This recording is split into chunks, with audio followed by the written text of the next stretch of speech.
welcome chat. We are back at an earlier time today and it is the final day of the TePe Sigeman Tournament. What an exciting event has this been, totally unexpected. And welcome Sahaj bhai. Of course, we have GCT Poland later on in 2 hours, but today because it's the final round, it's starting early. And we have seen Sahaj bhai, the event starting early can sometimes throw some players off. We remember the Olympiad in 2022 when the Indian Oh, team collapsed in the final round. Do you think we could see something crazy tonight in the final round? so first to set the stage, I think morning. By the way, that has to be Oh, addressed. Look at that, the oh, handshake between the goat and well, the future future goat. goat, shall we say? Let's go, handshakes incoming. But Chad, the fact that this match is played in the morning, I feel is it makes it tougher for both players Yeah. because सुबह सुबह खेलने की आदत किसी chess player को नहीं होती. Can we agree on that Tiku भाई? And is that the first move? भाई मैं रो दूंगा.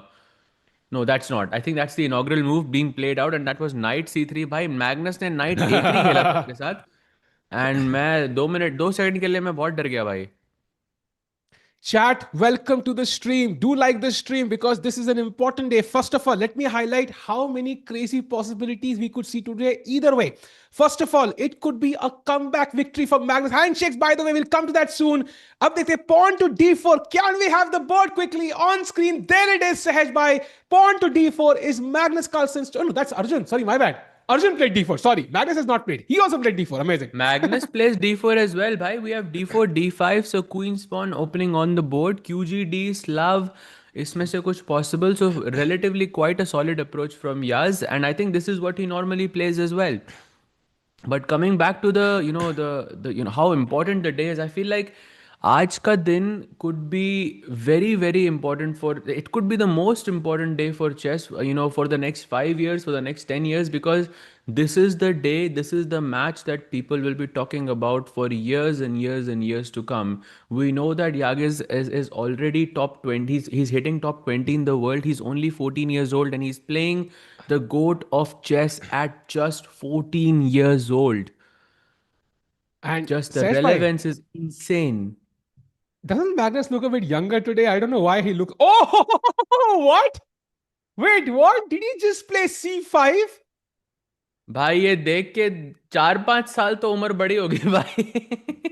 Chat, I really want to point out nobody plays C5 here. Like, of course, it's been played before, but as a comparison, out of lakhs of games played from this position, C5 was played in just 4,000 games. And now Magnus quickly responds with pawn to C4. And why is this not good, Sahaj bhai? Because white has the first move, so he can use it in these similar structures. You might say that, and you are not wrong in saying that, Tikku Bhai, because this is what we were taught when we were younger.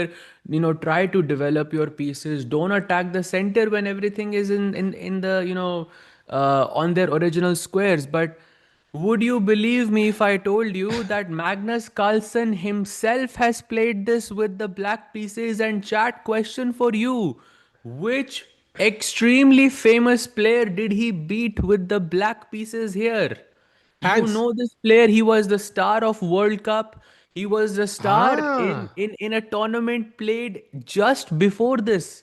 सोते सोते उसने किसी एक player को हराया था 3-0. वो कौन था Tiger वो player 2. Chat? Ah, no, do above. Absolutely, Dubov.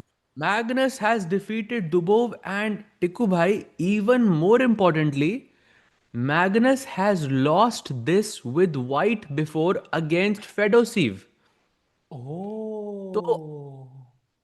मानता हूं कि C5 may not Oh. be the most appropriate, but Magnus हारा है भाई.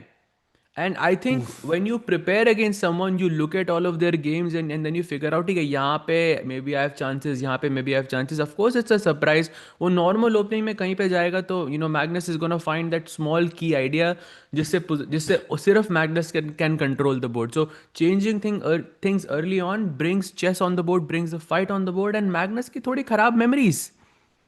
And of course, Magnus, coming back to classical chess, very unlikely has looked at this in depth recently. And let's not forget who's the main coach for Yagiz. It is Mamidyarov.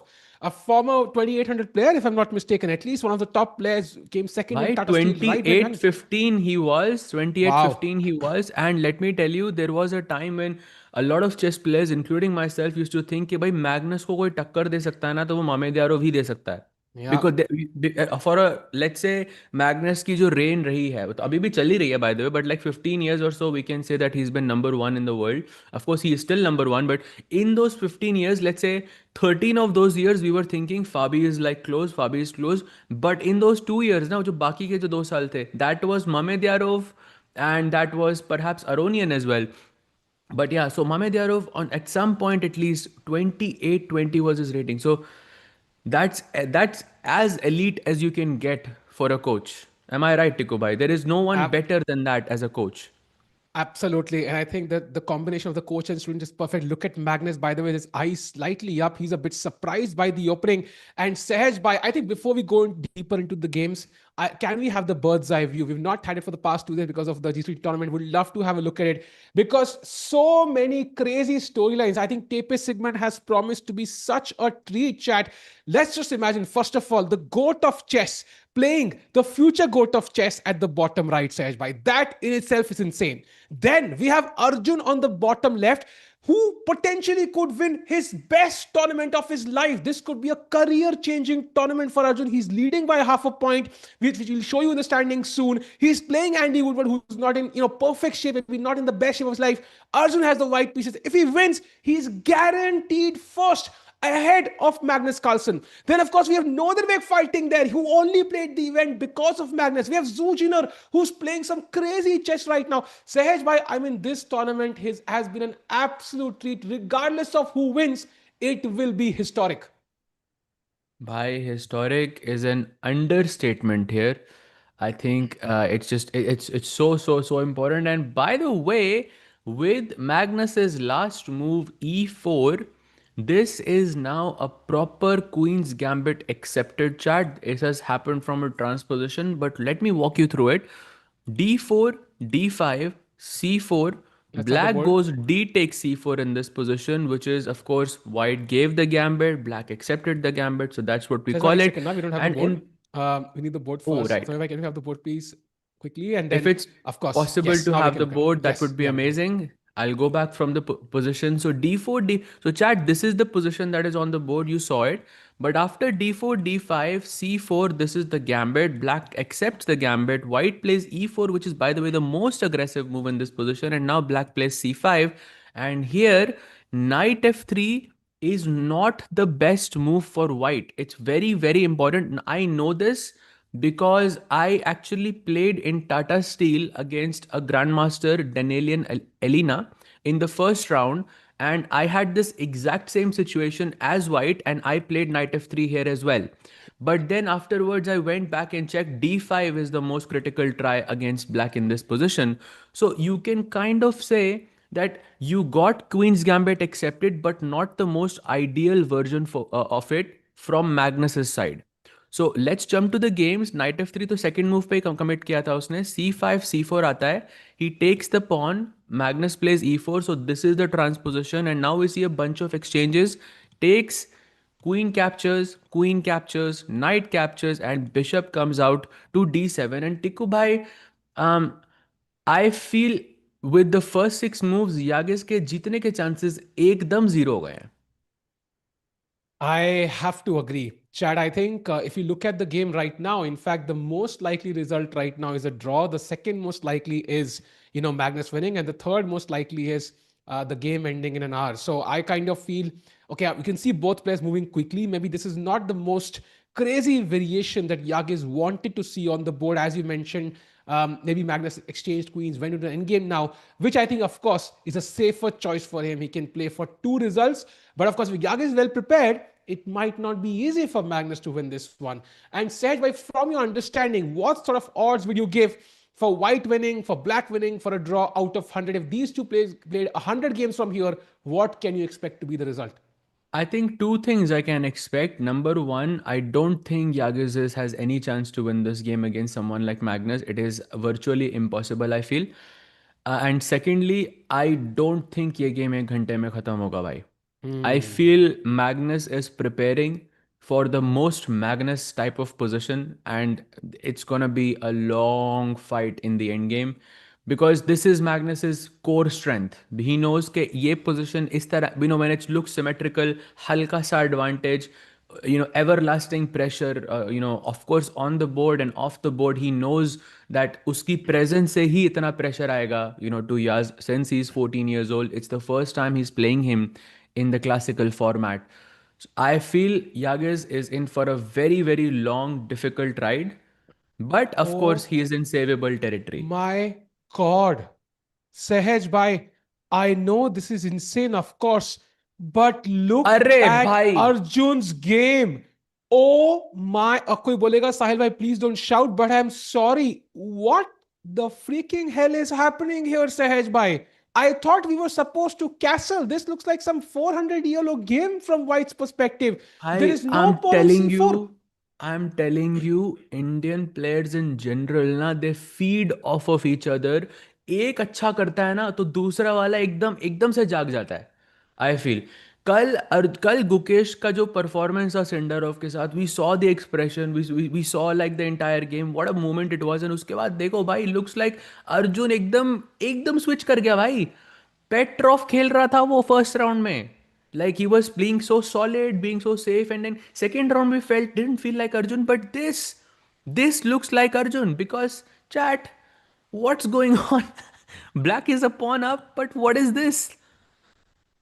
Wow. Chat, this is absolutely fantastic. This looks amazing. And this is the typical Arjun position. He looks like he's prepared. We are 10 moves in. And look at his clock. He's gained 2 minutes. He started with 1 hour 30 minutes and now he has almost 1 hour 32 minutes. So that means Arjun is in his core prep. Sejbhai, take us through the few moves, the starting moves. You will see White is a pawn down right now, chat. Look at the moves. Exactly. So it's a Nimzo Indian defense. Very, very common. White plays g3. Black goes castle. Bishop आता है g2 play पे. Black plays knight c6. Basically speaking, White gets the center with this move e4 and Black कहता है कि आप ले लो center and I will capture your pawn on c4 as these are two double pawns. आपका bishop भी ऐसे d3 पे नहीं बैठा हुआ. It's fianchetted. So you're not controlling this anymore. And Arjun बोलता है कैसा pawn? What pawn? नहीं चाहिए pawn. I will in this position. आप आर्ग्यू कर सकते हो भाई, वाइट को डेवलप करना चाहिए, वाइट को नाइट निकालना चाहिए, कासल करना चाहिए, bishop, and then you think about everything else. Nothing is hanging. It's not like you have to be precise, but Arjun ka game hai bhai. How do you tell it's Arjun playing without telling it's Arjun? Look at the next move. G4. No explanation needed. Knight f5, h4. Let's go. Knight c4, h5 also. By the way, chat, you might be wondering why he played h4, h5 and not g5 or something. That I think is first of all preparation. वो तो है ही. But secondly, एक इसका nuance दिख रहा है मुझे, वो ये है कि in some scenario I might go h6, make you play g6, and जैसे ही आप g6 खेलते हो आपके dark squares बहुत weak हो जाएंगे. तब मैं अपना ये बिशप g5 पे रख दूंगा and for ever this night is gonna be pin. फिर मैं रुक को ऐसे ला सकता हूँ f3 पे टू अटैक कर to attack the knight on f6 और play queen f3 as well, and that could be dangerous. So Arjun already posing problems very, very early on, and you are right, bhai. It looks like Arjun is back. Looks like Gukesh is back, bhai. And It's good days. I want to say three, four quick, very, very tiny points. First of all, somebody asked, why did we start early? Basically, on the final day, sometimes the rounds begin early because they want to have the prize distribution and also keep some time for tie breaks. Remember, chat, if there's a tie break, if there's a title day between, let's say, Yagiz, Magnus, Arjun, Nodirbek, any of these players are on equal points, we're going to have a blitz tie break. That's going to be exciting, of course. But if Arjun wins outright, it's over. Second, chat, does this game resemble your game? I want to know your rating. So everybody in the chat, let us know what your rapid blitz, bullet rating is on chess.com. Any rating that you prefer. This really resembles like a 500 to 1000 yellow game, Sahaj, where you're pushing pawns like crazy. You don't care about anything. Your piece is what? Development. What is development? I mean, my country did it. I don't need to do it now. Just push the pawns. I don't care. But this is all backed by theory. And look at this. After h5, the best move for black is e5, Sahaj bhai. And now you just push g5, knight d7, and you know what one of the best moves here is? Now A4. Now convince says by, I mean, I could ask Stockfish and I know it will fail, but what is this A4 move now? Bhai, After you didn't go further than that. After A4, A5, did you see the best move for white Tikku bhai? is it H6 or is it आप Queen D? Comment आप छोड़ दोगे, आप seat छोड़ दोगे if you see it. थोड़ा load होने Wow. दो भाई, आप सीट छोड़ दोगे, देखिए आपने। What? You see, What? this The is chat, why. Thank you, chat, Soumya bhai, for having the camera, chat, because this reaction was priceless. Because chat. why reveal it? I am so glad I'm not a professional player. If I was a professional player and I saw this move, I would think I've wasted my life basically, because it's the best move for white here, chat. It's the मतलब last move you would play. It's the मतलब absolute मैं सोच रहा last हूँ कि move you would like play. आप attack कर रहे हो, लाइक क्या क्या बोलते क्या है अटैक में, like develop your pieces, put them close to the king, don't waste time, like of course all of these advices are given to you. Like what if you could connect these moments together, like develop your pieces, activate, attack the king, what do you think would be the best move, chat? जो लोग king F one रख रहे हैं उनको notation error नहीं नहीं हुआ है, नहीं नहीं नहीं बिकॉज King आपने एक F1. शब्द गलत पढ़ लिया है, it's And not king also F one. King F1 is at least moving towards castling, right? It's at least moving towards castling. You have to go the other way. So, if you're in college, go back to school. If you are working, go back to college. If you are born, don't be born. I don't know. You have to complete undevelop yourself. And the move is bishop to F1. Sahesh bhai, I would love to get your grandmaster opinion on this. So, why is bishop F1 a great move? यहाँ पे this is the moment when the title has no relevance by I am just as shocked as everyone else here, because okay, what is this? You've launched your pawns to g5 h5 and played a4 for some reason in the previous move, and उसके बाद आप bishop घर पे वापस ले, मतलब what is this? I hope it is prep, and I hope, at least I think that when someone goes into prep like this, they at least are aware that moves like bishop f1 are possible in the position, because it may not Yeah. happen in that exact situation. It's possible Arjun didn't look at that exact line, but it's very rare that in some variant bishop f1 didn't happen. So it's very likely that Arjun will have bishop f1 in his file, so वो idea रहेगा, so you could actually see it very very soon from him in this game itself. Wow. Chat, I am so happy Arjun did this, because once he plays bishop f1, or if he does, he would have basically developed no pieces after like 12 to 15 moves. And I can expect an Agadmeter video soon, the most number of moves without developing any pieces. And I mean, it's going to be fun, chat. It's going to be really, really fun. So I'm really waiting for this. And not to forget, after bishop f1, Sahaj Bhai, if we go to that variation again, who talked about developing pieces after knight d to b6? The best moves are still pawn moves. It's either d5 or h6. So pieces, what pieces? I don't have any pieces, man. Say, what is this chess? And where did Arjun learn this? Yeah, I mean, I really want to go to that school. Yeah, I don't know what it's called. This is why people ask me a lot that who is my favorite player, overall, and who do I think is the strongest and from India.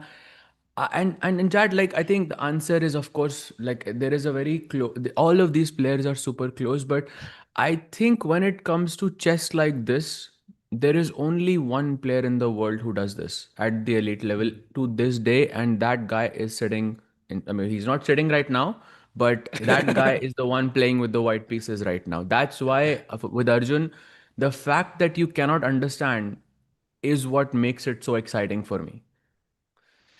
Yeah, Chad, of Like course. आप engine देख के भी नहीं समझ पा रहे हो भाई.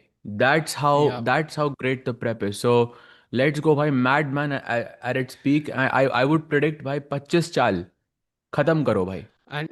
And Chad, of course, WGM Saltiku would understand this, but he didn't get to 2300 rating, unfortunately, so he didn't get the title. So at 25 rating say, I missed out on understanding Bishop F1. I really want to go full screen and understand, not understand, just look at, Andy Woodward right now, because what must be the thought process inside his mind? He must be thinking, Acha, chess What to aise nahi. eat? So this is also how we play chess. Yeah, never seen that before. From Arjun, you mean, or from Andy? From Andy, like this is how like we can also play chess like this. Yeah, it must be a learning experience for him because clearly it is for me and everybody in the chat. No, no, Andy is also a very principled and a very good attacker, by the way, as well. But it's just that with Arjun, there is so much craziness happening, so much chaos happening, and like and Arjun only starts at the moment where it's too late to pull back. Like for example, after, let's say, e4 bishop c3 is a decision, d6 is a decision. Right now, you cannot take back bishop c3. That's the problem, and in a moment like this when you expect a calm game, queen, knight, whatever, castle, let's focus on development. That's where he switches it on. Let's go g4, and it's almost this is so well prepared that chat in this position, if Andy does not go for knight f5, knight c4, he's already worse. तो it's like वो ऐसे properly एक prepare करता है एक जगह पे जाके and he takes him forcefully to that variation where he just knows so much more. Wow. Wow, man. I'm just so impressed by Arjun's play today. And chat, of course, as I mentioned, जब Indian player अच्छा खेला चालू करते हैं साथ में करते हैं सब साथ में ऐसे ग्रुप की तरह वहां पे Gukesh had that fist pump moment yesterday, defeated Sindharov, his arch rival for 2026. Then we had Arjun win a couple of games. In fact, yeah, he's had a perfect tournament, literally a picture perfect tournament. 3 draws with black, 3 wins with, okay, in fact, not even that. Yeah, he had 4 blacks, so 3 wins and 3 draws in total, basically. And now he's playing his final game. If he wins, the tournament is over.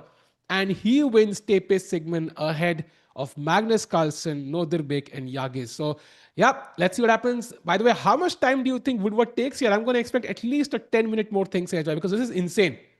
Absolutely, and I think this is a great moment to go back to the Magnus versus Yaz board. And Yeah, Tikubai, I would love it also if we can have the two board where we can follow both of the that would be games awesome. simultaneously, because I feel the nature of the positions with the Magnus and Yagiz board and then Arjun versus Andy board, the positions are completely different, and I feel like today is a day that we can get a master class on both aspects of chess. Positional chess, which is in front of you, and then dynamic chess, which is the one we saw of in the game of Arjun. Like both at the same time could be incoming today. Two very very different styles of play, and both of them, at least in the world right now, are the best at what they do. So basically, there's a lot to learn and a lot to enjoy for everyone. And question to you now, chat. I think this will tell us a lot about your style. If you are playing an over the board game in a crunch moment, right? It's an important game for you to win, which is true for both Magnus and Arjun and Yagiz, of course, Andy, maybe less so. But which game would you prefer in front of you? Would you prefer the one on the left with a slight edge in the end game? You can push with the bishop pair, but maybe the winning chances are lower, but you're also not risking anything. Or would you prefer the one on the right where it's absolute mayhem? You could lose in 2 moves, you could win in 2 moves, or anything could happen. So, which game would you prefer? Chat, come on, left or right? Say that which And one would be your choice? that's such a great question to ask, because the answer, chat, will kind of tell you whether your favorite player is Arjun or Prag. Because जो position left side पे है ना, that is a Prag game. Like that could very well be, because Prag exactly goes into a situation like this, slightly better end game and ekdam Magnus type, and then he grinds it out, and Arjun ekdam proper havoc on the board.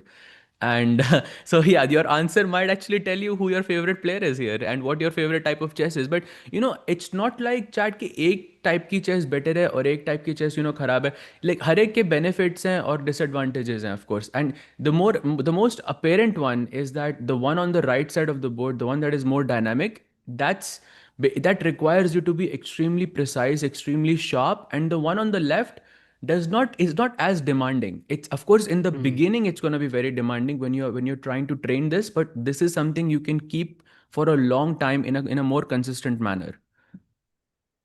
And I can see majority of people saying right. And I think that, in fact, one person said, I love that answer. I choose right because I don't understand it. That's the curiosity there, answering for you. That's amazing because that means you want to learn the game. And if you want to learn the game, I think get a Chesscom Diamond today. Let's go, Sej bhai. Perfect promo. Absolutely. And chat asking like, what about Gukesh? So chat, Gukesh is, I believe, neither of this, because Gukesh goes into complications, but वो कभी pawn नहीं देगा, I think. Like he will never give a pawn like this. I feel he will also, Gukesh will completely avoid वो जो bishop और knight का trade हुआ था ना, like bishop takes c3, he will also try to avoid that. Like he will, Gukesh will try to keep as many pieces as possible on the board, even वो pawn के captures भी रोकेगा. And then वो it's like a mix of both styles put into one essentially. He's very positionally sound, and he's also very strategically sound as well. Just for Magnus and Arjun, it is such a nice contrast because they're just complete extremes Hmm. on their and at their skill set. And Tikuba, imagine a player जो Magnus और अर्जुन का mix होगा भाई, that's like basically like a beast, yeah. And look at this. Andy Woodward, after a long 15-minute think, plays knight to d7, basically kind of preparing for that g5 move upcoming very soon.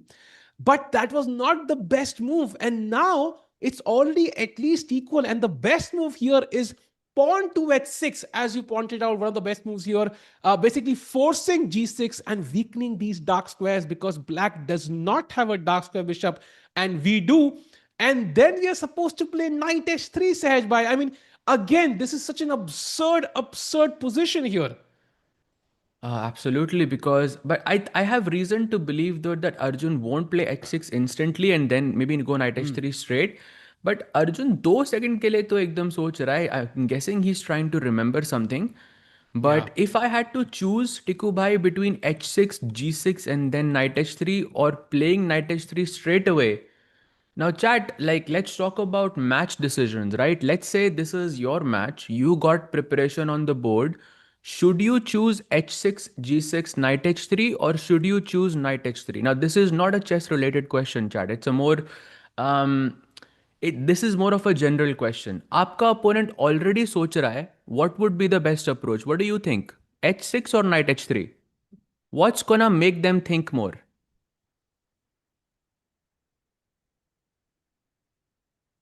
Oh, I think it's the same board for both of them. Yeah, Samay yeah, bhai, yeah. if it's possible, can we switch the Magnus वाला board क्योंकि यहाँ पे arrows बन रहे हैं. Let's have Magnus on the right. That would Thank be you, bhai. best. And I think for me at least, of course, like according to the bar, and I think a lot of players, a lot of top players might disagree with me on this, but knight h3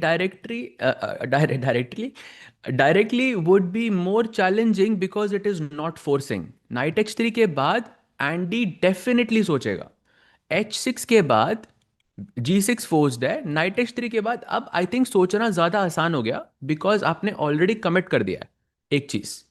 So for me, I think more practical decision is to play knight h3 immediately. That makes him think, and uske follow up is just absolutely crazy. And But let's see what Arjun has planned.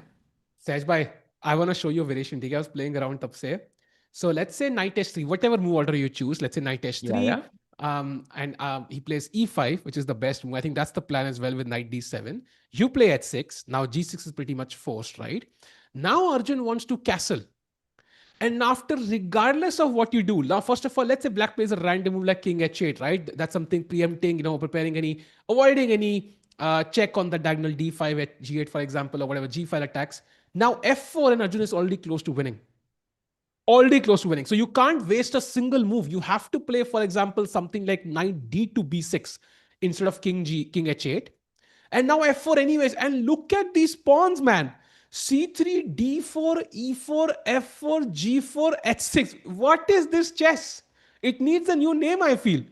भाई EF उसके बाद भी आगे जाओ भाई. देखा EF4, देखा bishop f4, queen h4, bishop g5, queen g4, queen e5. And chat, let me introduce you to perhaps the weirdest way to draw a chess match. Okay, ready? Chat, एक बार ready लिख दो. It's the weirdest and the most First of like all, I it's also the cannot believe. weirdest move I've ever seen, Sahaj bhai, from black. The हाँ, black chat. पहले actually black की yes. move guess chat करो. What's पहले black to हाँ move एक बार guess कर दो chat, फिर उसके हाँ बाद come आपको on. बड़ा एक वियर्ड सा आपको बढ़िया सा एक रिपीटेशन दिखाते हैं यहाँ पे. Black to play. Come on, anybody want chat. To take a guess what's the best move here for black? Like I cannot believe that this is okay. First of all, chat. Of course, I don't know if I have to say this, but not happening. Yeah, this is not happening on the board, and it is correct. Sumit Bhai in the chat letting us know, and Jyoti ji as well, queen H5 is the correct move. जिसके बाद white को खेलना है queen G3 and black को खेलना है queen G4, queen E1, queen H5, queen G3। मतलब दो पॉन गए हुए हैं, क्वीन ऊपर नीचे करके आप ऐसे ड्रॉ कर रहे हो without just developing. And bye the way it's still not a draw, it's still not a repetition, because after queen G4 Arjun can still play queen F2 and threaten queen F6, and जिसके बाद एकदम proper havoc आ सकता है board पे। भाई भाई what is this? Arjun is winning this by. This is sort of, and you know what? The idea is after Queen E1 actually, it's Rook F4 and Rook H4 trapping the Queen. So that's why Queen H5, ताकि Bishop takes H3 threat ho. You play Queen G3 and Queen G4 back. So, oh my God, Hmm. like Andy Woodward. I mean, it's just a bad day for Andy Woodward, man. Like, I mean, this is so tough, and I do think that Andy would not make a huge mistake here, Chad. Let me point out very clearly. I don't think Andy is a very strong player. He won Tata Steel Challenge and play the Masters next year. He's very strong. I would say one of the best talents in the world right now.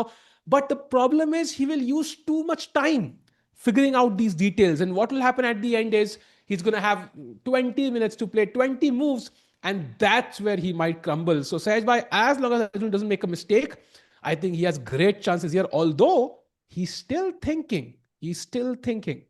He's thinking, that's for sure. Matlab, it's not his prep. I mean, Vishy sir did let us know that around 115 maybe could be the benchmark where we can comfortably say that it is not preparation anymore, that the player is not trying to remember anymore. So let's actually still say 10 minutes more to go before we can say for sure, provided that Arjun is still thinking. I don't think he will be, because I think वो याद कर रहा है कि what he should go for, because Tiku bhai, we are discussing knight h3, we are discussing h6, but we have not discussed the most craziest move yet in this position.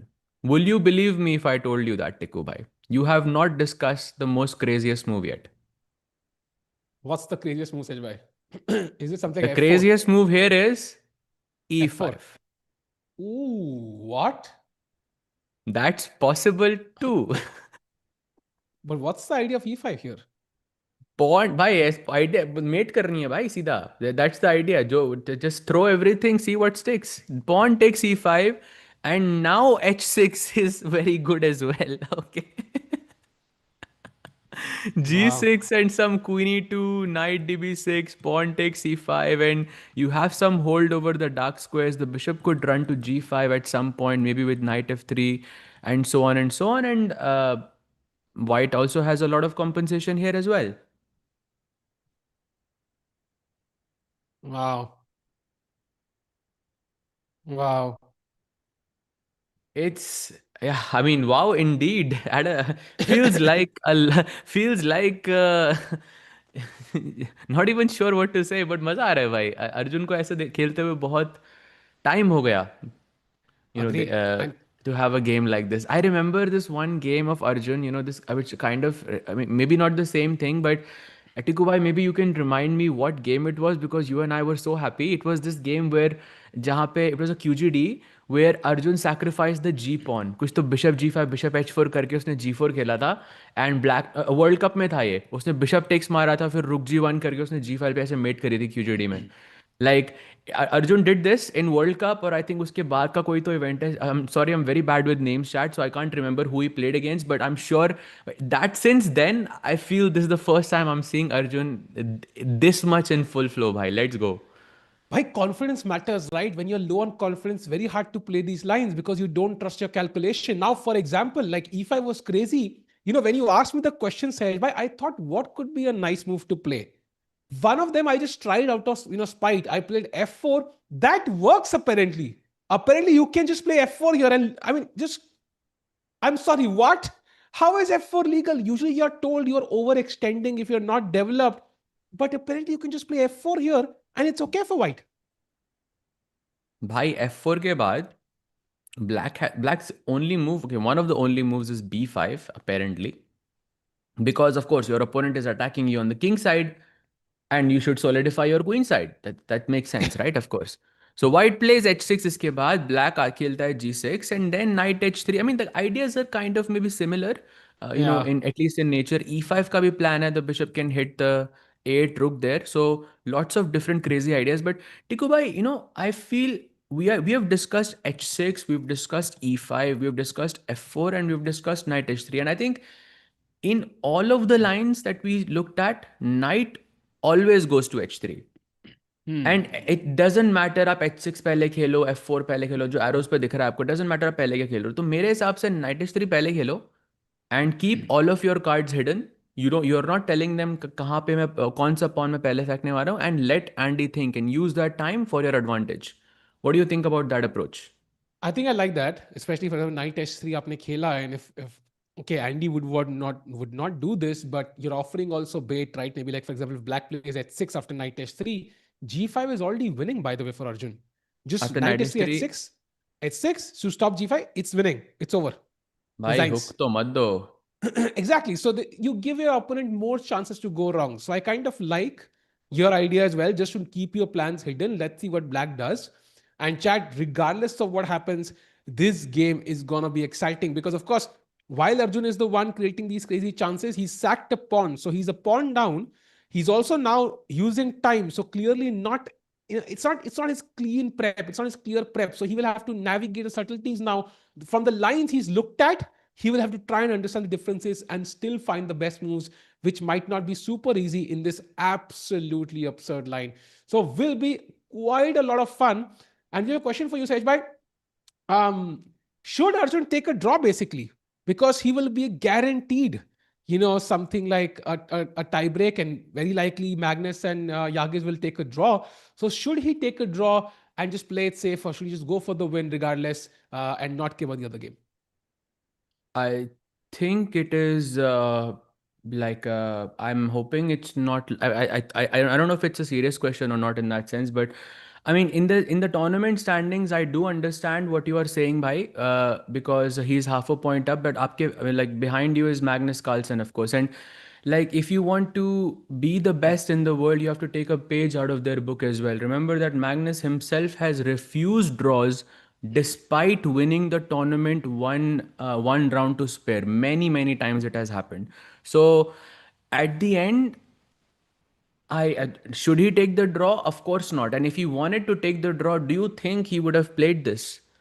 Like it's impossible. Yeah, he's making his intentions very well known. And also Arjun never plays for a draw by. And I think this is a tendency for a lot of chess players that जब भी कुछ अच्छा होता है ना, like से कुछ अच्छे results आते हैं, तो आपकी approach अपने आप बदल जाती है. But we forget that we were playing well because we were playing in a certain way, and we should continue that because it was working. So if this is working, keep doing it as much as possible. Never play for the draw. Yep, and also many people asking us, we should also comment it on the Magnus game. Actually, we are. The only thing is we don't have a move. The only move we have since then is F3, which is a nice move by Magnus, is cementing that pawn on E4, making it solid. Any knight coming to F6 now is already partially dominated, doesn't have any great squares. And of course, Magnus has this typical slight advantage, the two bishops well developed, of course.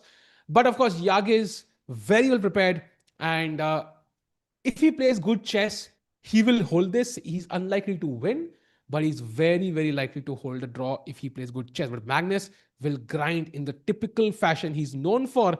And Sahaj Bhai, it's gonna be a really fun game, especially if like Arjun starts to do you think one result might influence the other? For example, let's say Magnus beats Yagiz, then Arjun sees that, he's like, bhai, ab to jeetna hi hai. And do you think, like, for example, if Arjun draws and Magnus says, bhai, ab to aur chance. Like, one game might influence the other.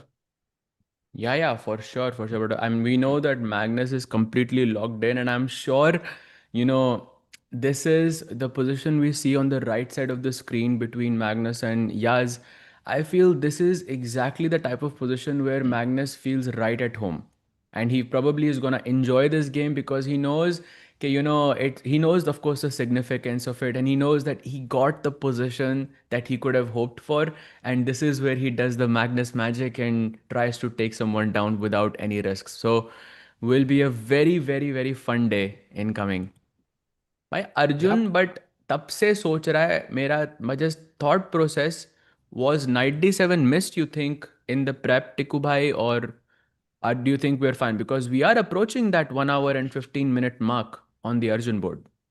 I think usually when this happens, it's something that you have looked, let's say, before the event. Like it's not something that Arjun looked at yesterday. He definitely, chat, we know the pairings for these games, right? Which round am I going to play whom? And it's definitely something he prepared for Andy Woodward maybe beforehand. But now he didn't expect it maybe yesterday, not a line he looked at yesterday. So he's trying to remember the subtleties. And I'm pretty sure he's seen this because knight d7 anyway after g5 is the only move, the best move, right? And it's all about changing the move order. So he's trying to make sure in no capacity can black play something else. And he ideally wants to just transpose into the main line after e5, g5, knight d7. So he's making sure nothing goes wrong because he understands. I think because he's prepared this, he understands it very well how high stakes this is. One mistake and you could be busted as well. Look at your development. Black is castled, knight on c4, knight d7, queen coming to h4 if you were to play knight s3, for example. So black is well developed. You have to be very precise here. Correct भाई absolutely precise तो दोनों को ही होना पड़ेगा same goes for Arjun as well so of course that's the price you play for having a dynamic game. And I love this comment by let Arjun cook because I think this is exactly the most Arjun type position you can get. Jaise in the on the right side, that's the most Magnus position you can get. You know, so I feel like the two extremes of chess are happening on the same day itself. तो बड़ा मजा आएगा. And chat में कोई पूछ रहा है सहज भाई, do you in last round when already leading should have gone for such an aggressive approach? And chat, I'll tell you something that uh, one of the best pieces of advice that I received in my career, and it happened way after I became a grandmaster. And I wish I had this advice earlier. It was that when you are facing in the last round, basically it's around this as well, that in the last round, generally when you're leading a tournament, you are playing a higher rated player. I'm talking about an open event. And our approach, like when I say our approach, I mean 99% of the players' approach is to try and play solid and try to equalize matters. There's many examples of this from grandmasters in the past where this has happened. But one day, one of my friends who's a lot stronger, he's a much higher rated player, a lot stronger than me, way more experienced player than me. He took me to the side and then he said, you know, आपको हर बार हर game जीतने के लिए खेलना चाहिए because let's say you should not think about it in terms of just one game. You should think about it in a span of 10 different games, right? So let's say if you played 10 games against that same player in that same opening, how many times do you think you're going to win if you tried to play for a win? And if that number is even one, then it is worth it because that one win is more important than having 10 draws.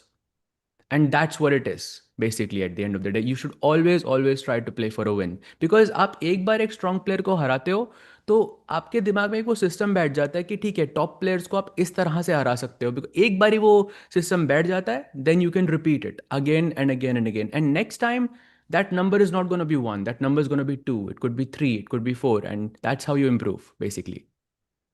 Great, bye. So the lesson I learned there is have great friends, not your 400 yellow friends. Find strong players to become friends with who can give you these advices. And somebody saying, knight h3, queen h4, knight g5 loses the queen.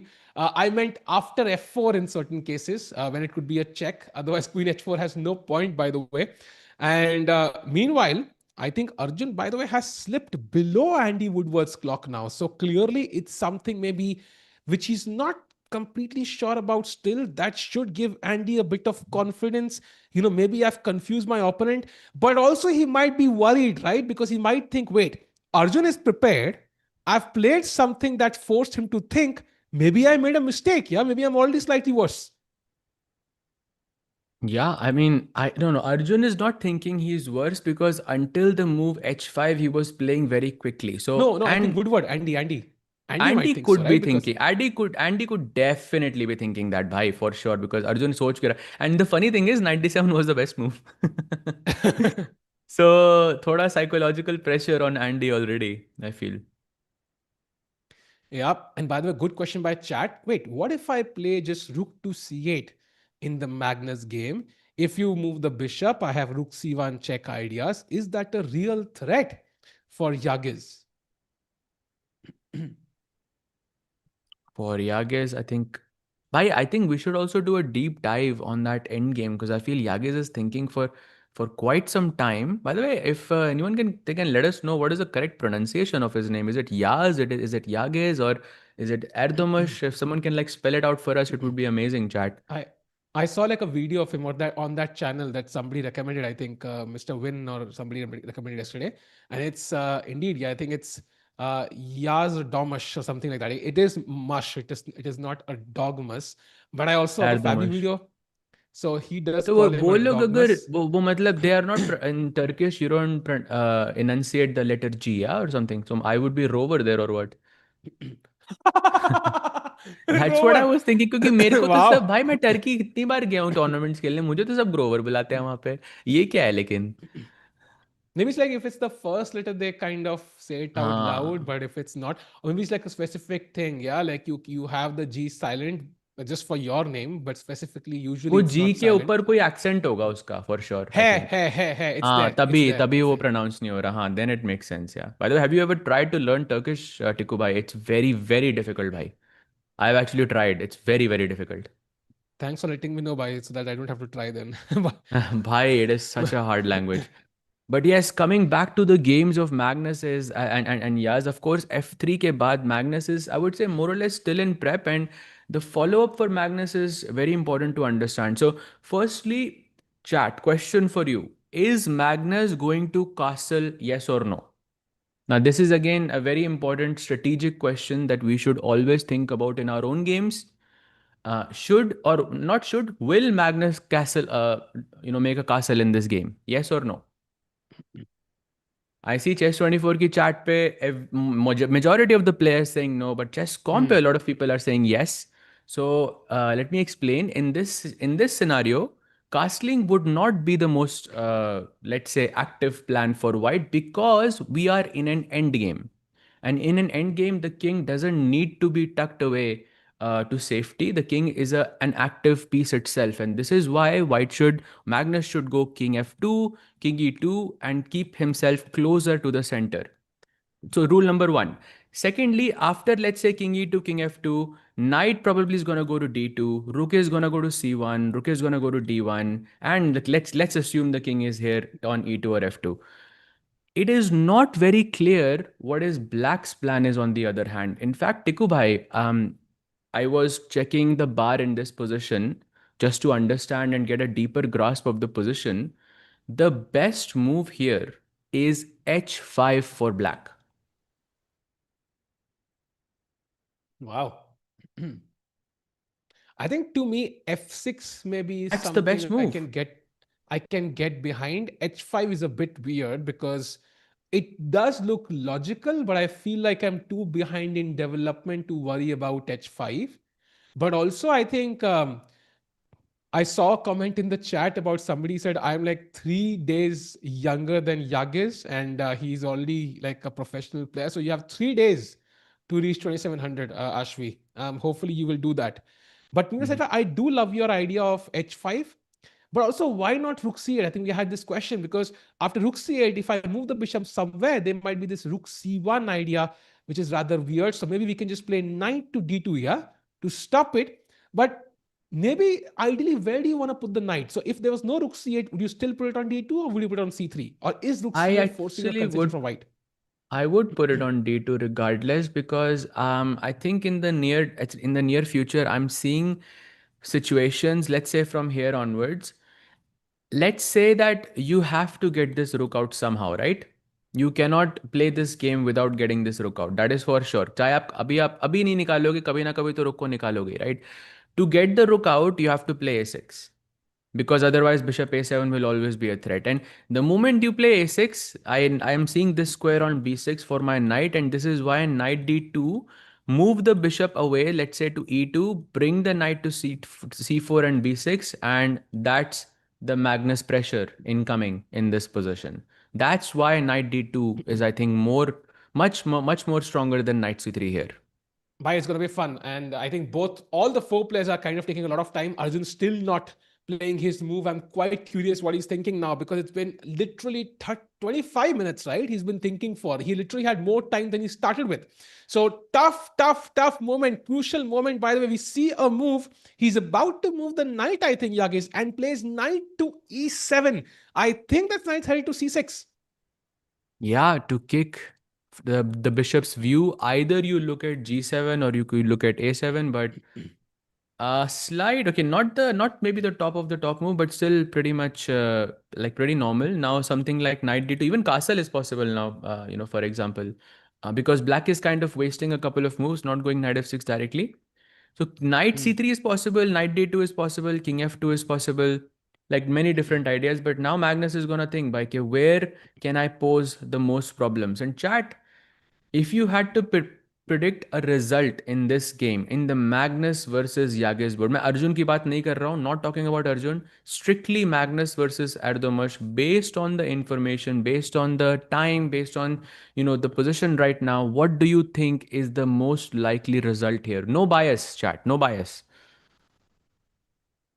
And that bias, no bias, is only reserved for the Magnus game, not for the Arjun game, by the way, where we are going to be fully biased. But of course, majority of people will say Magnus or a draw, I think. And there it is, maximum people actually saying a draw. That's a bit surprising. I thought people will say Magnus wins, but most people saying that this is likely to end in a draw. They have so much faith in the youngster. That is, as somebody pointed out, Erdogmus is the correct pronunciation. And I kind of agree. I think draw is still the most likely result, although, as we discussed, we're going to expect a very, very, very long game.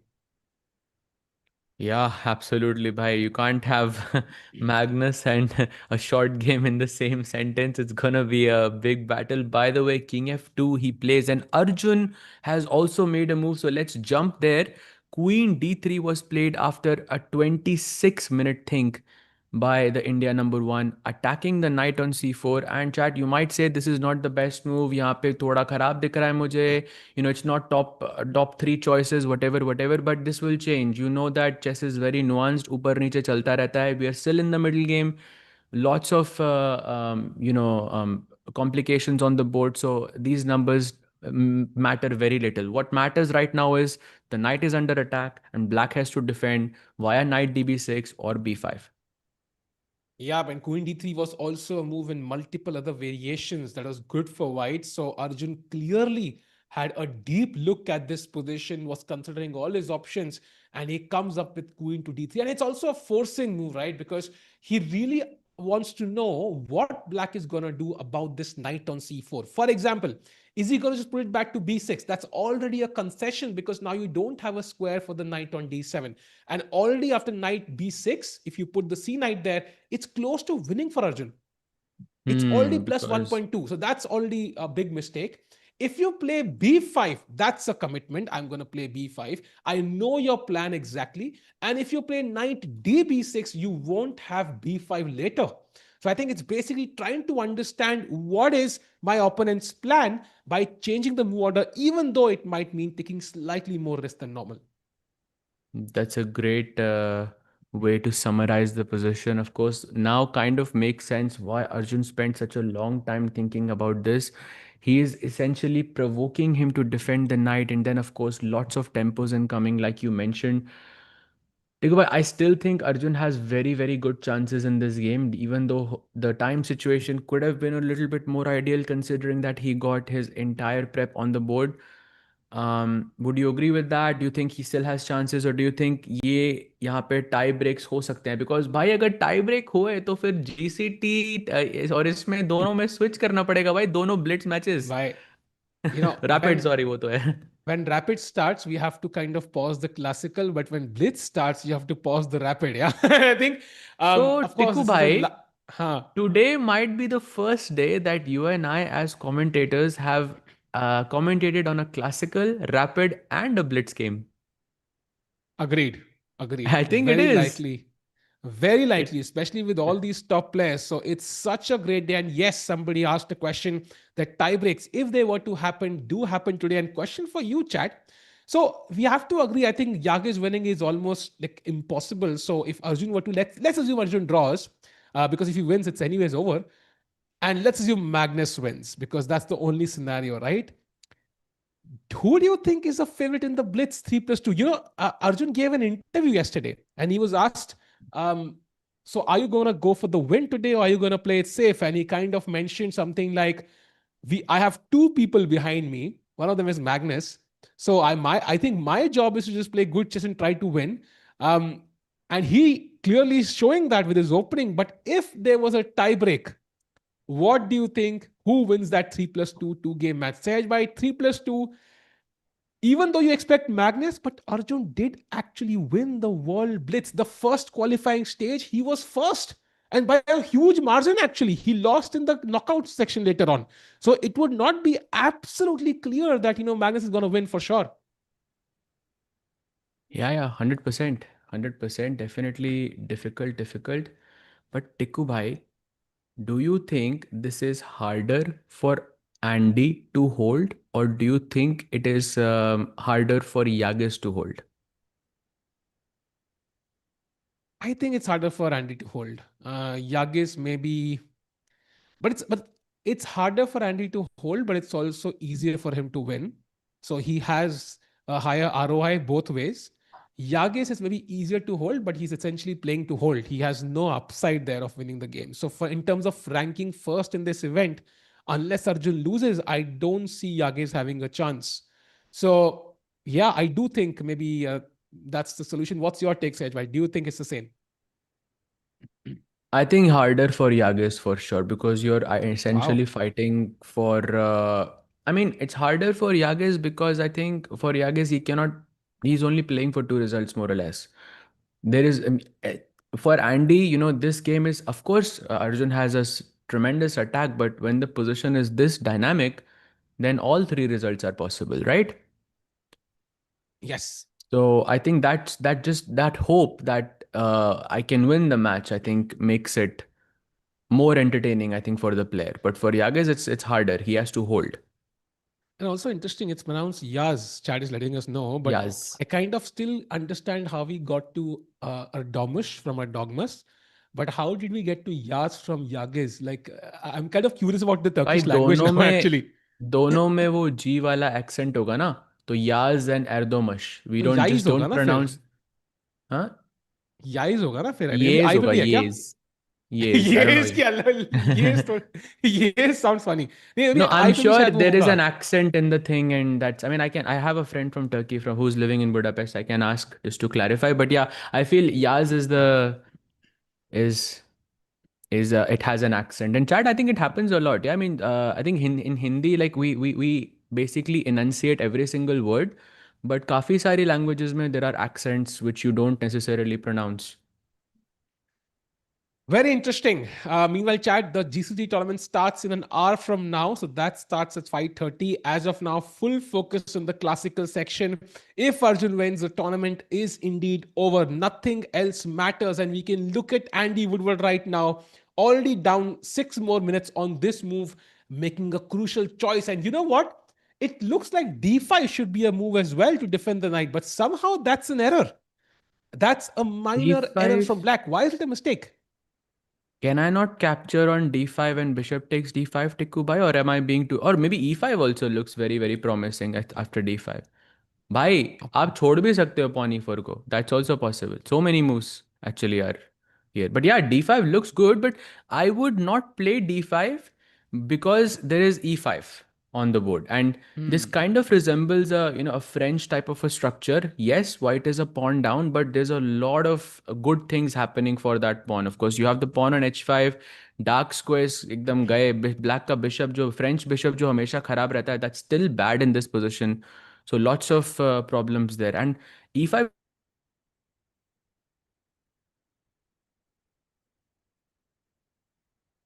भाई के arrow तो आ रहे हैं but भाई नहीं दिख रहा है मुझे, ये क्या सीन है भाई? I can see his arrows but I can't see him. Sej bhai, what is this parallel universe stuff you're doing? Oh, you were not able to see me? I could see your arrows but your video was stuck, so that's crazy. Oh, I see. हाँ, Yeah, please so I continue. was saying कि d5 के बाद I would not allow this because white has e5.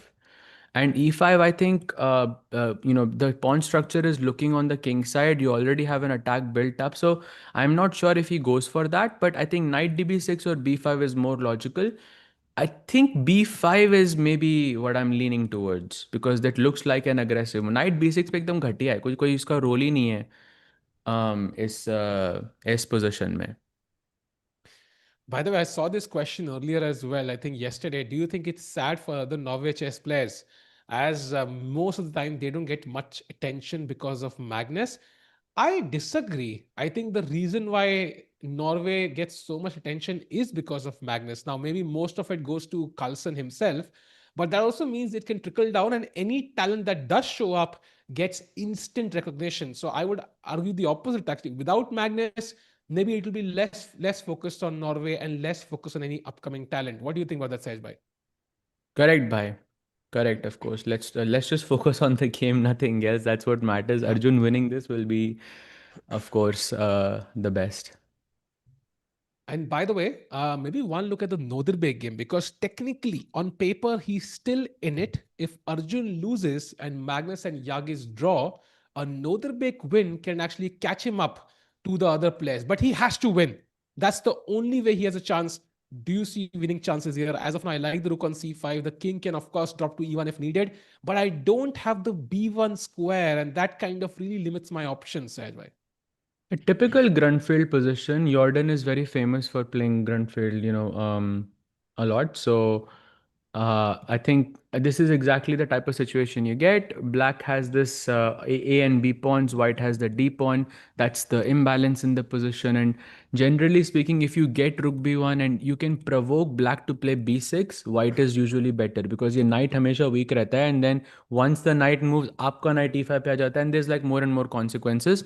But right now, I'm not so sure if it is white who's okay. I feel like some tough moves have to be played because right now Tikuba I see e5 as a potential move here. Oh, wow.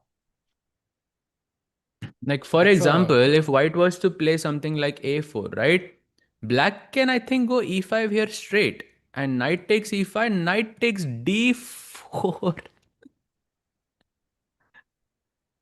okay. That's not easy. That's not easy at all, actually. For Jordan, I think it's not very difficult by.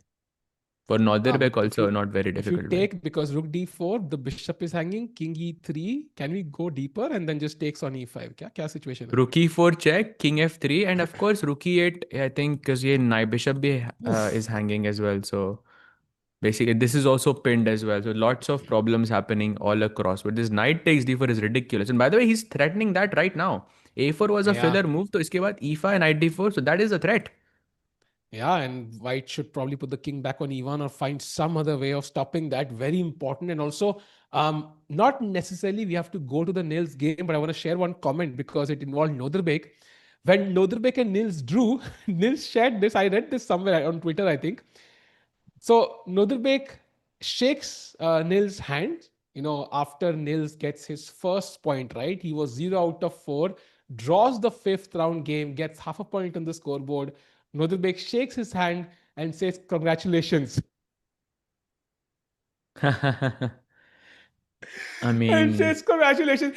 That's what I read somewhere. I'm hoping it's true, but it is hilarious indeed. Wow. I think we might say that it's hilarious and everything, but I faced something like this very recently in 2025 or 2024 it was, where since I became a grandmaster, I had never lost more than two games in my life, right? Even before that, I cannot remember more than two games that I had ever lost. But something happened, life things happen, and you're not feeling health भी थोड़ी खराब थी उस time पे. I was playing a tournament and I lost 5 games in a row, like back to back, and it was double rounds as well. So सुबह भी हार रहे हो, शाम को भी हार रहे हो, अगले दिन भी आप white से भी हार रहे हो, black से भी हार रहे हो. Nothing is working, and on the sixth round that I remember, it was a morning round, and of course you cannot sleep. Yeah, you just cannot sleep. You cannot work. You cannot work on chess. You cannot talk to anyone. It feels horrible to lose 5 games.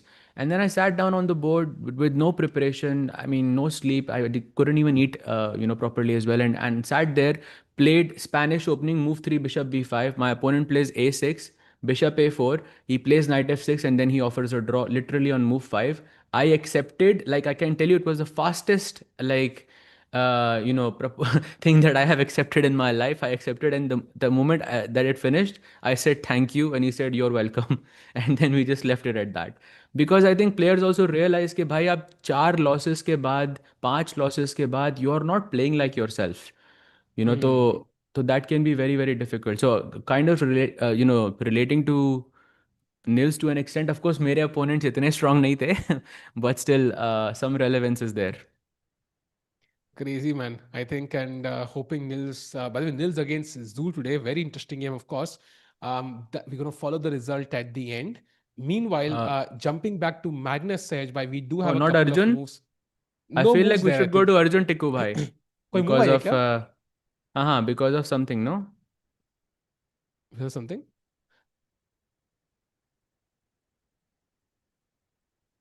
ये कौन सी bottle से P रहे हो सहज भाई? ये क्या है? ऐसे शो ऑफ क्यों मारा हुआ है? I am curious now. Show क्या ऑफ है नहीं इस कर बॉटल रहा हूँ, पे? जस्ट थोड़ा कल्चरल रेफरेंस डाल रहा हूँ.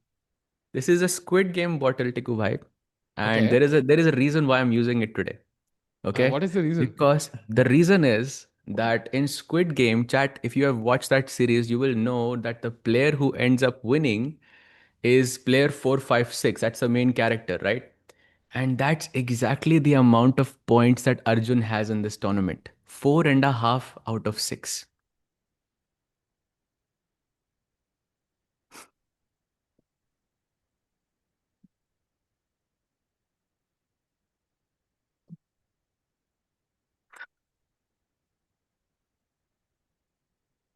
टिक्कू भाई का WGM टाइटल ले लो बस.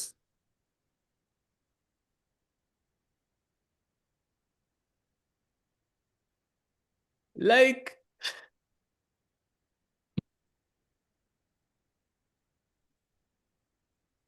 हाँ भाई. चलो भाई, टिक्कू भाई हैज लेफ्ट द चैट. अब तो कैमरे पे भी नहीं दिख रहे भाई. वो दिख रहे हैं क्या कैमरे में? यूजुअली दिखते हैं. नहीं, अब तो कैमरे से भी दूर हो गए भाई, अब तो क्रेजी.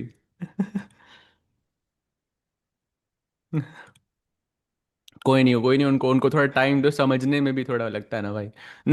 सॉरी चैट, मैं बट एक्चुअली थोड़ा डीप सा रहे, मैं सोच रहा था रात को आई भाई थोड़ा कल्चरल कुछ I करते हैं आज. went and but let's go. saw I went and saw like a 10-second clip of select some comedian, yeah, just to kind of make myself happy again.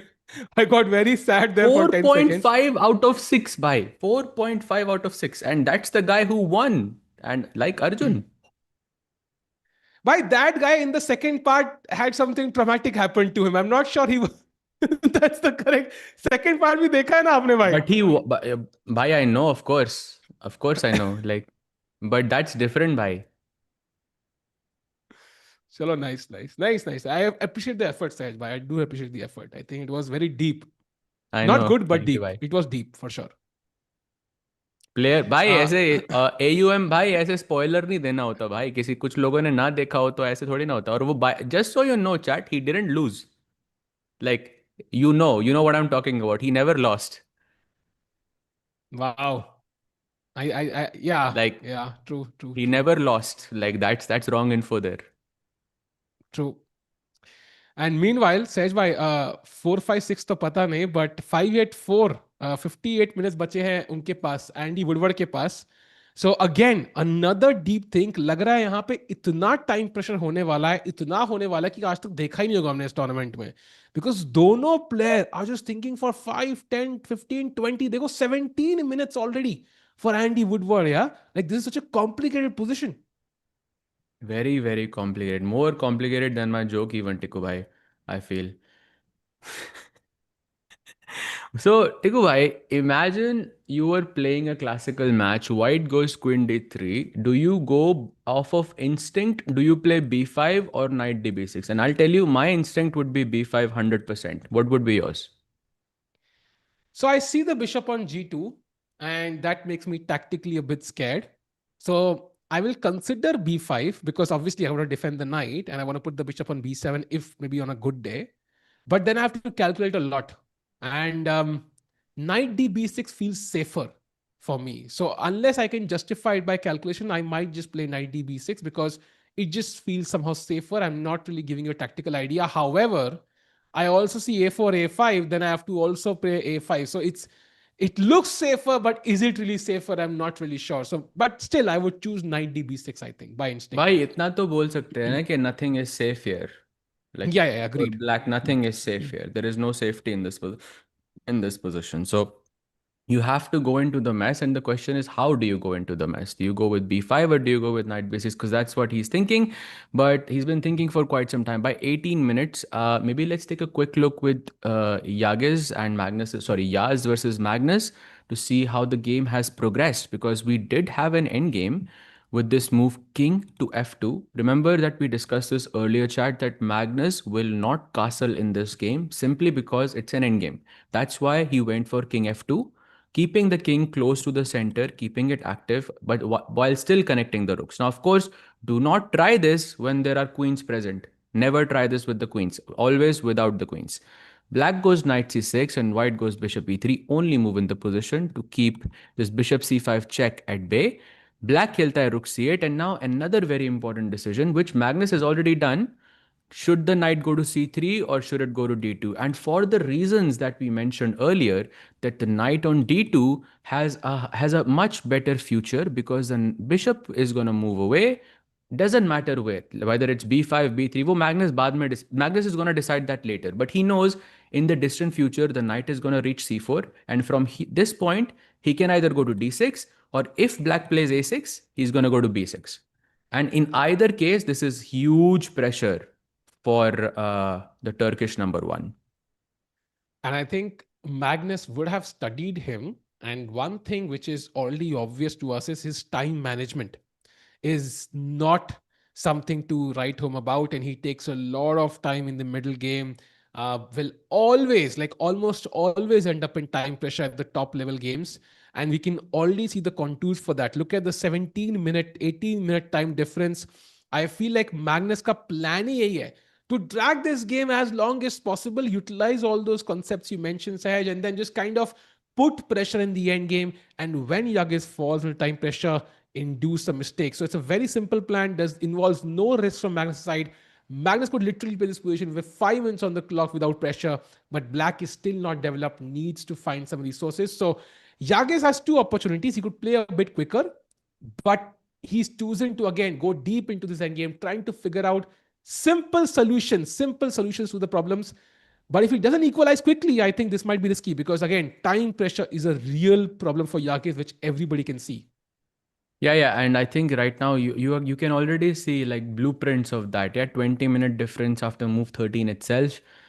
And okay, the position is not, let's say, बहुत बड़ा फर्क, right? Like if you played something like bishop to d6 or bishop to e7, I'm sure it's not like that big of a difference in the position. But Yagiz wants to be absolutely precise, because in front of him is the guy who can really show you the difference between bishop e7 and bishop d6. So time lena banta hai, of course, but at the same time, 20 minutes below Magnus is never ever a good idea. By Magnus, I think if we can say, Magnus, of course, doesn't have a weakness, but if we can say that if you want to have a chance to beat Magnus, or to put him in some pressure, I think it's the clock.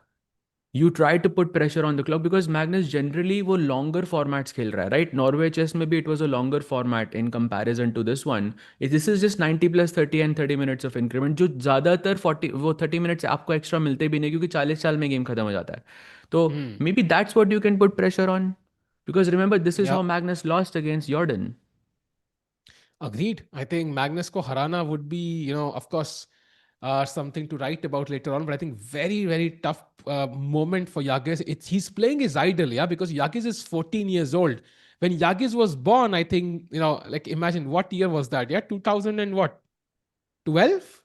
2011 he was born, yes. 11. So Magnus was already one of like already the best player in the world almost by that point. So Yeah, from not his, almost. He was. 2010 mein yes, Magnus broke world number one.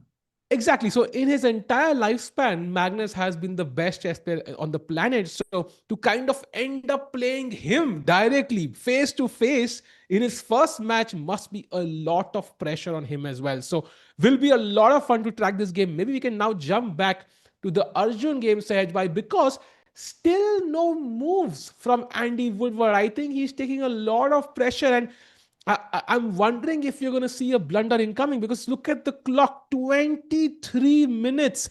Arjun thought for 25, is now yawning, and now 23 minutes from black. भाई चल क्या रहा है भाई, ये classical चीज का ज्यादा फायदा उठा रहे हैं लोग.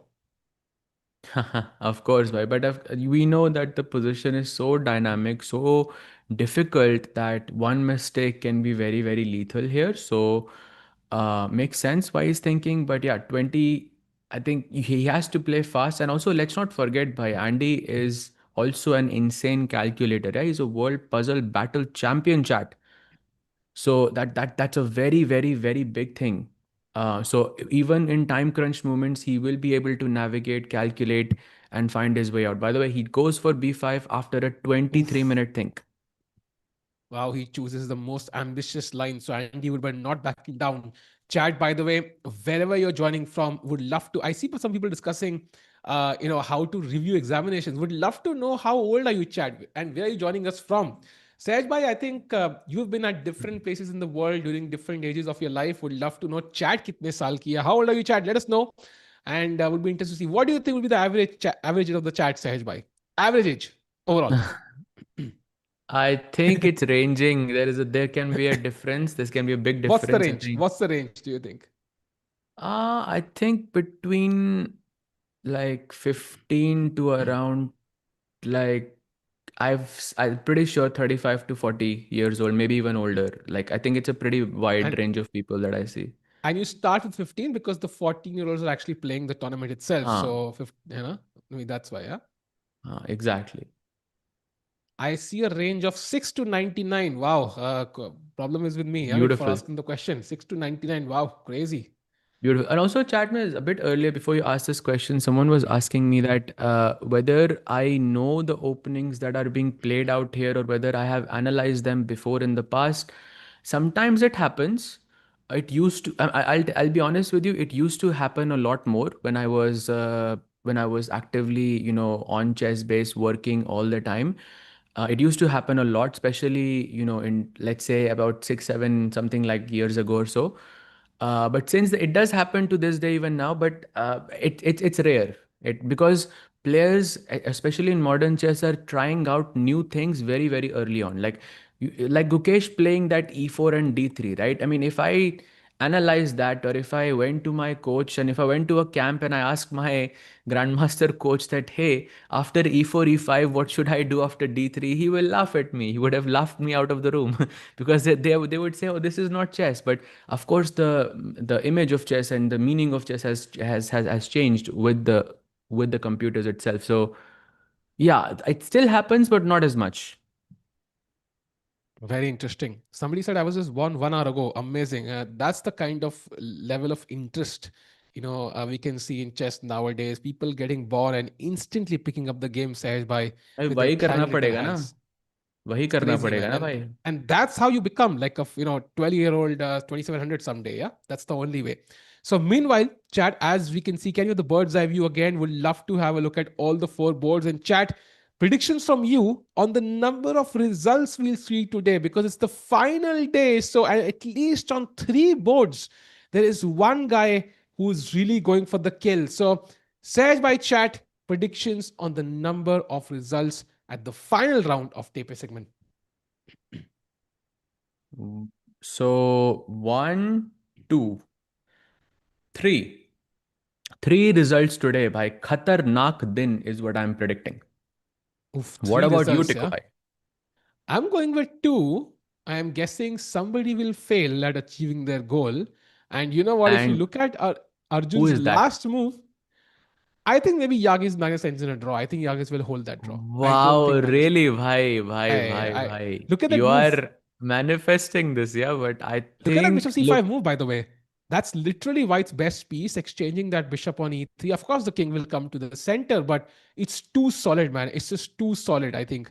Very hard to win this. And if that but game you are ends in a draw, I feel like Arjun drawing will be enough. But will he draw Sejai? Because look at that move. Pawn to a4.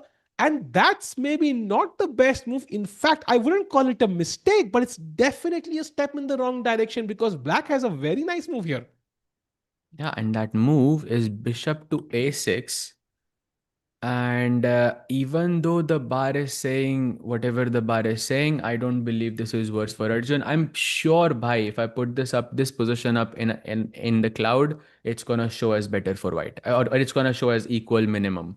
Like I'm sure of it.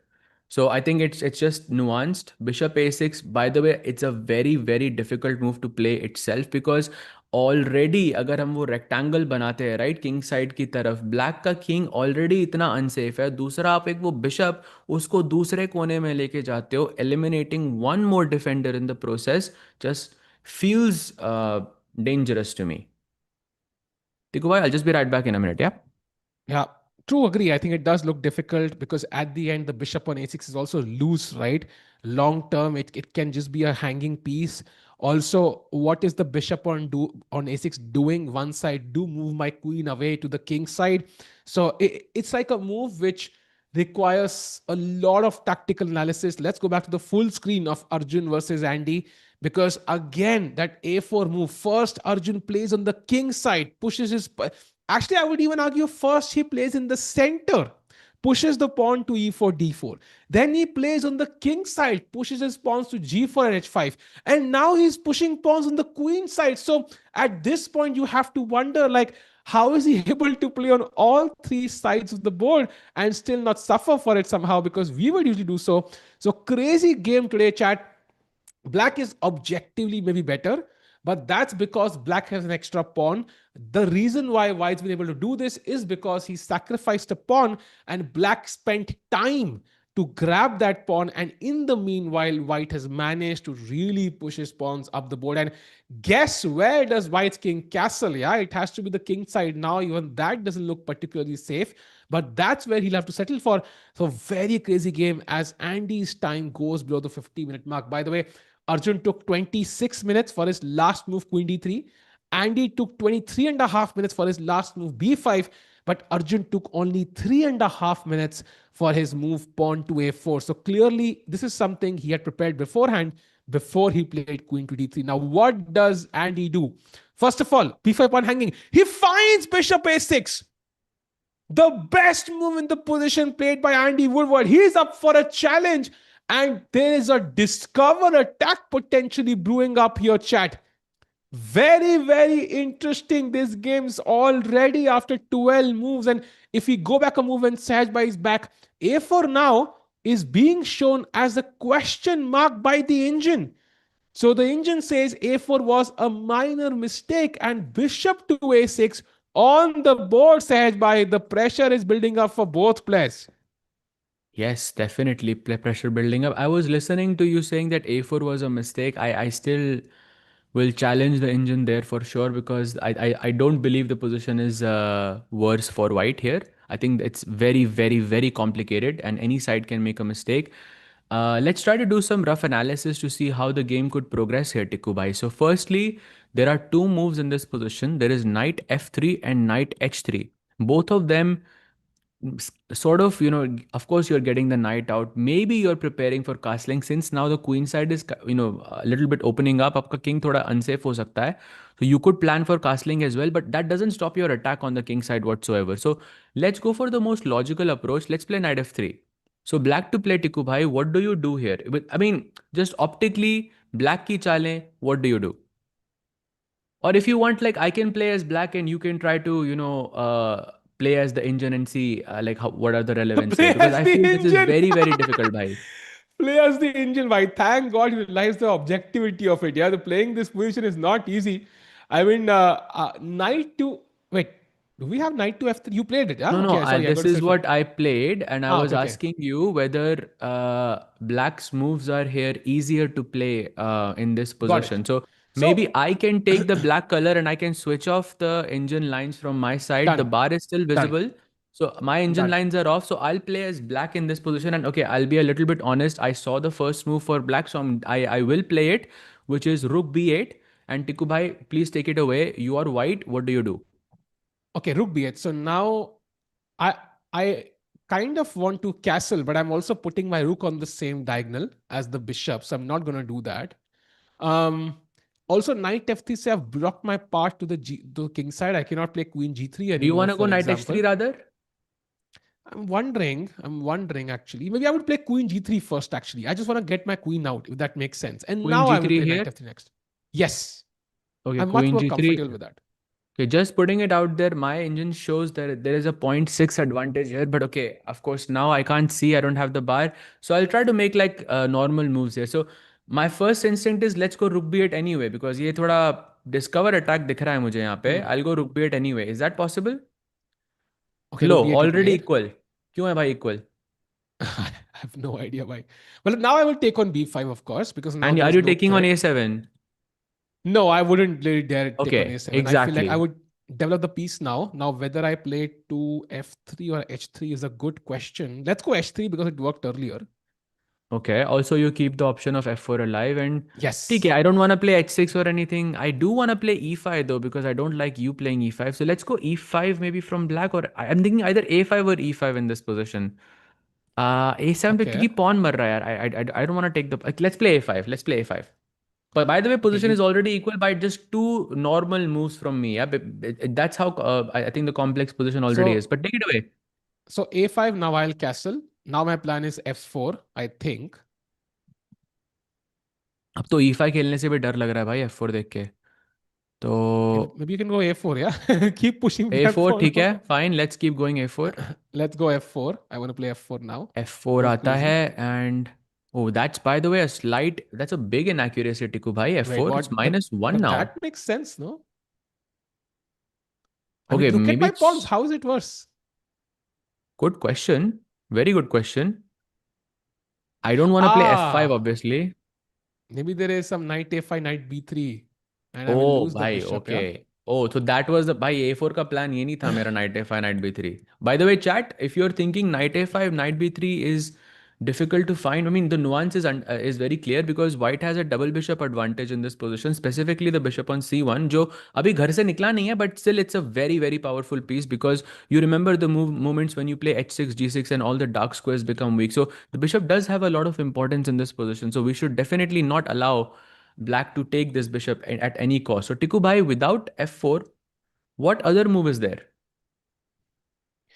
That's a tough question because again, like I want my entire point of castling was f4. So now if I go back, I have to go back. Um, So you don't want to play castle anymore? I really don't know, Sej, It's very tough because I have to look at the engine now because it's saying Yeah, yeah, no, no. f6 I, after I want you castles. to look at engine, bhai. Ah, okay. Oh, Basically you the should have said idea that. is that you play Oh, as the engine, I play as the human, and I want to understand how h6 by. difficult it is. h6 by Yeah, h6. h6. Suddenly I'm getting moves very quickly, chat. I don't know where, how. Oh, h6, and yes. g6. And now apparently rook to e1. Okay, not a very difficult move considering this whole knight a5 knight b3 business. And bhai, I honestly I cannot come up with a move here for black. Like I'm trying to make filler moves like Queen e7, but I'm not sure if they are good. Queen e7? Queen e7. Okay. Now I can play pawn to f4. I'm glad. Okay, it's not the best move, but I wanted to play f4, so I'll play f4. And f5 incoming, e5 incoming, and lots of attacking possibility. Lots. Also, the pawn on a3 is a4 is also kind of locked. And if you play a3, Tikubai, are we taking bishop a3? Or are we leaving the pawn here? I think we can leave it there Yeah, that's for what I now. was thinking as well, because bishop is more important, right, in the position. Yep. So I think, So, okay, from rough analysis, it's pretty clear that from black, even after a move like bishop a6, maybe the follow-up is not so simple. but also for white, like basically the upside is not as strong now as it was earlier. Like basically white can get a lot of moves like pawn moves, piece moves ahead towards the king side, but it's not easy to basically break through anymore. Like black did play some good moves. Um, so maybe like for either side, the variance has kind of reduced a bit basically in terms of how quickly can you win the game. So maybe the game is going to be less dramatic than we originally thought. It is my thought process. It might be a long, drawn out game now, a strategic game rather than an instant tactical nightmare as it looked originally. I think that is still very much possible, भाई. Very much, very, because गलतियां तो यहाँ पे होती ही हैं. I think ऊपर नीचे तो जाता ही है यहाँ पे बाहर, because position is so complex. But by the way, I love the move Queen G3, and just for context, the best move for black here was pawn takes a4. And do I even have to capture this pawn? Because what is this doing? Can I just not go knight f3 and just go h6, and that same idea with short castle and try to push, play bishop g5? I don't know, like try to attack on the king side. Looks pretty promising.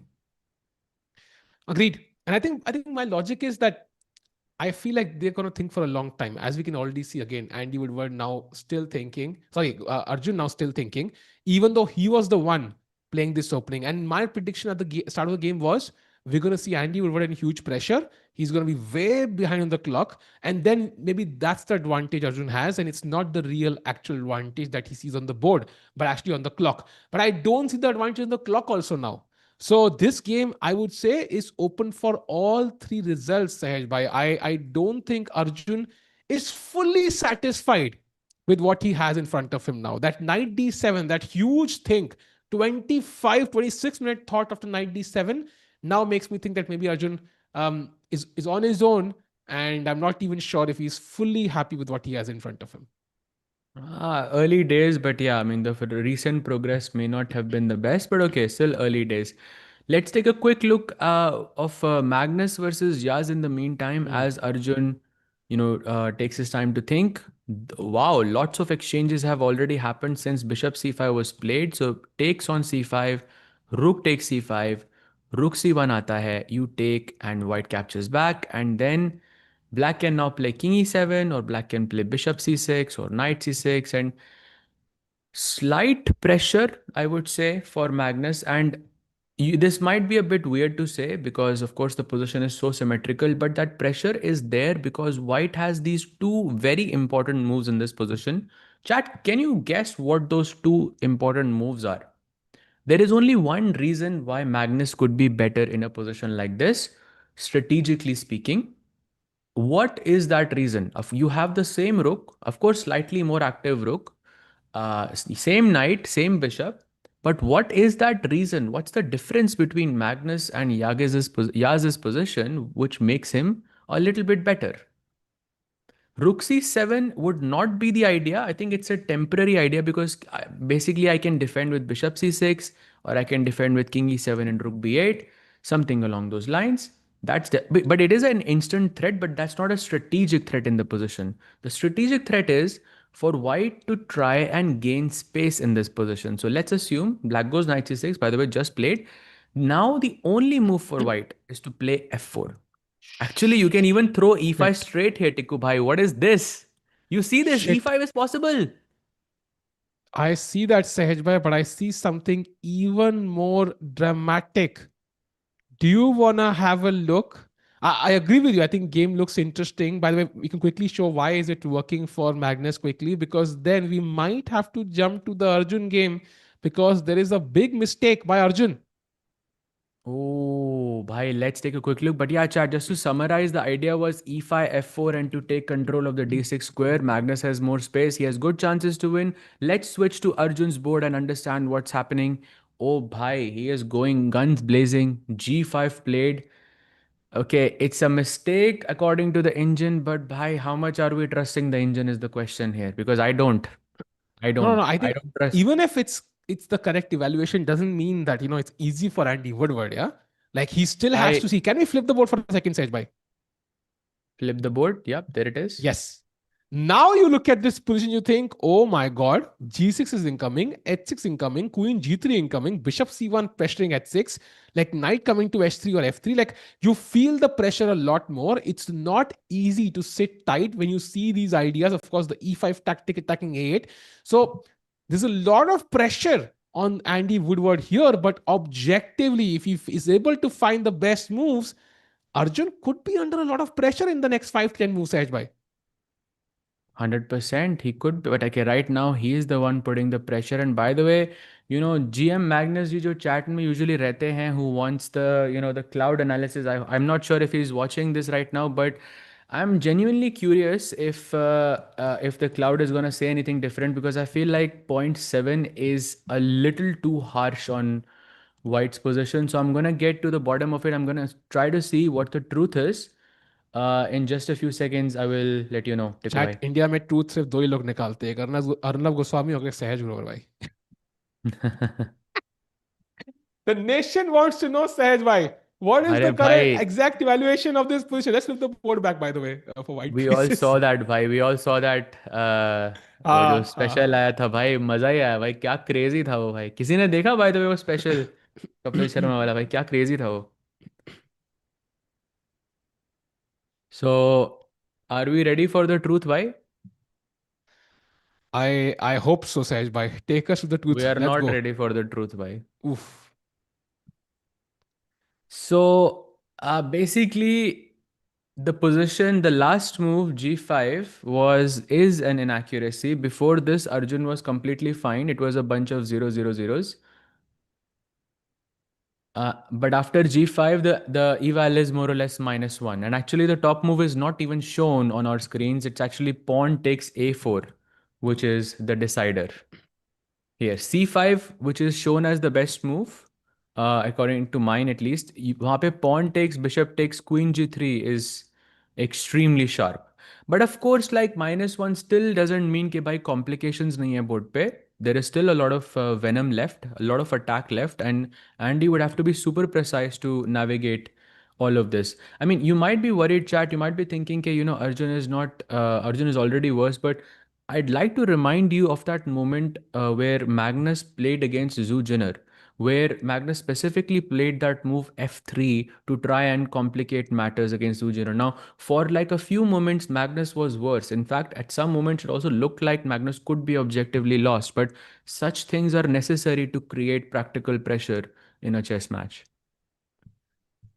Sahaj bhai, I think while I'm very hopeful for Arjun, I think this is his style and this is his confidence talking. I think that, I mean, as Tal mentioned, yeah, like, often most of my opponents are, turn out to be sick on the very day we are playing a chess game. So if it works because you're not really fighting the engine, you're fighting your opponent. My only worry, chat, is historically, Arjun has been leading so many events, and then last round he falters. I remember Chennai Grand Masters where Arvind ended up winning at the end. Arjun was leading the event throughout until the last round and then lost to Arvind. I saw multiple of these events where he ends up in second place and he looks like he's about to win. So I hope that doesn't come back to haunt him when he has to make a critical choice. He doesn't Of hesitate. course, the So, same thing happened in the World Blitz Championship as well for Arjun. I mean, he was yes, basically leading the tournament after round two. Yeah, he was basically one of the sole leaders for like such a long time, but and won the tournament like 1.5 points ahead of everyone or 2 points ahead. But जब वो qualifiers were, then he just lost to Nodirbek. Yeah, 2.5 half or something like this. So yeah, you're right. In those crunch moments, final moments, it is something that Arjun needs to work on. By the way, C5 played, breaking the center. When you face a wow. flank attack, you break the center. Not And the best move. Arjun is equal now again, by the way, according to the cloud. really?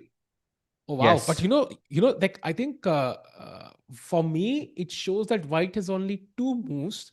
One is A takes B5 and one is H6. Otherwise, Arjun is already lost.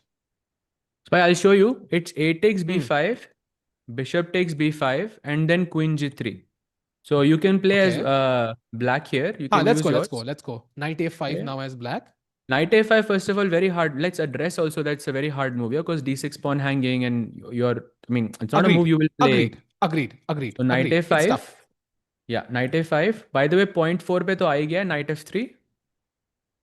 Knight F3. Knight B3 now. Knight B3. बाप रे. And chat. White to play. What is the best move? Let's go chat. And and so that was I saw this actually. The point was white moves are also not easy now. Said why? Pehle when we were but discussing night this F I तो fight, नहीं आएगा ना भाई night F I itself I know, I won't come know. here. I know, but it feels like now Arjun's moves are also tough if it makes sense. Like earlier, it was Black's moves that were tough. Arjun ka plan simple tha, H4, G5, and so on. But now even Arjun's moves are not easy. Chat, so white to play. I think this is still in Arjun's grasp because once you see the move, your mind will be blown. And Levy, think of Levy, but not timid Levy, like full on Levy, like full Levy, like not exchange sacrifice, nahi, full crazy chahiye bhai Levy hame. Nicely said. the move, Sej bhai? Take us to the truth. The truth is, h6, sacrifice the Oof. rook. But in a Oof. different way this time. Now you're just leaving the rook. And good luck taking this rook on a1 because you could get checkmated. By the way, you are not getting checkmated. It's still a draw somehow. Like, if you can believe it, takes ke baad g6. Oof. Are Bhai, what is this ridiculous. move? Okay, like 0 0 0s तो दिख रहे हैं chat, but how many of us actually believe ये game draw होगा? Like, let's be real. This is not queen is like we were talking about the rectangle. भाई हमारे पूरी forces, all of the pieces Sej that bhai, are alive are looking there. go deeper, Sej bhai. I think sometimes we have to Take do me that. through So, it, bhai. What do you play? so now f takes g6, which to me looks logical, right? Because I have some f. Usually you take with the f pawn to open the rook. Now knight g5 only move, attacking e6. Now at any point white can give a check on c2, but that doesn't really change the game so much. So let's play queen f6, the best move for black, allowing rook takes h7 check, king g8, and now only move for white to even continue the game is e5.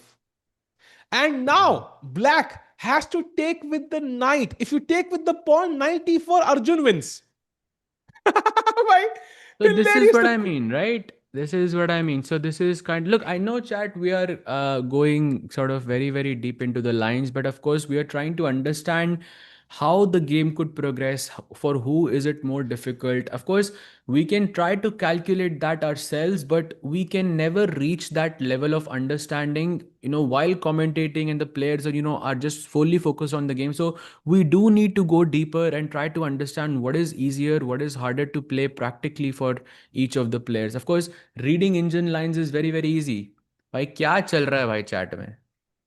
No, no, chat. I think Chat I does think not Arjun is miss, of yeah. course chat. Arjun is of course going very deep into this position because he needs to figure out. But he takes on b5.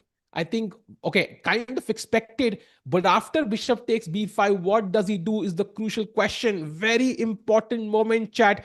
I feel like this could go. This is definitely going to be results, Saj. Why the repetitions we are seeing are almost impossible to find. And if I had to, bet Maggie's here, I might even choose black to be honest.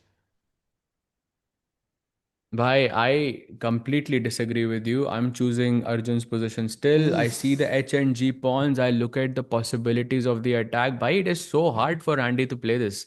Knight e2, by the way, played by Arjun, so it was not the best move. The best was Queen g3, but then again, the follow-up was not so easy either. So let's see what Andy goes for here. And Tiku Bhai, while Andy thinks a big moment has just happened in the Magnus versus Wow. Yaz board, he has indeed played that incredible move e5 in the position, solidifying the stance of the square on the d6, the sixth rank. You cannot capture it obviously क्योंकि rook c7 के बाद ये दोनों pawns goodbye. So Yeah. what do you do? By the way, Saj bhai. chat, आप तो मतलब जो चल रहा है आपका वो तो चल रहा है chat, but take a guess in this position, what is the best move for black? अगर ये निकाल लिया तो फिर deep जाने की जरूरत नहीं पड़ेगी भाई. Aha. Then I think surface level analysis would do, chat. Come on. The हाँ, यहाँ best for पे black सरफेस is उसके crazy. बाद मैं ही छोड़ दूंगा भाई. Huh. And by the way, question from the chat, do you think Salve Arjun can become world champion? I think he absolutely can. He seems to, in fact, in terms of rating, he seems to have the best potential. I think there's a mental block somewhere in Arjun about winning events. He'll finish second, third, but never seems to end up in the first place. If he wins this, that might get unleashed and suddenly he might win a bunch of events on the trot. So एक event जीतना, you do it once, you can do it again. And so that's why we have a bunch of suggestions, and some people did find Absolutely. it. Yep, absolutely. I'm looking at both chats actually, and it's very clear which chat is actually thinking on their own.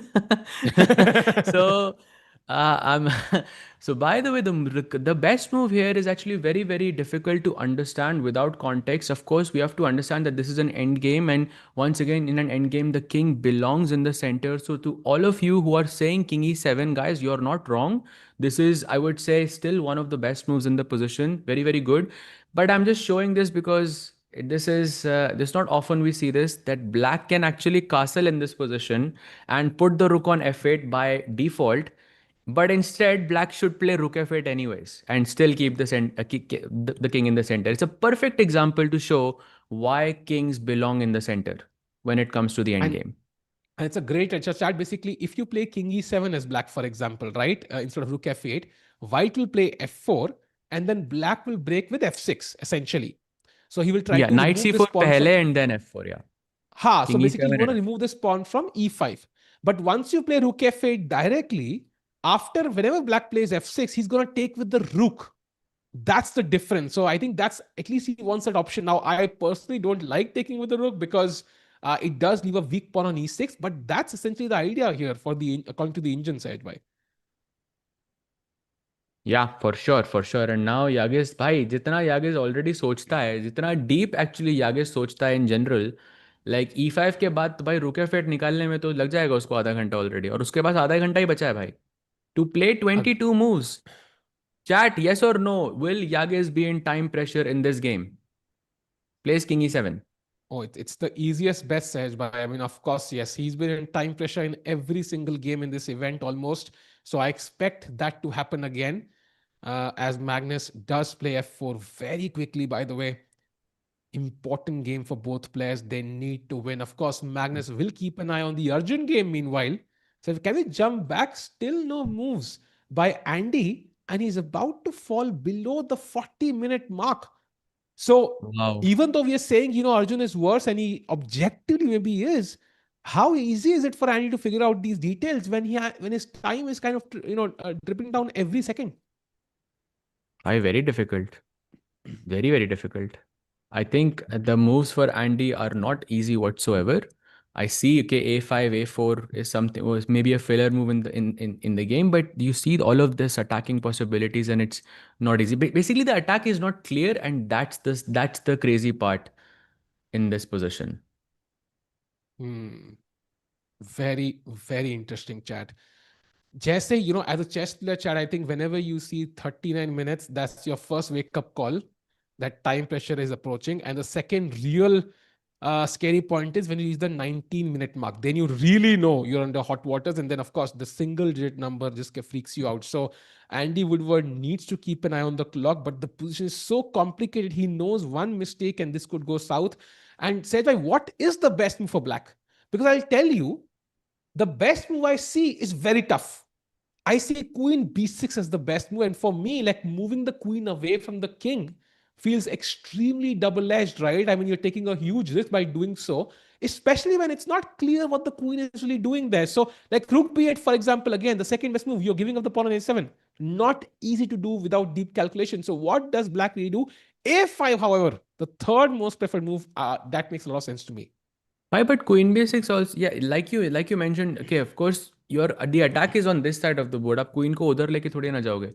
So that's sole reason why I wouldn't consider Queen B6. A5, yeah, I agree with you. That makes a lot of sense. रुक B8 तो भूल जाओ आप. तो A5 ही रखते हैं. A5 ही होने वाला है बोर्ड पे. खेला क्या Hmm. उसने कुछ? अभी नहीं He has खेला. not played yet. Yeah. Okay. And a5 khelte, suddenly the bar goes slightly up in Arjun's favor. And then white is supposed to just calmly castle. I'm not sure about the castle's move. Maybe it's doable. And then a4. Yeah. And God, I think only God knows the true evaluation here, Sahaj Bhai. I think the angels are just kind of hallucinating halfway. Exactly. Exactly but तभी तो cloud लगाया था भाई, ताकि थोड़ा कुछ सच पता लगे, because I don't think we are getting the truth at least very clearly in this position. So difficult road ahead. 37 minutes only to navigate, 25 moves to be played, and I think even if you find the right way forward, you're gonna have like 10 minutes left on your clock by the time it's all over, and that's gonna be too little. Agreed. I'm taking Arjun win today. What do you think that's not gonna happen? Do you think draw होगा, tie breaks में जाएंगे हम? What do you think? I am the vessel for the chat today. I'm going to take a leaf out of Tanya's book. Chat, what do you think happens today? Win, draw, loss for Arjun. And somebody said, I only don't like this stream because of his laughing. Arey, laugh a lot more. Having a unique laugh will help you in your life, Mr. NXTSIAM. Also, a good username would help actually, but laugh also. What do you think? By the way, maximum people saying draw. Is it their heart speaking or their mind though, Sahaj bhai? I'm not sure because the Good game question, is bhai. quite complicated. I think draw to very, very unlikely. I agree. It's too What's the complicated problem for a with draw. A6 edge? Well, I don't think there is a problem with A6, but I think it's a bit passive because remember that in this situation it's an imbalance. My initiative is on the king side, your initiative is on the queen side, and if you play a move like A6, you're not using your initiative, you're not using your strength, you're just using it to defend something. अभी मैं queen g3 जाता हूँ, like I'll just continue how I was continuing on the king side. I'll be way faster to attack the king side. So you need to create some urgency on the queen side ताकि मेरी नजर वहां पर भी रहे Hmm. basically. So not like optic, not like let's say objectively wrong, but just practically it's not the best decision in my opinion. Agreed. It's like, you fighting an enemy, let's say in any other sport, and you both have one weapon, but you're not using yours. So I think that will be not the best way to play chess. The A pawn is a huge distraction, and of course, a great asset in the end game. We also saw that knight B3 idea, right? Knight A5 and knight B3 right now. Of course, it's not even possible because the bishop is hanging. But even later, knight B3 isn't as strong because I can just stop it with rook B1. But if there's a pawn on A4, that knight on b3 is absolutely rock solid. So there are a bunch of ideas for black, and he's considering them all as he's been thinking for almost 9 minutes, and the clock has dropped to the 35-minute mark. Chat, this is absolute fire on the chessboard. I can't imagine the kind of pressure he must be facing. If he wins this could end up as a great event for Andy Woodward. But if he loses, it could be a traumatic event. Final round, Sahaj by. And of course, for players like Andy, he got an invite to this elite event. And you really want to prove a point, right? That you get these further invites. Yeah, for sure, for sure. Of course, this is so important for Andy, and of course, he has proven himself. In many, of course, winning the Tata Steel, and then performing the way that he did in the Grand Swiss, and I feel like he's just been on the rise, and he wants to make his mark.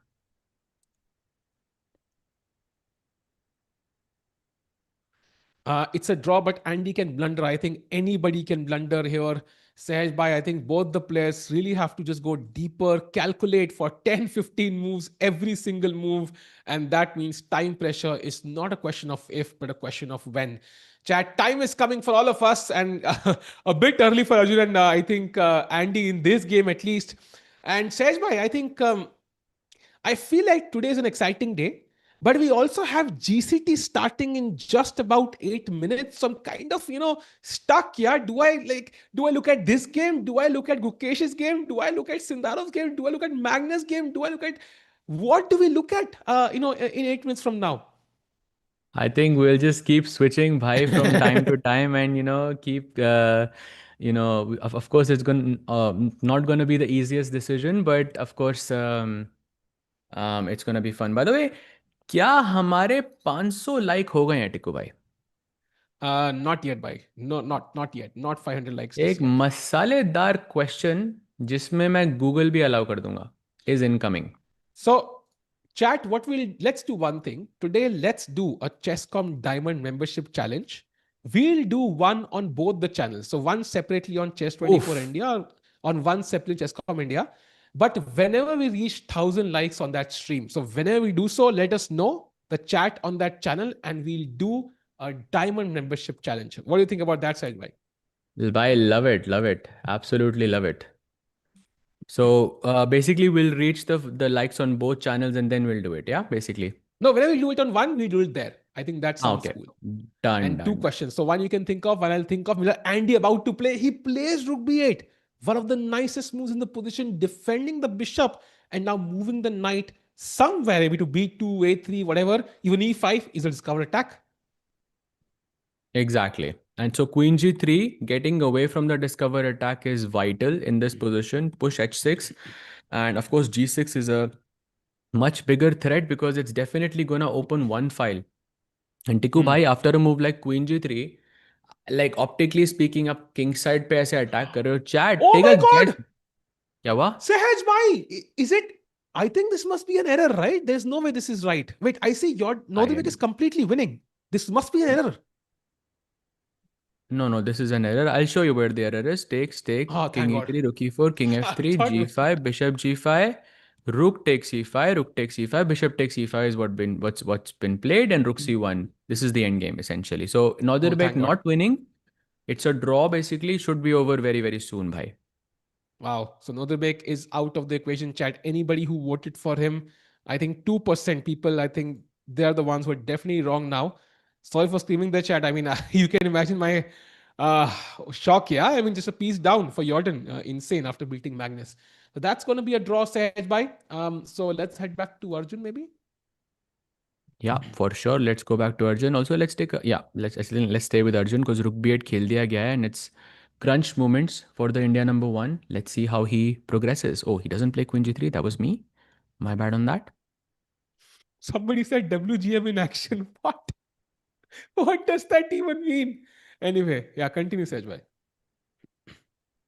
Oh, by the way, shall we also take a look at basically the game of Magnus versus Yaz because an important Mhm. decision was made here where Black played the move f6 to try and challenge the e5 pawn, Tikubhai.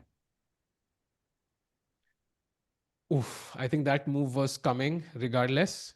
It was only a matter of when. And now Magnus likely has to take. I mean, knight f3 is an option, but um, would you play knight f3 here, Sahaj? I feel like um, that's a lot of simplification. Like takes, and maybe it's not enough for Magnus to win. And maybe the only way to create an imbalance is to take on f6. What's your thought process here?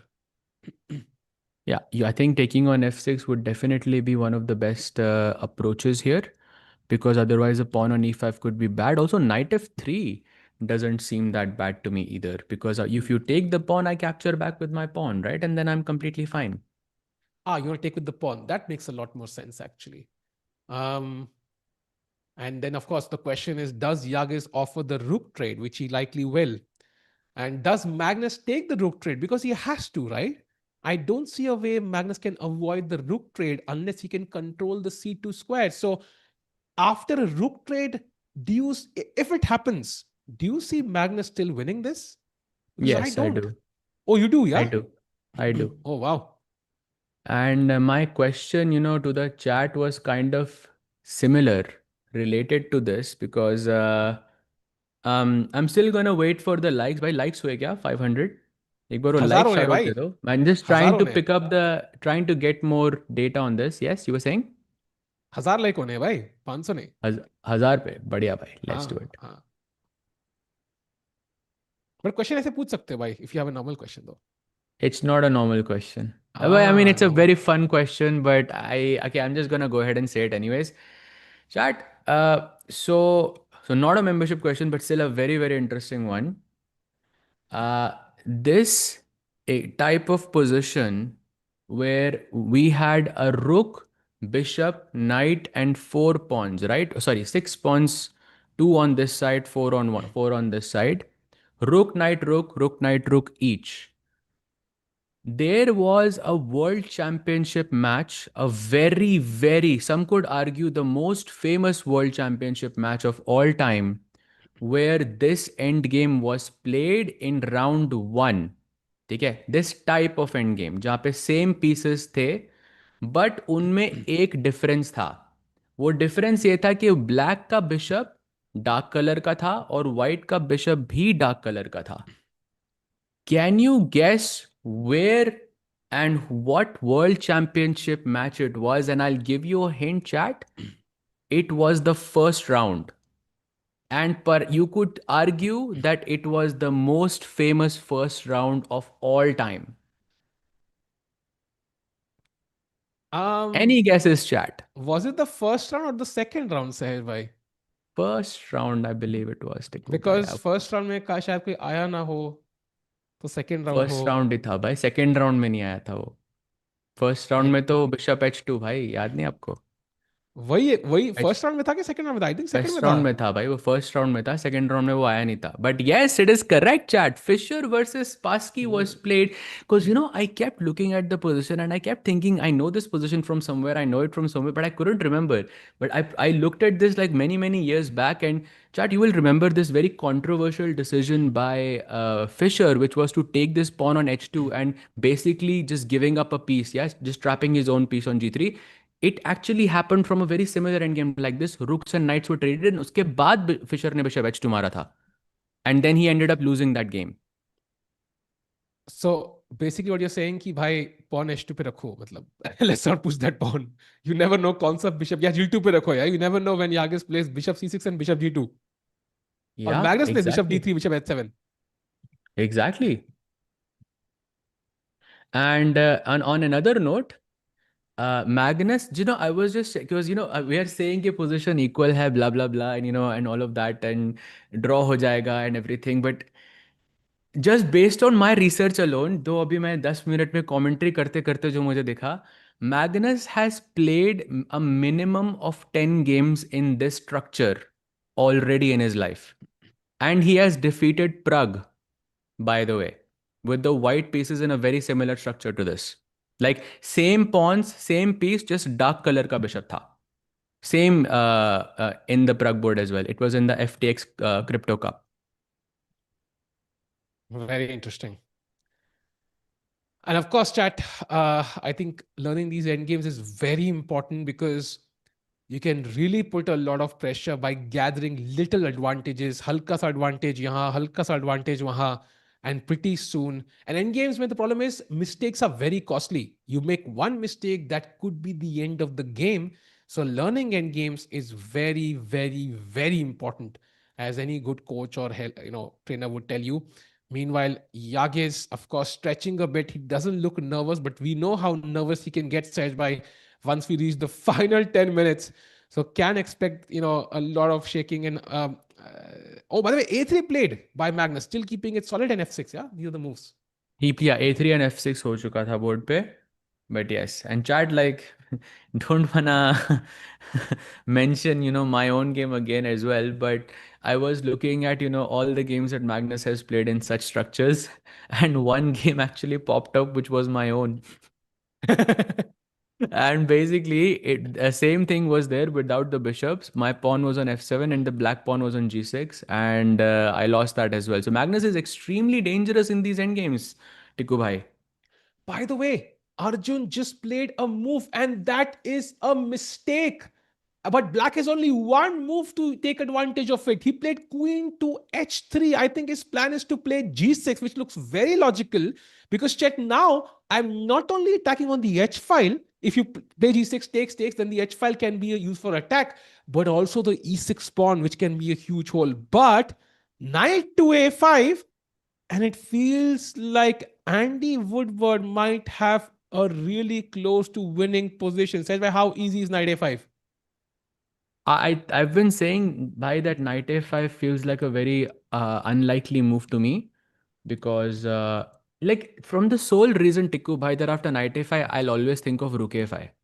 And queen takes a5 के बाद I have g6 coming, h6 coming, and I'll think कि मेरी queen भी दूर है, levy का वो sacrifice भी कर दिया आपने, and queen और rook एकदम h file पे बैठे हैं, looks very dangerous optically. I agree, objectively खराब है position, but knight a5 looks hard bhai, very hard.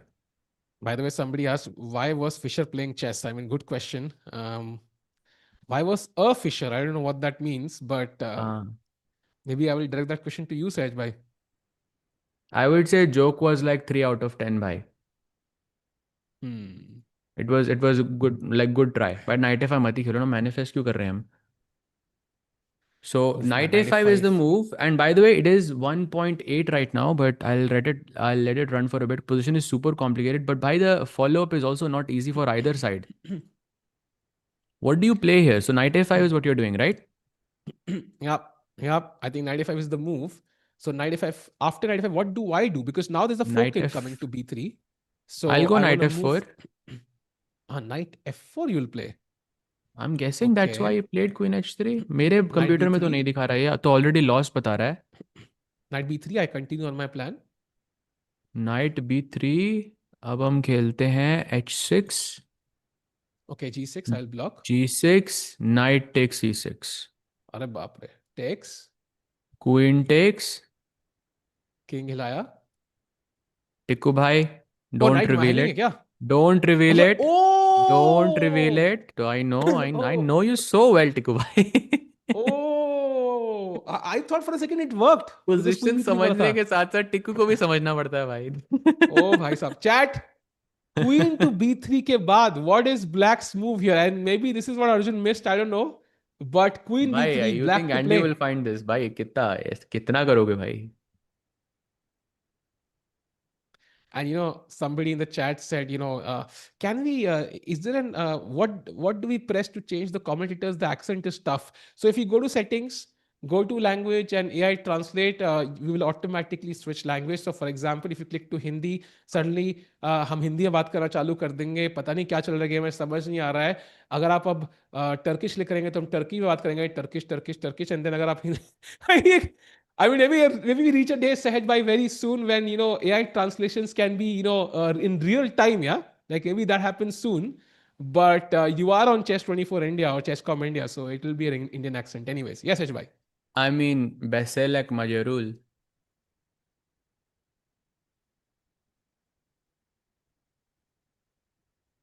If you want to switch it to Hungarian as well, even that is possible. वो context देने का था ना भाई, मुझे लगा गाली वाली दे दी कोई उससे के लिए. अरे नहीं भाई, it means I speak Hungarian. अच्छा अच्छा I'm not sure if अच्छा. anybody in the chat understood. Maybe wrong chat for that, but that was Ich spreche Deutsch basically भाई, हेलो. my ऐसे तो two cents in Japan Hungarian. France से भाई, ये थोड़ी होता है लैंग्वेज. ऐसे तो मैं 10 लैंग्वेज बोल दूं भाई. I can नहीं speak नहीं 10 भाई, languages like this. I'm actually getting very good now. Like okay, I'm getting very Ah, decent nice. now. Nice, By nice, nice. almost 1 year I'm learning, yeah. Oh, nice. That's nice. Uh, So so Queen we'd love H3 to पे वापस see. जाते हैं भाई, गलती तो है ही। Hmm. So what is happening now, Sahaj bhai? Is Arjun under real pressure? And I think for भाई Andy, the वो सब problem is the छोड़ो, clock. गुकी का भाई। Did you What see happened? what Gukesh played in the opening? How did we miss this? How Oh, did we let's miss this? go! The world champion has played London system, chat. Like, let's go. Best opening on the Let's planet go. by far. Let's go. And this is also like this is my course, bhai. This is what I've recommended. Chat, get the course. Let's go. Now By Queen the way, C1. chat. Course में है ये अभी भी। By the बता way, दो। chat. Let's go, by do like the stream. We have the GCT tournament also starting. Gukesh back against MVL, and today he plays three players. It is MVL followed by Fedosi, followed by Caruana, but he has two whites. That's an important detail. In the Chesscom India chat, someone is letting us know that you play London when you don't want to leak prep, and yet somehow in the World Championship also people play the London because it happened in the previous World Championship, no, and the one before that, if you think about it. So you never know. Queen C1 on the board, by the way, played by Gukesh, and now Black is thinking, Saj, by so far, I think both players playing very quickly. But MVL, he's a tricky, Camera tricky bhai. player, right? I think हाँ camera लगा रहा हूँ मैं. But he's very tricky, so it's not going to be easy from a World Blitz champion. Of course, of course. Every player I think is extremely tricky in this event. Of course, with MVL playing knight f6 and then g6. Chad, do you know what approach he was going for? Because you could argue that MVL is maybe the strongest player in the world with that opening. Maybe the strongest, or you can say that title is kind of shared between him and Swidler. So who is that player that I'm talking about? Which opening am I talking about, Chad? And Saj bhai, It's एक बार फिर not Andy का KID हाथ देखो. actually. That is the Andy का हाथ trick. देखो. And he played knight a5, by the way, against Oof. Arjun. He found knight to a5. Huge pressure on Arjun Erigaisi. I hope he doesn't crumble in the final round, man. This is tough. Absolutely. By the way, chat, that line, that opening was Grunfield defense. That is what MVL is very famous for, and Swidler was also very famous is also very famous for it. Both of them the best players of that. But coming back to the game, knight a5. What an incredible find by Andy. Knight to a5, putting pressure here. Knight to b3, and now the walk of confidence. He knows he is much better here, but is it over? Sahaj bhai, that's the question, right? I mean, is it over or not? I think practically maybe no, but objectively, Arjun under huge trouble. For example, the best move for me now is Bishop f4, and that's already -2. It feels like Arjun Erigaisi took on more risk than he should have. And of course, Black, I mean, he can even at any point take on e2, and I have to capture with my king. I have to capture with my king, and the rook comes to b2 with check. Like, this is not looking Hmm. like a normal position anymore. Yeah, this looks very, very difficult. I'm trying to understand if there is a nuance that I'm missing or if there is some tactic that I did not see earlier, but does not seem that trivial so far, Tiku bhai. This does seem a little troubling now. Chat, do like the stream. Arjun, could he mess it up in the final round again? If he loses, Magnus wins. Then Magnus takes the event. Crucial moment for Arjun. He needs to at least draw this. I think a draw would be something he should be very happy with right now, especially when Magnus or Dogmas about to, also looking equal. Sahaj bhai, shall we go back to Mukesh now? Absolutely.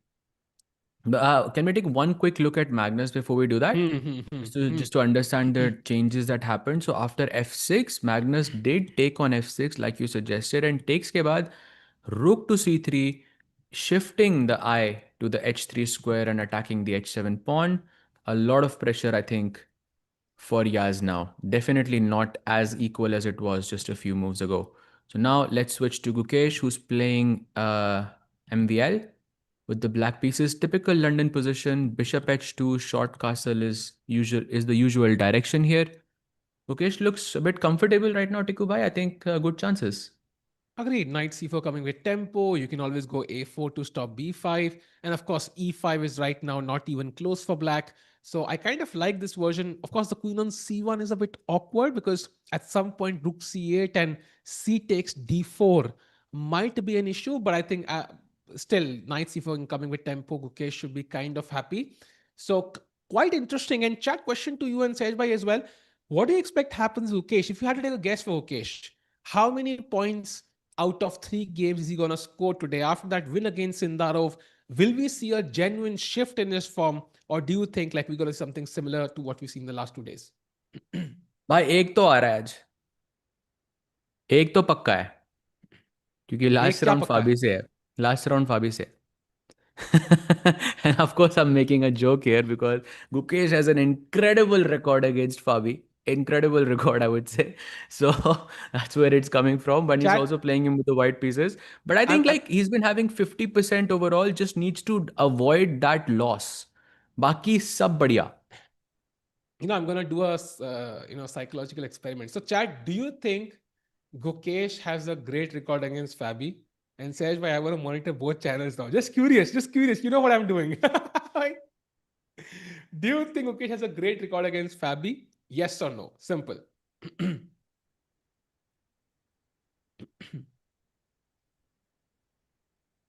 Sejbhai, what do you think? What do you see, I'm checking Sejbhai? the one chat. You can check the other one, Tikku bhai, because I'm I actually think it's checking the pretty. stats on this as well. The experiment seems to be working, Sejbhai. One channel is completely yes, one channel is completely no. So guys, actually, I'm looking at it on my screen.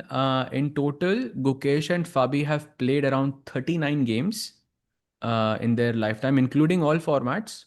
I'm not sure if we're missing one or two. Just give it one or two.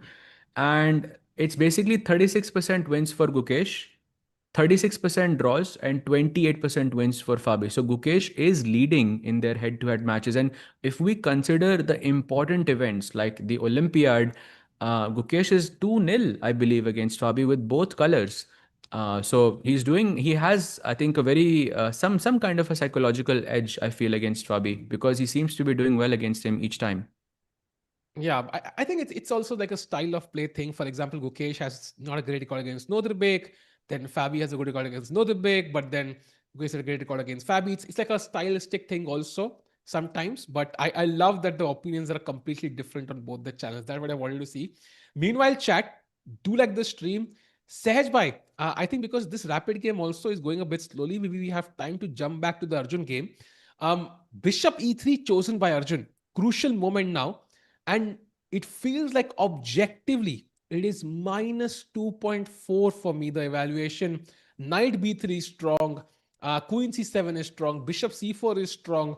I'm still confused, why not just bishop takes e2? That also looks very convincing to me.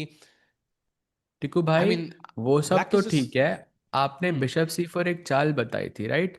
इसके hmm. बाद white की best move देखी आपने? नहीं तो देख लो भाई, मजा आ जाएगा आपको। आपका I दिल mean, खुश हो जाएगा भाई। क्या that चाल just है! kind of that just makes it even worse, no? Like, I mean, the best move here is bishop f1 chat, which is not going to happen in a million years.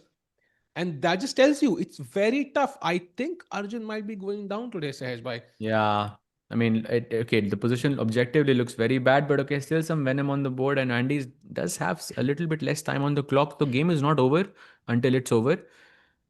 But yeah, it does look bad for Arjun. Have to agree there.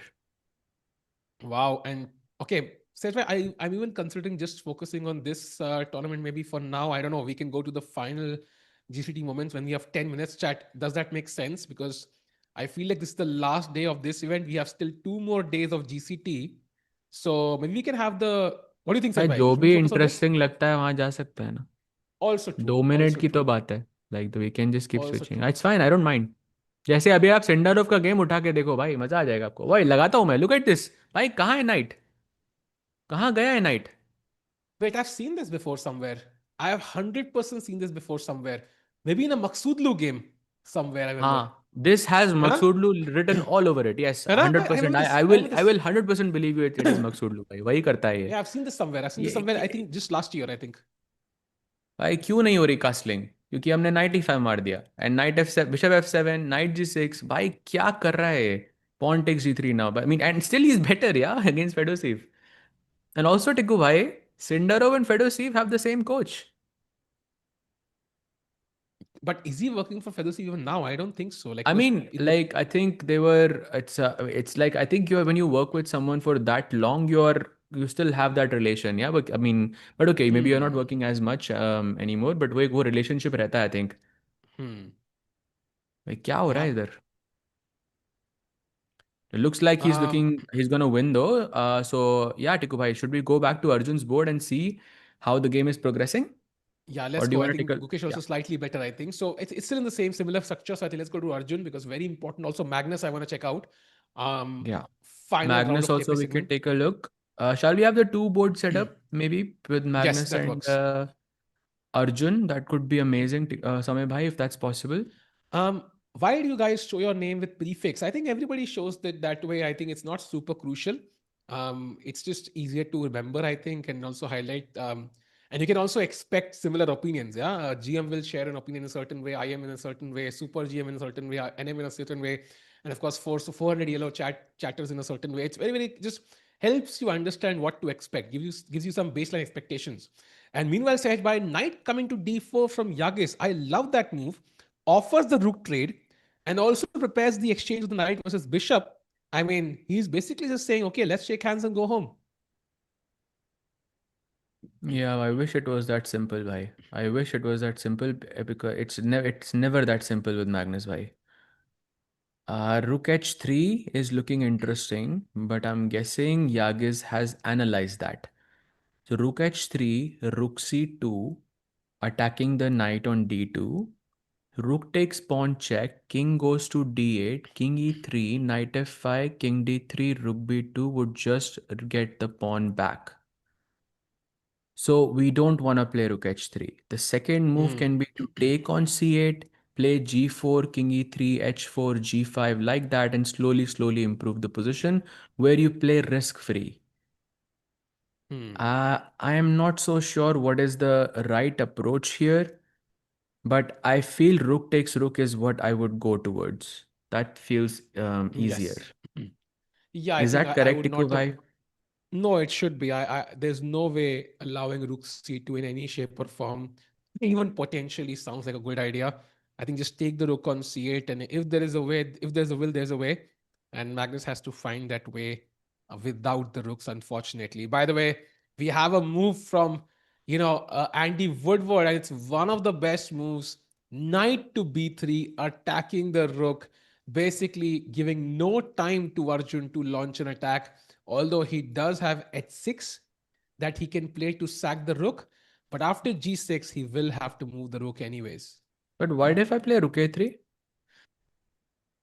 Rook You see a3. that it shows knight a5 in this position as the only move. Oh, very. But See, I can it's take on still e2, right? spicy. There, I it can is take on still e2, spicy. no? Bishop Sorry? takes e2. Bishop takes You e2. will give me double bishop versus double knight. But your king is also on e2, right? I mean, the king on Why e2 is your worth king is anything. also your king on g8 is less safe than my king on e2. What Okay, are you okay, let's saying? do it. So bishop takes e2, king takes e2, c takes d4, C takes d4, c takes and now queen d4, c7, incoming queen to c2. c7. Take, I mean, I know that it's worse, but double Bye. bishop versus double knight. Materially, I'm not bad here, bhai. Okay, I Bye. One of think the it's best gonna moves be of white. difficult for you. Here is king to f3. Bye. Okay, but you're gonna give me a check and कहीं तो रखना पड़ेगा हाँ ना मुझे king को भाई. wait, but it's I'll go tough. king Like f3 now. Fine. oh wow, king to f3, man, that's insane. King g3 Now is what? going. Now what do I do? How do I Tell attack me it's this? an Arjun game without telling me it's an Arjun game. Okay, how do I reach the king? Maybe I play d5. Yeah, I prevent you from coming to g3. Bhai, the next best move is king g4. What?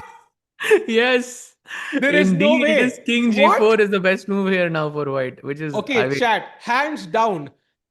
Did any of you even think about that? What? I'm sorry, that is not chess. If I played it and if I had a coach, he would slap. Okay, he would stop coaching me, Sahaj bhai.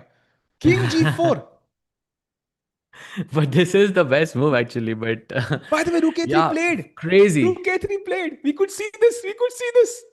हाँ अभी वो draw offer कर रहा है भाई उसको रुक ए3 नाइट ए5 and Arjun would be looking at Andy भाई लास्ट राउंड तो है ही let's just call it a day tie break भी खेलना है मुझे बाद में So knight a5, rook a1. You're saying basically we're offering a draw now because rook has to go back because it's also knight c4, right? So you have to put the rook back to, I think, a1. Also, there are bishop e2, rook b1 ideas or like rook b2 ideas. Exactly Sage bhai, what about rook b1 or bishop f4? Rook b1 there was bishop d3, bishop f4 I guess there was e5. Both are not. Bishop f4 में तो भाई यही मर रहा था ना a1 का रुक. I'm sorry, but that's also big problem. Chat, I think that king to g4, I think Mr. Sahil Rawal summed it up. A king has to step forward himself to save his people and lead like an example. Bilkul, a great lesson in leadership from the white king, which will get him checkmated very soon. I mean, if I see king g4, chat, promise to you, if we see king g4 from Arjun, regardless of the result, one diamond membership to you, man. Like if we see king g4, Why forget one? the likes. No, One? Really done, one? It done, has to done. be like 10, bhai. Come on. Bro, I can't choose now. It's not my company, Saj. I can Bhai, give away what I can. whoever has to choose, show him king g4 and they will be convinced. I But I promise have you. to call him then. No, it's not like you were wait kar rahe mera. So let's go with one for now. But if you see king g4, one diamond membership giveaway, 100%.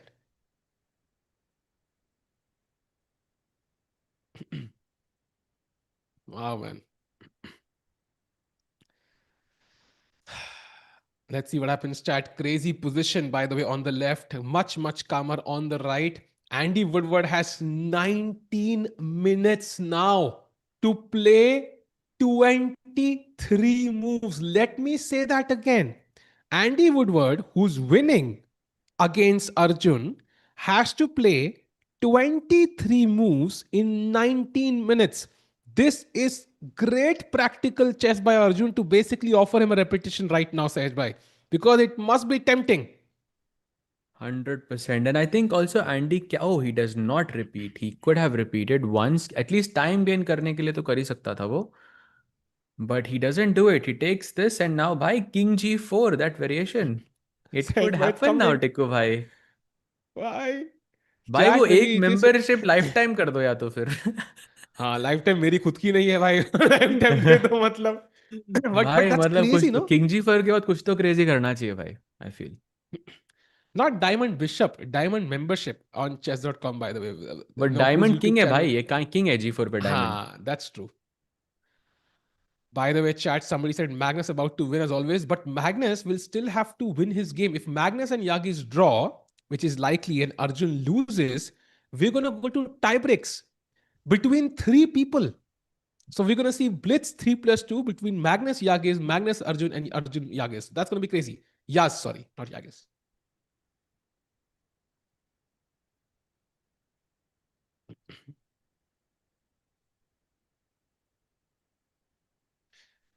By the way, we have a question. Wow. Why not Rook A7? First of all, we have to take the bishop, of course, right? We have to take it back. And even if you had some time, I think with your king in the center, that's too high a price to pay. Black will play, for example, queen b6 or something else and gain tempos on that rook, and he will use it to attack your king. By the way, c takes d4, it's happening. It's happening. Queen c7 is happening, I think. Wow, bhai, that could that would be crazy, no? If actually King G4 happened, bhai, that would be the best diamond membership ever. Yeah, I've. Oh my god, it's happening! Come on, It's happening, Arjun, King chat! F3. Okay, this is absolutely insane. It's absolutely insane. By the way, King F1 is also a move, but it's riskier because you could have some Rook B1 check and the king has nowhere to go. So King F3 does feel easier to play, but there is no way I will ever consider King G4 Sahaj. King F3 पे तो आने दो पहले. Think that's the more difficult decision, but let's see. Because Queen C2 check And आ रही है. King F3 नहीं खेला तो basically it doesn't work. Nothing works. wow, man, I am so impressed by this game. By the way, I have a question. So my problem is that my king could reach a square where it could block some pieces. So could I play something like Rook D1? Because my idea is once you give that check, I will play King to E1 next and basically at least argue that okay, I will lose my attacking chances, but I'm trying to stabilize the position. Is that something you would consider here, Sahaj? No, bhai, because if you stabilize the position, you are dead lost. The only reason you are not, Hmm. you haven't, the only reason like Arjun cannot resign is because he has an attack. So Hmm. neutralizing is something that we should never ever do. We should not, we should just double down on the attack and throw everything because that's the only thing that we can do right now. Of course, queen straight ho gayi, for example, position se, then it's, I mean, then it's fine. Then I don't even think that Arjun will be worse here because double bishops Hmm. are super strong. And the A7 pawn is weak. So that I totally agree वो with तो you. मर ही जाएगा. And also, let's have a look at this. So let's play King F3. Chad is quite curious. Why is King G4 the best move? We look at King F3 basically. And why is it a good move? Because Queen C2 check is incoming anyways.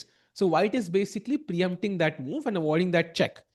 So now Exactly. D5 is what we considered because King wants to go to G3 and maybe even H2 on a good day to safeten himself. Maybe King G3, F4 might be safe, whatever it is. So D5 attacks the pawn on E4, threatens D takes E4 with check, and also opens the queen towards the G3 square. And now the beautiful move, King to G4, which is just insane, Sahaj. By explain us why is this move the best? भाई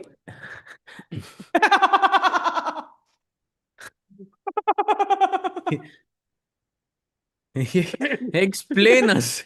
हाँ, अभी पूरी जो पिछले 24 घंटे में यही पढ़ रहा था मैं कि why in chess the king G4 is the best move. भाई how should we how remember that chat, like as a general rule of principles at this level, or everything you see is an exception. Like exception, like in general terms, this is a horrible decision, but it's an exception. And exceptions, why, the one thing about exceptions is you cannot predict them. They just show up, and then you have to be ready, you have to and improvise. And Chad, if you really want to go crazy, after king to g4, I think one move that I really want to play is f5 check, right? So f5 check, I want to check your king with a pawn. E takes f5, e takes f5 पे. Now the only move is king h4. ये king Oh, कहाँ that's fine चला है? actually for हाँ, that that's is fine fine. for Arjun. Yeah. So I'm quite interested in where this king lands up because the journey is quite, full of mountains, hilly areas, and trenches and, valleys. But if it survives, it's going to get a beautiful Wusehejwai at the end. Yeah. Then Arjun can just look at the trophy and be like, my precious. Wow, man, what a crazy position. And that extra time for Arjun is invaluable, by the way. 34 minutes versus 19 minutes. If that was not an advantage for Arjun, I would say he was dead lost, or he will use the time to his advantage. Meanwhile, chat, nothing crazy happening in the GCT tournament. I'll let you know when something happens when we reach the time pressure phase. So let's take here for now. Sahaj bhai, what is going to be Arjun's move? Anything apart from King F3 that comes to mind? H6 I guess, और रुक D1 तो नहीं खेलने वाला मैं. King F3 भाई, King F3. I don't want to think है भाई. I don't want to uh, like even think in this position because I feel like anything I am calculating I lands in some sort of tactical problem. And King Hmm. F3 I think is by far the most logical here Hmm. because you are completely taking away Queen C2. There is some eye on this knight on B3 with the Queen, but उसका आप कुछ कर नहीं सकते, at least for the time being. And I think the most logical explanation would be, for example, like something that doesn't involve king g4 is king f3, black plays rook b4 to attack the d4 pawn. White doesn't care. White just plays king g3, knight takes d4, and king s2. And this is basically the scenario where Arjun basically siphons his king, but of course, it's going to cost him a pawn, Sahaj Bhai. And that doesn't feel too tempting either, right? I mean, it doesn't feel So like why I not have chances to Rook win this. D1? Good question. But then again, I don't get the attacking chances anymore, right? You mentioned this. Also, Queen C2. G6 तो है ना. But Queen will you C2, play? I'll make the most like, a pleasant move that any chess player can make in this position. Queen H1. I feel. Oh, by the way, King It's F3 actually the played! best. King F3 played! King Let's F3 go. played! Chat Chat! one more move before you get one. Okay, two memberships. Yeah, one from me as well. भाई इसको बढ़ाओ, इस number को बढ़ाओ अगर King G4 आएगा. It's gonna be a huge moment if he plays King G4. By the way, for that, Black has to play D5, which is very, very likely. It's very, very likely he plays D5. So, chat, King G4 would be insane. We are one move away from King to G4. Chat, do you think it happened? Yes or no? Sej bhai, any guesses? So I think if he plays D5, I think Arjun finds King G4. Oof. But I think Andy doesn't play D5. Like, Ah. I don't think it's the most logical. To me, Rook B4 is more logical because it's attacking the pawn straight away. Also, by the way, after D5, King G4, what if I take on E4? We saw F5, but what कहाँ पे? happens on after D5, King G4? Just D takes C4. Then I mean, you don't capture the pawn. I'm guessing because there's F5 check, and Hmm. then on passant, and you lose the bishop on E4 because it's a check. So after F5, sorry, after D takes E4, you should either tuck the king away to H4 and then take, or play Queen G3 straight. Oh my God. Ah, Sahaj bhai and chat, I saw something that's gonna freak you out. Ready? Okay. Are you the ready? yes, yes, bhai. Go ahead, show us. Ha. So queen, I think let's say queen after this D takes C4, King G4, D takes C4 played, and Queen G3 as you mentioned, right? Makes sense. We're Yeah. gonna trade queens. So very logical move. Now black can play F5 check. So basically defending the pawn. And if you move the king back to H3, then I am comfortably winning. So you take on F6 and passant and passant. Now knight takes F6 check only move. King to H3 only move. You want to head back to safety. And now queen exchange, of course, black will not do, right? Because then again, white is safe. So queen to D7. And now only move for white H6, allowing E5 check. And question to you, chat, where do you put that king as the only move now? पहले वाला better था इससे. But still, पहले bhai, वाला I थोड़ा mean, this better is था इससे. crazy. This is crazy, man. King to H4, you have to play now. Bhai, Wow, chess, what a move. I have no words, bhai. But still, bhai, very, very difficult, I think, for both sides, but more so for Arjun. Bhai, Arjun is, yeah. Actually, now that I think about it, even in Tata Steel, Arjun lost the final round against Nodirbek, that too with the white pieces in like some 2 hours, yeah? So Yes. last round में कुछ होता है, I think, Arjun को. You might be on to something, bhai. I think that's been a problem. And even, for example, you look at the World Cup, right? World Cup, he was playing West, Wei, I think. in the final round, like he was winning that second game in the classical section, he was winning, couldn't convert. We had Yeah. that move, right? Something to d5, bishop d something he had. Yes. He misses it, loses tiebreak, and if he had won that round, he was 75% through to the candidates. He So would be through to basically, the candidates. Come on. Like, he yeah. would be So through basically, 100%. whenever that stage arises when he's one step away, that's when he falters. Basically, that's, I think, been a pattern. So he should find a way to somehow even hold this, and if he wins this tournament, I think that's going to completely break the pattern, unleash that confidence, and then we will never see him struggle in that fashion. Yeah. Correct. And by the way, someone in the chat, that's a bit off topic, asking if they think Levy, if I think Levy can become a grandmaster. And I think we have discussed this many times in the past before.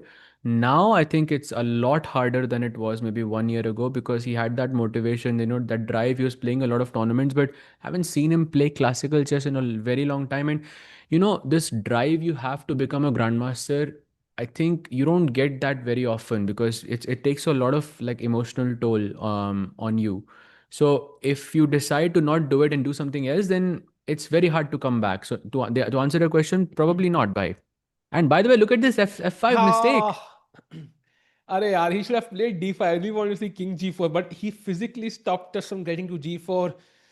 Nobody can stop us, Andy. Bhai. Nobody can stop us. We'll come to G4 someday on a good fine day when there's a sunny morning. By the way, F5. So what do we do now? Because ideally, I don't want to open the F file because your rook will attack my king. So can I keep it closed somehow? Is there a way? Or do I have to retake? Bhai, I think GF6, Rook F6, King G3 is what I would go for. But I'm not sure if D5 check E5 is possible, or you have Knight takes E5. Takes, It's coming. Bishop F4 is not possible. There's Queen E3, King G4, but there's Rook B4 checkmate. भाई ने Yeah, checkmate में that's निकाल bad. दी सहज भाई. And you're correct. I think it's not possible. Crazy. So what shall we do? Sahej bhai, King G4 is still possible. So GF6, Rook F6, King G4. No, no. The best move for white is actually h6 here instead of rook Mm-hmm. takes f, g takes H6. f6. And if f takes e4, you already know what to play, yeah? Oh, beautiful. It's still possible. And this is equal, by the way, chat. This game G6, is already King equal. H4. Oof. Beauty. भाई Absolute beauty. castling तो हो गई, but it's like hot, like on from a different angle, yeah. Like Yeah. from, if you were looking at the board like this, white's king is completely safe. Like it's in the original square actually, chat. That's it. It's like, rook Modern kind of. chess for you. This is modern chess. You said chess has changed. Our view of chess has changed. You can see if you just look at it like this, it looks normal. Absolutely, man. The rook tied a rope to the king and swung him, yeah, by the circumference or whatever, by the radius, and it landed on h4. But okay, important moment. I think h6, however, not easy to find for Arjun, I think. The other option is, of course, g takes f6, the move you mentioned. In that case, I think king will head off to g3. Regardless, the king will be moving next move, chat. So this is a crazy game. One misstep, and Arjun is just lost. So he has to be careful. Correct, bhai, correct. I think so. Tough decision ahead for Arjun. 30 minutes versus 15. Good, I think, time management there, but the position is very complex. While Arjun thinks, let's go back to the endgame masterclass we have going on today between the GOAT of chess and, well, the Turkish youngster, the youngest player to be 2700. Well, the, the guy who's Hmm. supposedly the next GOAT. He's playing an endgame. Rooks have been traded off. It looked like it was basically very equalish, but Magnus has managed to create some mess, Tikubai, and 15 minutes also for Yagiz. I think the chances to win have increased quite a bit now for Magnus.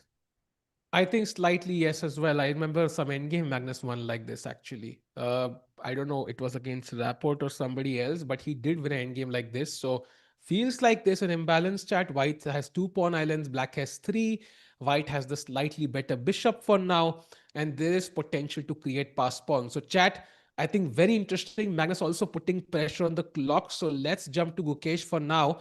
It feels like MVL has made a mistake with his last move, knight to d8, and now Gukesh is, well, not winning, but very close to objectively winning.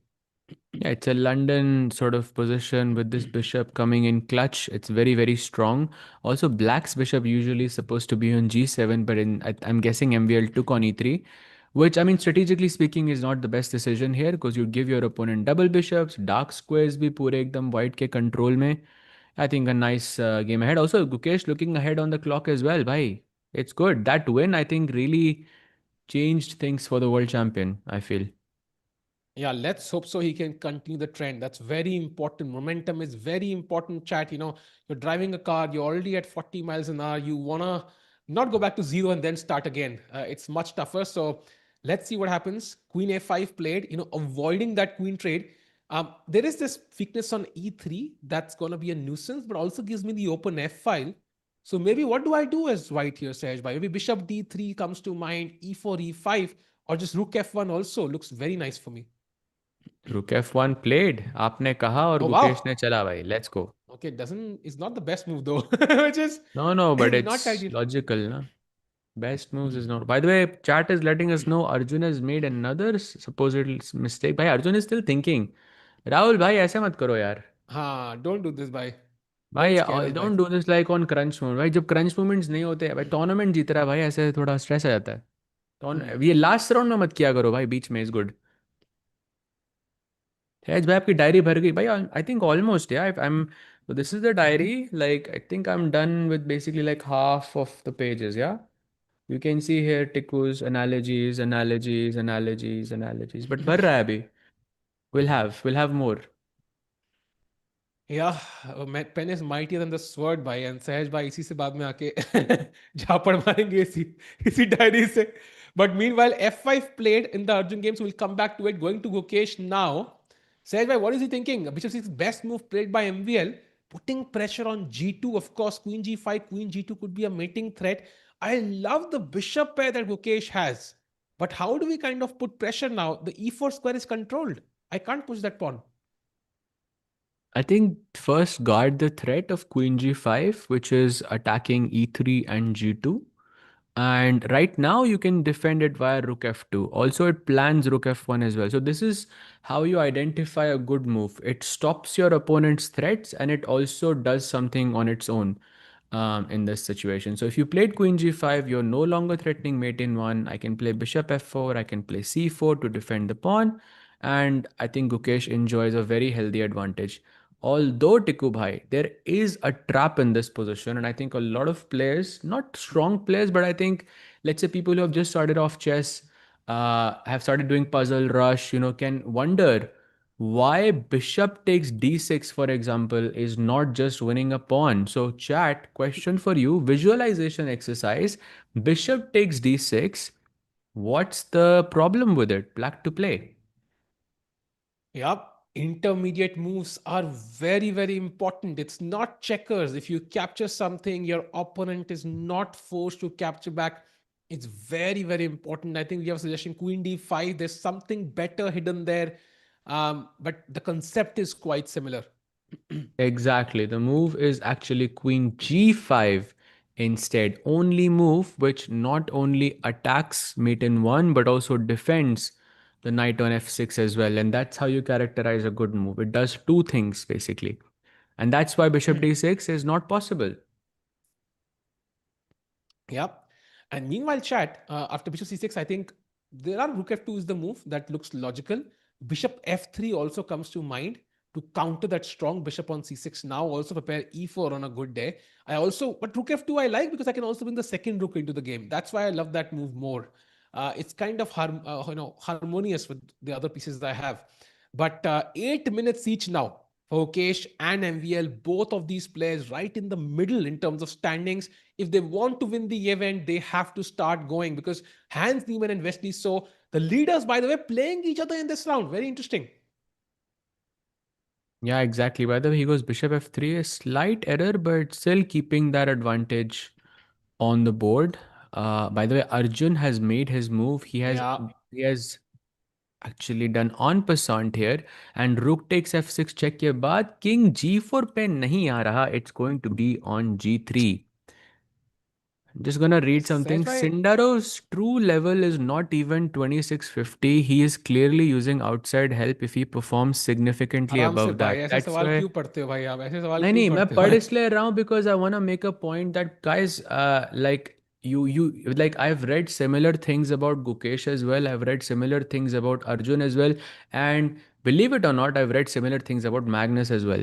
So I just want to point out that please don't base your opinion of a player on just one bad day or like one bad game. That doesn't define your chess strength. One, you can eat something wrong, like something different in the morning, and you can play a very bad game. Trust me, I'm speaking from my own experience here. Like that is possible. Smallest of things goes wrong, doesn't go according to plan. It can completely rupture your entire thing. So I think let's stay away from comments like that, and let's try to focus on the chess. And Chad Arjun has not blundered. I think he played the second best move in the position. It's of course still bad for him, but King G3 now is the move he has to find to slow. What? क्या हुआ भाई? अरे, Look at the you are move! King joking, G4 on bhai. the board, played, brother. I mean, that's a bold move, man. What? Did he just play King G4? Wow. Wow, wow, wow. That means Arjun was planning King G4 all along. Why crazy? And Chad, no, no, no, that was not the position where King G4 was That was not giving the a position. membership. So sadly, not the same situation. But look at this. The point is, here black can play e5. You're supposed to take, and after knight takes e5, now king g3. And basically, the queen is blocked by its own knight on e5. Is that the plan? It seems like that's the plan, basically. I don't think plans are reactive in that sense. Plan, I think I would think what does Arjun do if black says pass? Like probably something like King H4, yeah? I don't even know what you would play by. I don't know what the plan is. This looks very, very dangerous for Arjun. Um, Wow, man, that is crazy. That is an insane move, by the way. King to g4. And must be a shock for Andy Woodward. There is no way he considered that as the main move there. So he's going to spend 2-3 minutes thinking just here. Like, what is this move even? भाई इस बंदे को मैं हटा रहा हूँ यहाँ से, हाँ? जो चेसकॉम वाला, एक बार देख लेना वहाँ पे आप उसको. हाँ हाँ. Where is Magnus? Magnus is also playing, by the way. We can have a look at that. You know what? Um, let's see. Let's see. Chat, we'll do a membership for King G4. We'll do one membership for King G4. Let's do it anyways. Because anyway, you're not teaching the like stuff. Might as well do one that way. So we'll do one at the end of the stream, but you have to stay till then. You have to remind us for the membership. It's on you to remind us. Take it so we don't forget. Meanwhile, Sahaj bhai, what does Arjun do now? Like, what does Andy do now? He has 12 minutes. 12 minutes on the clock. I think he has to calculate his way out. E5 we know, like you mentioned, is the best move. Can I play D5 here? Like, what if I just wanted to just block the center completely? That's not so clear, no? It's not so clear why. I mean, you have to play slowly now. Knight D C5, A5, ऐसे करके खेलना पड़ेगा आपको. तो long term आप better हो basically, is what you're telling me. This is fine, no? Fair enough. Fair enough. Fair enough. Actually, I like that. If there are genuine chances to simplify the game, I mean, might as well do it. If my king can slowly come back to g3, close the center, close the path of your queen towards my king. And if this happens, then insane intuition and calculation by Arjun to realize that king g4 is better. I mean, 99.9999999% of players in the world, and no, I did not miss a nine, would not even consider king g4 here, Sahaj Bhai, I feel. Why, but you did, no? Like 10 minutes ago. No, but I You had were the engine even help. No, off. right? Like that's why I even thought of king. There's no way I think about king g4. Anybody thinks about king g4. Yeah, that's fair. Fair. Okay, so E5 is not played, by the way. I'm just going to go back to the original position. There is 10 minutes left for Andy. Tough situation. He is technically winning. Let's see what happens. By the way, going back to the the endgame masterclass between Magnus and Yaz, and looks like Yaz is holding on. Bhai, looks like the masterclass is it continues, it carries on. Yeah, I think Yagiz will not make it easy, although the time pressure phase is, approaching. Maybe that gives Magnus an opportunity, but it's not going to be easy. Now the bishop on c8 has also opened up. Black's all three pawns are on dark squares, complementing the bishop on c8. So black has really set up himself perfectly for holding that draw. In fact, all the five, six pawns are on dark squares. So Sahaj bhai, gonna be Chalo, tough for Magnus to win this one. for sure, bhai, for sure, difficult, that's for sure. But chat, एक question आपसे. Let's say मैं खेलता हूँ knight d2. I'm just gonna play a random move. You take on f4, I take back on f4, and end game. Let's say a practical end game question. You can remove one minor piece from black's camp, and you can remove one minor piece Nice. from white's camp. Right? Black का एक piece, white का एक piece you have to remove. So it's either bishop versus bishop, knight versus knight, bishop versus knight, or knight versus bishop. Which piece are you removing for black, and which piece are you removing for white? Somebody said, Yash bhai said removing kings, lols. नहीं भाई, kings we can't किसी ने remove. बोला Let's. Black का king, भाई minor pieces थे, option नहीं था, वो चीटिंग कर रहे हो आप ये. But players saying bishop. Actually, chat, I think this is the exception yet again, and that's why I asked you.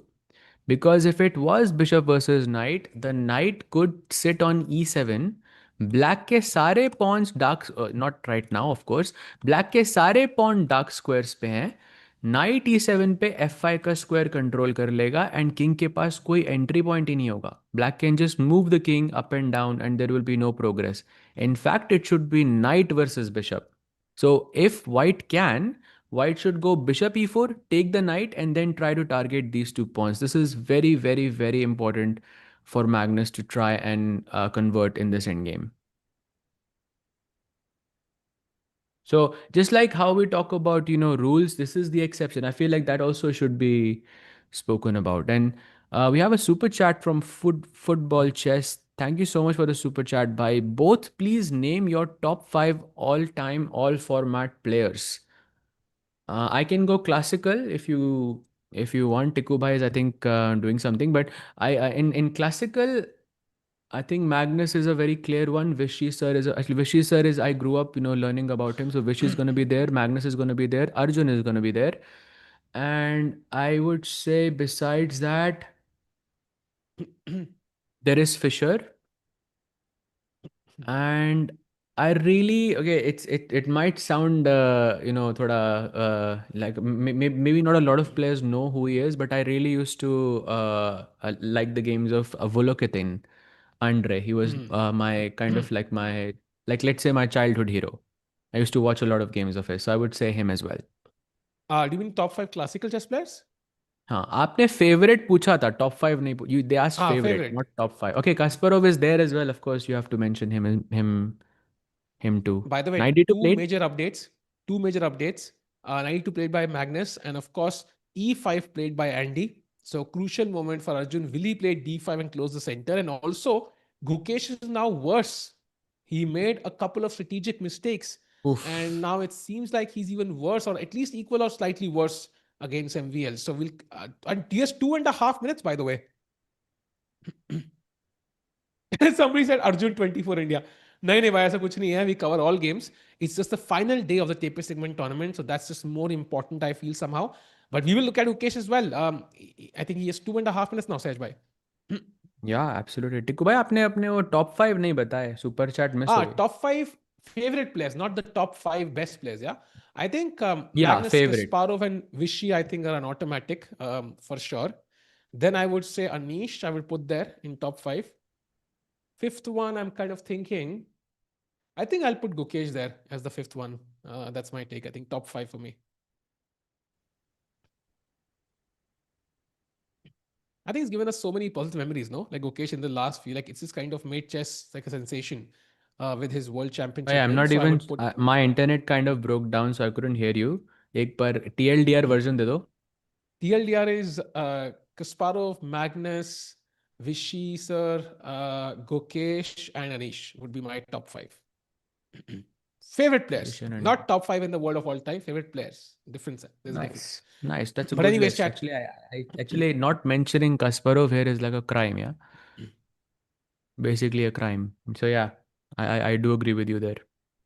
By the way, chat. I think we can go to occasional side, but he has 1.5 minutes. I think maybe it's time to switch to that game and see if he's gonna fumble this game because he was almost winning at one point and now he's slightly worse. And again, that e3 pawn is a big problem. And he should have traded queens, but he again, I think, wanted to attack. He really wanted to attack. He avoided the queen trade, and now black is even slightly better. Yeah, because some knight g5, knight e4 could be an outpost in the position, and also 50 seconds. Bhai, again, I wanna. So this was the moment, Tiku bhai. I'm also trying to pick out moments, yeah, where Gukesh is kind of spending most of the time in his. It's a Oof, rapid that's game, so a we have to take it. In this moment, Gukesh is now 0.5 up, but after that he plays rook e1, takes 6 minutes for it, and bishop e3, f e3 probably he looks and is better now. And then उसके बाद this move bishop f3 first inaccuracy, rook f3 के बाद a4 was an inaccuracy as well, and queen c2 another one. Basically, like that 6 minutes, I guess, is what's costing him again to play rook e1 because the only difference is that he doesn't have enough time. Oh, bhai! yeah. Okay, Rook f2, bhai. actually, I don't understand much, to be honest, because I mean, rook f4 felt more natural, right? After knight e4, won't I have to No, but move? this is hanging. Ah, How is f7 is hanging. f7 Okay, not okay, okay. hanging? What? Oh, I see my engine also says that, but why? Oh, Oh, rook at rook knight f7 f6. is a mistake because knight f6 and your rook is Yeah. gone, basically. Yeah, but I don't think Gukesh has seen that because he has 55 seconds on the clock. Even Oh, MVN MBN also doesn't doesn't see see it it. by. Wow, Let's go. he survived, yeah? Because now bishop h6 is an idea. So, oh, mistake. I thought mistake, but now I think it's okay for Critical Gukesh. He can moment. just look. Critical moment. Yeah, let's Played, go. played, played. Resourceful. Very resourceful. And also knight f2 के बाद queen takes f2. ताकि you cannot move the rook. Very Beautiful. important. Gukesh is safe now. I think draw तो हो जाएगा for sure. Yep. I think both players making some mistakes there. We have no time on the clock. Mukesh is 1.5 minutes. MVR is 5.5 though. Right now, Mukesh missing out on a couple of opportunities. By the way, Sindarov, if we go to Sahaj, he's completely winning. Look at that end game by Sindarov. I mean, these pawns are moving forward. They don't even need a flight ticket to traverse the world. I mean, a piece down, but still lost for his opponent. Yeah. Completely. And look at this position, by the way. रुके b1 के बाद knight d6 आया था. d5, c4, knight c4, bishop b5. And in this exact moment, Sindarov channeled his inner levy. And guess what he did, Tiku bhai? Rook takes b5. Yeah. Sacrifice the rook. And Wow. takes, and then e5. And look at this pawn chain. It's slight error, but okay, not really a big difference. And now it's completely winning. Yeah, Sinzaro out to win. By the way, Arjun has played d5 and knight d4 in the Andy game. But for now, let's go to Gukesh. We'll cover the Arjun game later. Sejbhai, Gukesh, important game has completely equalized now. Is there a chance for him to win, or would you say this is just an equal game? Just a draw. Hmm. Yeah, I mean, yeah, just a draw. No other. It's queen rook, queen rook. Maybe the only problem is if the rook somehow sits on e4 like this, Tikubai. So like Hmm. rook f6, rook e6, rook e4, and then you can play queen e6 and put some pressure on this pawn. I'm guessing that's what you have to avoid in this position. I feel like this queen b2 is a problem. Otherwise, oh, he plays. I thought queen f4 I wanted to play, but I was like, okay, that's losing a pawn, but he plays it anyways. Queen Gukesh e5. still ambitious, yeah? Active, active, yeah, for sure. This queen e5 is there. No, so you're not really losing a pawn because you're winning this for sure. I mean, एक pawn तो Wow. मिलेगा ही ना. Child will go to Arjun's game. There is time. It's a classical game, but Kukesh is 1 minute on the clock. So um, we'll keep you posted about that game as well. Do not worry. By the way, maybe we can check it out for just 10 seconds and we'll come back to Kukesh quickly. This is the game of Arjun. Knight d4 was played, and now king g3 only move for Arjun. Otherwise, he is objectively lost. But 8 minutes only for Andy. Let's see. Let's see what Arjun goes for. Switching back to Wow. Gukesh now. 1 minute there. Time. It's the pressure is rising. Of course, the other game it's going to be much longer. So we'll have plenty of time to speak about it. Takes on c3. Okay. So black Take is on 2 pawns up e7. now. You can take on d5 with check, but then rook f7, and suddenly it's not clear. Um, It's all draw, bhai. This is a complete draw as well. hmm. Like they are all draws. Even at some point, I should be able to throw g4. Agreed. And this e3 pawn is important. White should not lose this, because then queen e3 comes with check and suddenly it's going to be all black. That's the only problem. As long as you hold on to e3, he takes on d5 with check. Bring back the queen to e5 maybe. Do not give the e3 pawn away. Very important. Maybe rook f3 he plays also an option. Yeah, but I just liked Queen e5 more because it's so centralized. Queen b8 check, may you were winning these 2 pawns. And yeah, some rook c1, rook c8 ideas also on the cards. Basically, Yeah. you're taking this second rank away. कभी कभी अगर check आएगी तो आप king g7 नहीं खेल सकते. It's a nice move, I think. Very nice move. Hmm. And update I chat think there is without no switching danger now, games. no? Yeah, I mean, you never know. We saw an equal game against Hands as well. It's after all just blitz now, so anything can happen. And by the way, yes, chat, Arjun has played King G3. That's an update. Nice move. So let's stick to Ukesh for now. We'll keep you posted. Also, भाई Europe में summer शुरू हो गई है टिको भाई. Do you know this? Okay. Europe में summer शुरू हो गई. Like, do you know this? Like, the weather has changed now. Because look at this.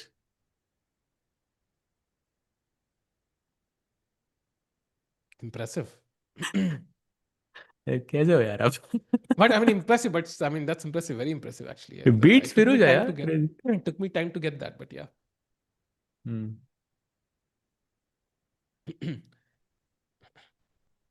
Somebody said Hans Niemann is the next Magnus. By the way, Queen A3 played. So No. now attacking the A4 pawn. Okay, Can at we least sack? cat got it. Amazing.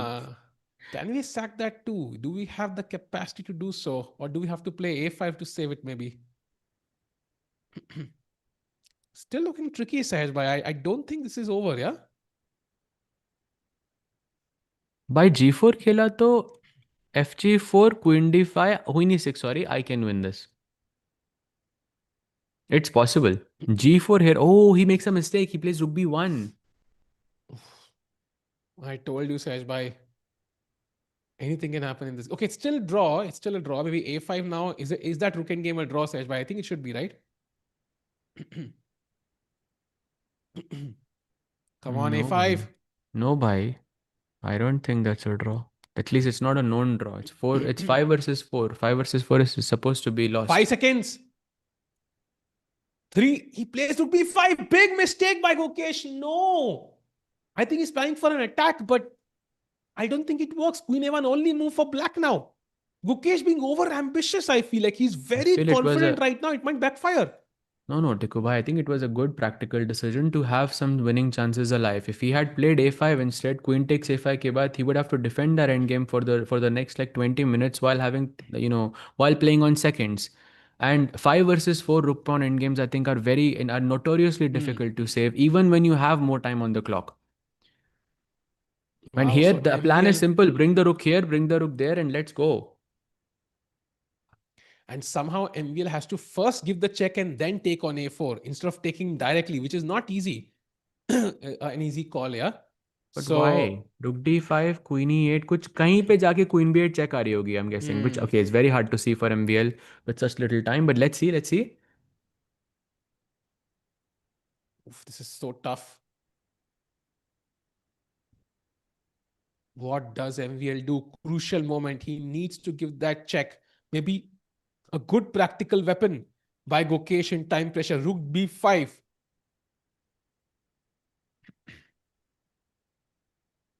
1 minute.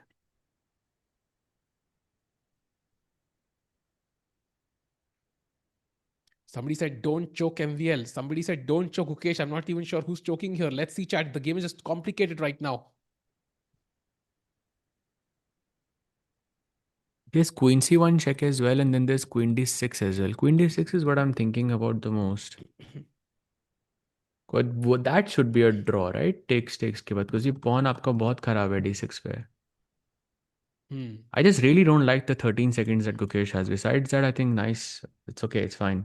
By the way, Andy has just played. You can see it on Oh the camera. By the wow. way, mistake by Andy. Oh Arjun is not wow. losing anymore. Arjun is fine. Oh, Bhai, another mistake by MVL. Let's go. He plays queen d6. oh, let's go, bhai. Both players striking back. Yeah, Gukesh for sure draws this. I think queen takes d6 के बाद. This is a very easy draw. He plays a5. Nice move as well. And chat, Takes I with the know abhi rook. bhi Okay. it's 5 versus 4, but this is like an incredibly better version of it because your rook is already on a5 and a6. The black rook cannot go to a1. You're already putting pressure on the e6 pawn जब black e6 खेलेगा. So it's like a much better version that you can that you had Hmm. earlier, basically. King f8. Just take on b6. The idea is okay. I defend the e7 pawn with the king. So rook e6. There's rook f6 now. So you can't attack it that way. Still tricky, but a better version for sure. Maybe king brings. Okay, king f2. Nice move. Yeah, he doesn't even have to attack this pawn, no, because the black is not playing b5. So just bring the king like this and that's it. By the way, Arjun did take on c5, so he is indeed almost equal, but he needs to find rook c3, the only move. We'll come to it soon as this game finishes, chat. Both games nearing to a very interesting conclusion. Yeah, king d3 is now possible or okay, rook b5 for some reason, but yeah, king d2 is what he goes for. Personally, king d3 is what I would have gone for, but okay, not really anything crazy. But soon, very soon, Gukesh has to push g4. Very soon. Takes ke baad, you go g5 and you block these pawns on the king side. You have already blocked the pawn on the queen side as well, and then we can just shake hands. Hmm. King f7 and now g4. This is the moment for g4.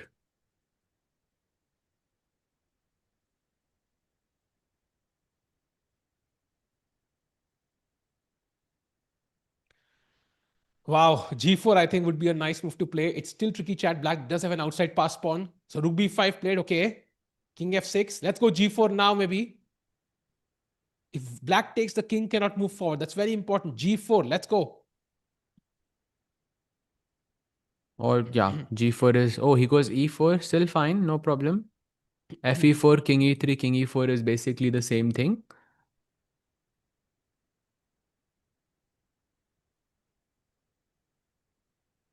Takes, Okay. king e3 आता है. Rook This is, by the e6, way, a very maybe? common principle in the end game, especially rook end games, to sack the pawn and seek activity by the king. This is was popularized by Capablanca in a very famous game. I believe it was Capablanca Janovsky, right, Tikubai? Hmm. Hmm. वो जो Hmm. rook end game का था जहाँ पे he sacrifices like a bunch of pawns for activity. Isn't there a book? I remember I saw this, like the Chess Rook and fundamentals. Games of Casablanca, right? Something like that, I think. Yeah, and it's definitely like the first page would be there, like for the like this the most famous Hmm. Capablanca in game. I think it was Janowski, but I'm yeah bad with names in general. Wow.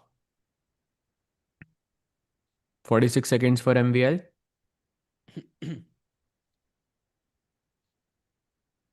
By the way, chat, let's go. I mean, the games are becoming very interesting. By the way, Sindarov completely winning. And in the Arjun game, he's still thinking about the only move, Rook C3. So, chat, we'll go to it soon because both players have seconds on the clock right now. Come on. Come on, Gukesh, let's go. Oh, that's a draw. Just G4. Wait. Yeah. Now there is nothing. Okay, this is just a draw. So Rook Gukesh saves it. Yeah, G4. Gukesh saves a tough end game at the towards the end. Yeah. Oh, important detail. Okay, maybe we can switch game sets because this is a draw. Yeah, we can come back to it if something changes. We go back to Arjun. Maybe I'm saying this is just a draw. Yeah, I don't Yeah. see. King E4. Just to explain to everyone, G4, Rook C3, King E4, Rook H3, D5, D6. Trade this off, bring the king there. 2 versus 1 is a textbook draw, and exactly that's what's happening on the board. So Gukesh, I think we can comfortably say has drawn the game. Yeah. Pretty much. Sindarov defeated Fedosiv and Jadu also defeated Firuja. We'll go back to Nodirbek Um, has drawn, by the way, so that's a Arjun. result. And with this, Nodirbek is out of contention for first place. Now we go to Arjun. By Rook C3, only move for Arjun.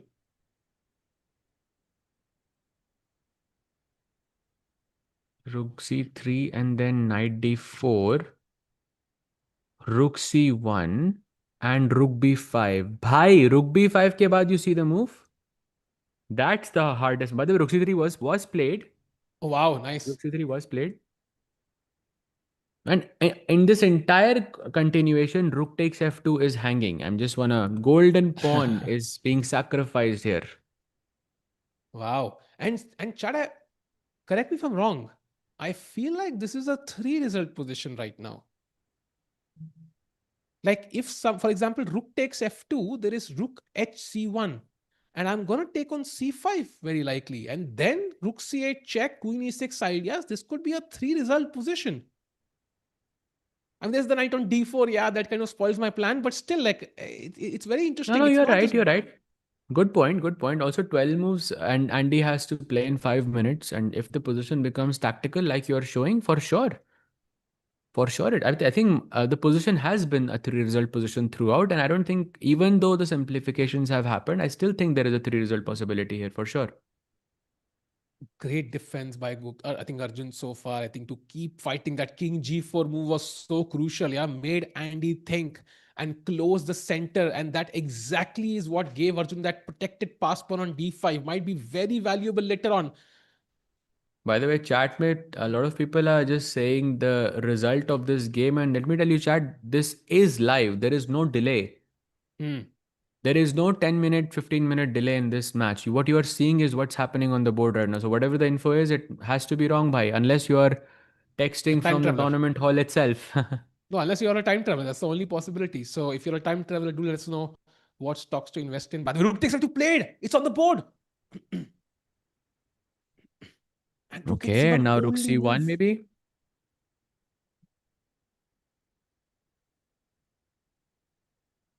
Come on. Come on. Rook h1, Arjun. He has 15 minutes and he has 4. Rook hc1 is the move he needs to find. By the way, Gukesh is an only move, Sahaj bhai. Only move भाई for भाई Gukesh. यही रहते हैं ना भाई, 15 minute थोड़ा risky लग रहा है। वहां I'm जाना है keeping क्या an eye कुछ on छह that second one. Fine, here this is the position, रुकी Oh, he 6। finds it. He Oh, he finds it. plays He it। finds it. Thank God. Thank God. Was not easy. I would be very shocked if Mukesh का ये draw होता तो, like sorry, if this is not a draw। No, now it's a draw. Now it's a draw. I think rook e6 was the Yeah, move he had to find. easy। So now it's a Okay, going comfortable back draw, to I think. Arjun। Yeah. Come on, Arjun. Rook at c1. By the way, it's not like he has no. He can apparently also play h6, but that's so weird. I think not a move you would consider here. I think so. Rook at c1 h6 for is white or also h6 for black? h6 for white. Actually, is what my engine shows. But I kind of like rook at c1. Also gives my king the h1 square, right? Because there's queen f7, queen f4 ideas in some cases. So I like rook at c1. Actually, the best move for white, at least for me, is queen e6 check here, Tiku bhai। It's Oh not rook wow. c1। Oh wow. Actually, in on second glance, if I really want to draw, I think this is the best one. No, oh, I like this actually. But do I want to draw? That's लोग the तो बोल question, रहे no? हैं live में वो जीती भी क्या भाई। I think they mean the tournament, yeah, maybe not the like the actual game. But still, I think Queen E6 would be a comfortable draw. But does White go for it? Okay, not a Arjun, knowing comfortable Arjun, draw for sure, definitely not a yeah, comfortable draw। tough choice actually. Tough choice. Let's see what happens. Oh, by the way, Gukesh lost। Gukesh is What? losing। Bhai, What? he blundered here। What? अरे नहीं भाई नहीं, रुकी 6 रुकी 5 के बाद ये हुआ था चैट, किंग जी what. Okay, like why would you go king g4 here? I don't understand। Like it's He also checked again. He had another opportunity to asking go back why would you actually. go king g4 here? I don't understand। Oh, he didn't realize the king pawn ending is a draw, टिकू भाई। भाई king pawn ending ने ही तो world champion बनाया था, वो भी extra pawn वाली। Arey. Okay, this is fine. This is fine. Okay. I know people are gonna say like some stuff here. कि okay, he's not playing the best, whatever. But this is not really telling me that he's not in shape or anything like that. This is a instinctive decision you make in 13 seconds, and okay, sometimes it's good, sometimes it's bad. You can't control this by. Yeah. For me, it's fine. Hmm. Can we look to Magnus' game? Yes, we'll go to Magnus' game soon. I think Gukesh. Sej, shall we go to Magnus' game now because Gukesh is going to lose? Um, Maybe we check out So Magnus' I'll game go and to then I think Arjun then. yeah, let's. Did he play Rook at C1? He played Rook Yeah, at he C1. did play Rook H1, yes. Wow. So he actually goes for the ambitious choice, like not forcing a draw as well, going for the most active line, takes on C5, I guess. Yes, on the board. Let's have one look at the Magnus game side maybe, and then we come back to Arjun. Just a brief look. To Magnus game, yeah. Yes. So you mean basically the El Clasico of generations is essentially. But bhai, ye to Yeah. draw hi lag raha hai. It's too simple. I feel Yaz is gonna hold it. Why a 14-year-old is gonna hold the goat of chess? That's insane. Wo bhi black se. Crazy. And of course, like I think even King F5 doesn't work, right? King F5 just King E7, and next I can check you on E6, right? So there's no way for me to move forward. Mm. So I think Magnus, even though he's playing, you can see from his body language, by the way, he doesn't look too thrilled about the position. He understands this is just a draw.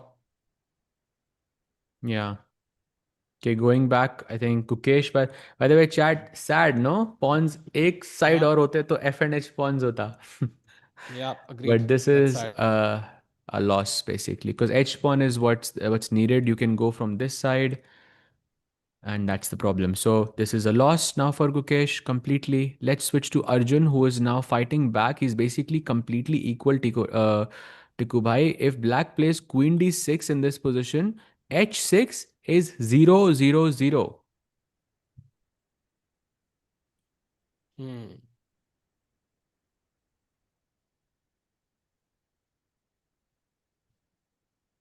Wow.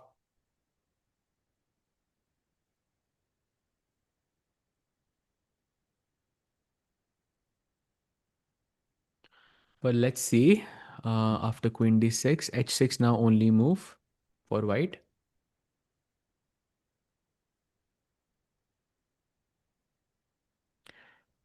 Very hard to follow when they are speaking random non-English between heavy. Bhai, it's a bit difficult for us as well, yeah, because we are trying to switch between Hindi and English. So we found a combination of English where I think most people can understand overall.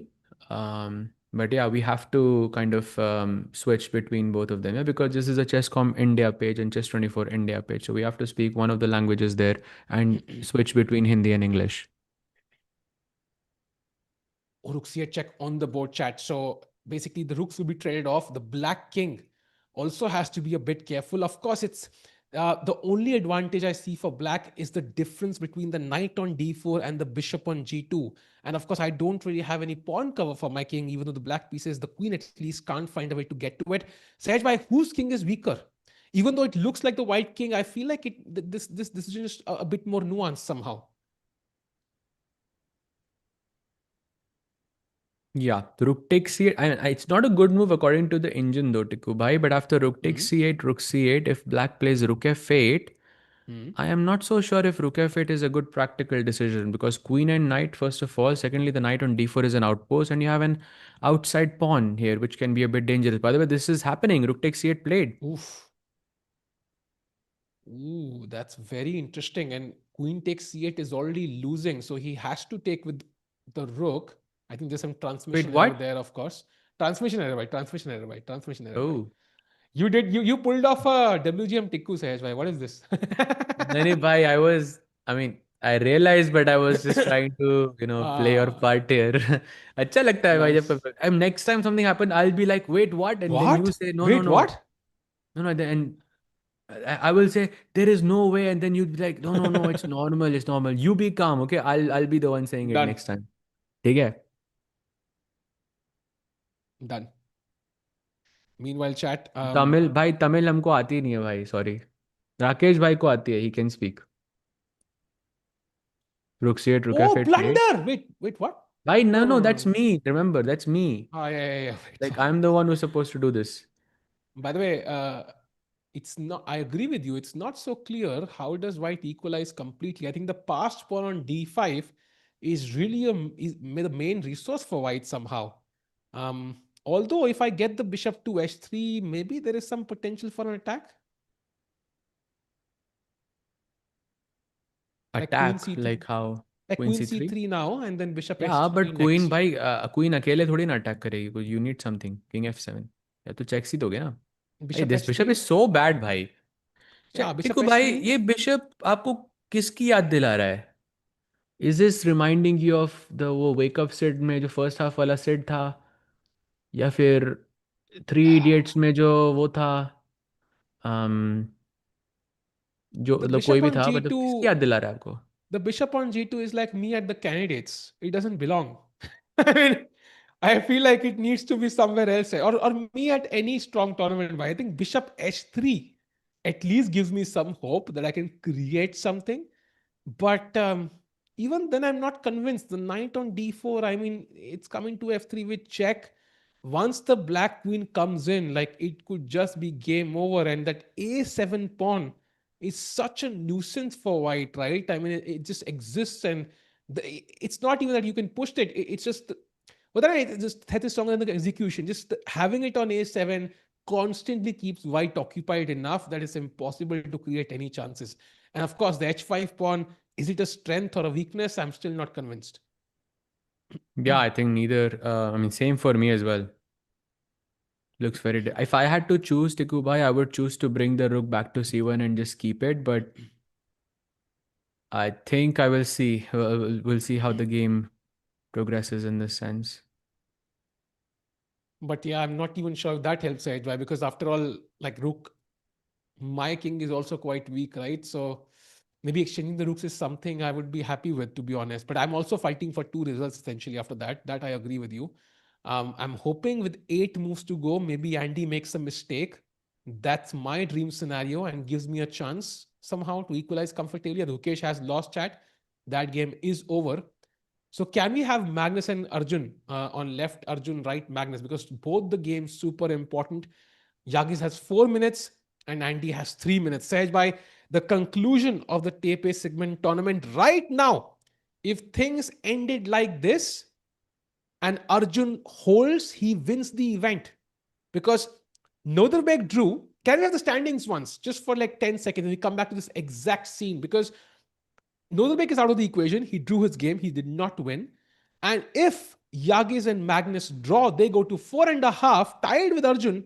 Then all Arjun needs is a draw, Sahaj, to lift off that curse of not finishing in first place at elite events. He needs to just draw this game, and he could be very likely the winner of TePe Sigeman event ahead of Nodirbek, ahead of Magnus, ahead of Yagiz.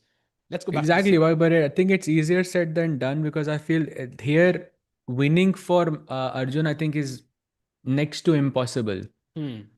because of that. Thankfully, that bishop on g2, जो जिसका नाम आप मुझे बता नहीं रहे हो, but I feel that's the biggest problem in this position in Black's camp. But So draw, I think, is enough. Is draw is all enough, Arjun yeah, needs. because Magnus is not winning this. Yeah. Oof. What a moment, man. 9 minutes for Arjun, finally dropping below the 10-minute mark with still 8 moves to go. I think so far he's defended so well, but can he do so when he doesn't have time on the clock? Is the question.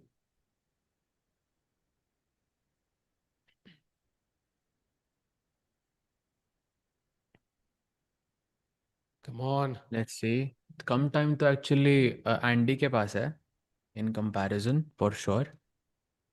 So if Arjun loses, then yes, we will have tie breaks between three players. And if Magnus draws, of course, between Magnus, Yagiz, and Arjun.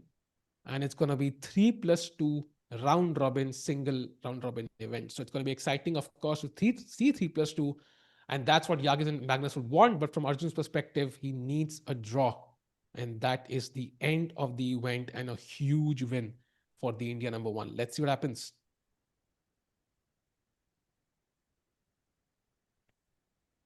Thinking for a long time, 8 minutes. Okay. Is it either rook f8 or it's queen c3? Two moves. h6 also possible. But tough. H6 is very tough because there's always queen h6 ideas at the right moment. So, I mean, are we sure that endgame is a draw? I am not convinced, why.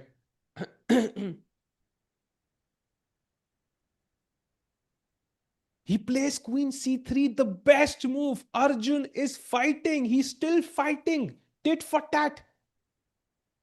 Wow. So not giving up. He knows what's at stake here. And now rook takes c8, queen takes c8 check, king f7, and then queen b7 check. And suddenly the king starts to become a bit uncomfortable. You can play king f6, but then keep an eye on the a7 pawn. If you play queen e7, then your queen is not as active anymore. Arjun is back. Bye. Can he Yup. win this? No, I mean, he can draw this, I think. Chad, do you think Arjun can win this? Win the game or the event? No, the game. Event, though, of Oh, course, I that. think he can, but No, I think that would be impossible, no? Like, I mean, the bishop on g2 is kind of a big red flag for me.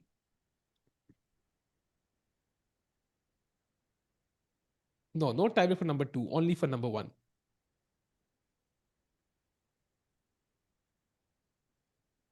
And chat, I see what you're saying that Yagiz has made a minor error, but I don't think it's a big one. I think it's pretty safe for him still, so should be okay. I mean, the bishop on h3 is a bit loose, no? So, like, imagine if the g4 pawn was defended, king g3 just traps the bishop. but I think if So, you played bishop d1, some in the near future, some knight g6 check could be a threat. hmm. तो Magnus ने कुछ करके अगर वो जीत गया ना यहाँ पे तो क्रेजी हो जाएगा. Oh, such way, that will be such an insane result. And he's still Because thinking, by the way. Look at Magnus. He's still also like hopeful. Arjun के लिए भी मुश्किल रहेगा ना. I mean they will play the finals of course, but he has defended such a difficult endgame against Andy and then very unexpectedly plays the It goat of chess. Yeah, that's gonna reminds be me of the tough. zoo game.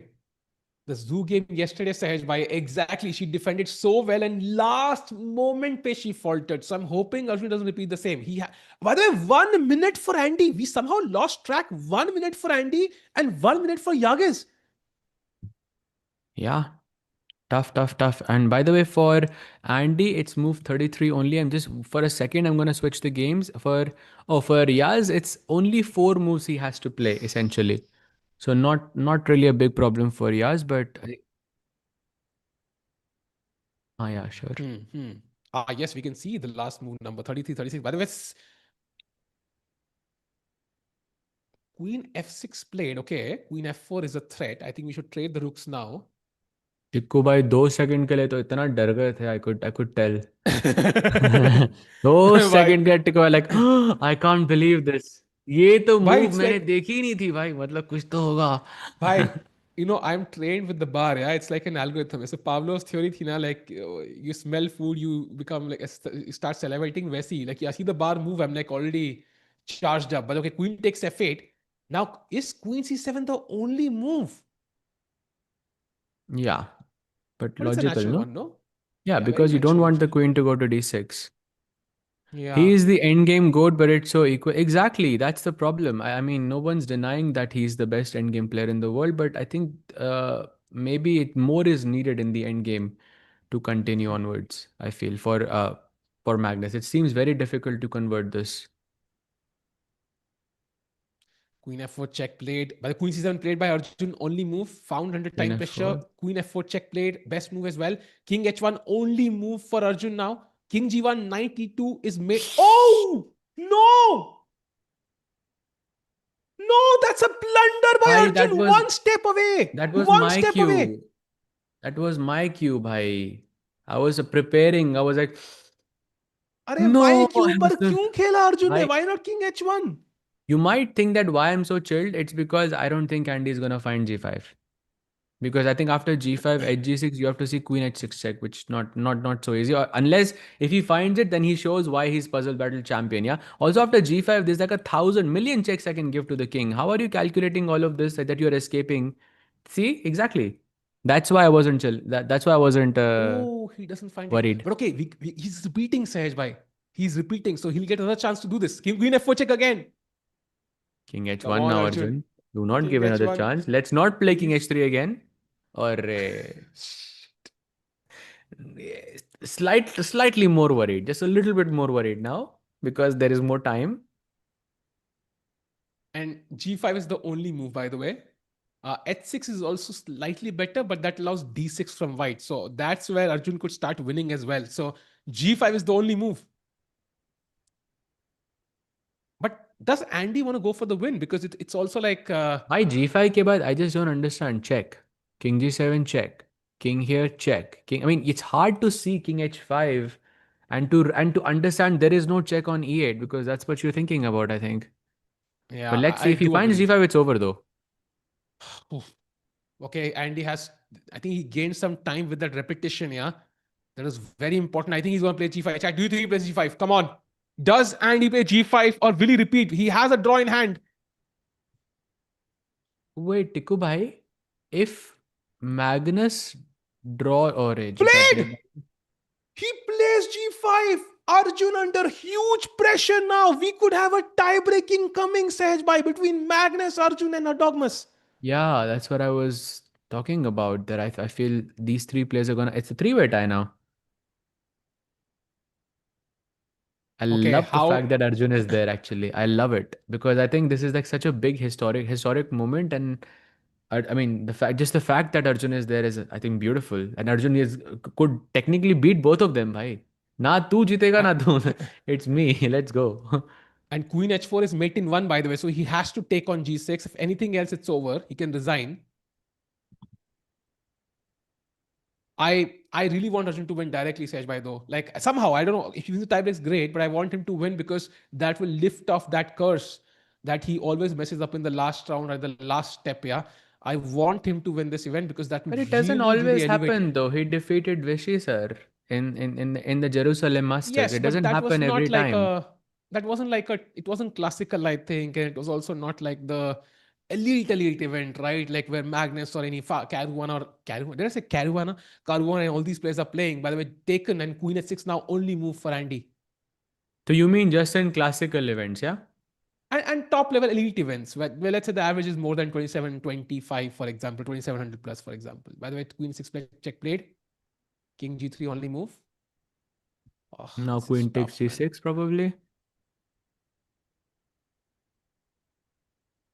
Only move Queen G6. He can repeat once with Queen F4, which he likely will, I think. But Mm-hmm. then he has to take on G6. Mark my words, Magnus will win eventually. He usually does. I'm not even gonna counter your statement there. He usually Did he somehow say finds a mark my way. words? Vaibhav bhai, Not are Webber, you it was back? somebody else though. It was somebody else. Wow. This tournament is an absolute treat, man. Magnus is still playing on, so it's not over just yet. Magnus could just win that game and it could be over, Sahaj bhai. It could be just over without the tiebreak. Oof.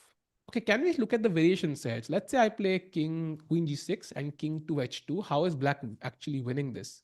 Because I still don't see it. Um, Actually, I think we might. He's playing Queen F4, which I think kind of. Oh, actually, only move now. Maybe he doesn't see the way forward. You are right. You picked up the right thing because if you played H6 now, there's check, and I take with a check. So what you have to do is play this, give a check here, and after King H3, give a check again on H6, and then Queen Sahaj F4 bhai, check again. that was a master stroke by Andy because we reached the 40th move. What perfect timing for Andy Woodward to reach the 40th move because now he gets 30 minutes to calculate this stuff. Wow. This is great luck for Andy. Now he can use this time. So let's have a look. Saj, Queen H6 check, King G3, Queen G6 check, King H2. Now how is it winning, Saj, for Black? Queen H6 check. Okay. Bishop Can I play h3 only move, by the way. king King g1 is not g1. possible. You know why? Aha, you're going to the move. I can see it. Oh, Chat, black to play and wow. win. Wow. Maybe this is what Arjun missed. I'm not even surprised, actually. Okay, I'm but the not even position was surprised. lost even before, yeah? So Wow. Queen c1 check, exactly. What a beautiful find this is, yeah? Queen c1 check, queen takes c1. And on the Chesscom chat, someone did say knight e2, and I think your idea is correct. But sometimes when you're calculating and you see like, queen c1, knight e2 moves like this, try to interchange them. Try to play knight e2 first, try to play queen c1 first, and it will really help you find tactics faster. But yeah, that's the idea. And you take on c1, two pawns on opposite corners, and black is winning pretty So much. bishop h3 is the only move for me, right? Then. Yeah, only move. सहज भाई 10 minute से बोल Ah. भाई sorry भाई बहुत there's like a lot of games going on, lot of screens to look at, so my bad on that. But yeah, well done for finding queen c1 bhai.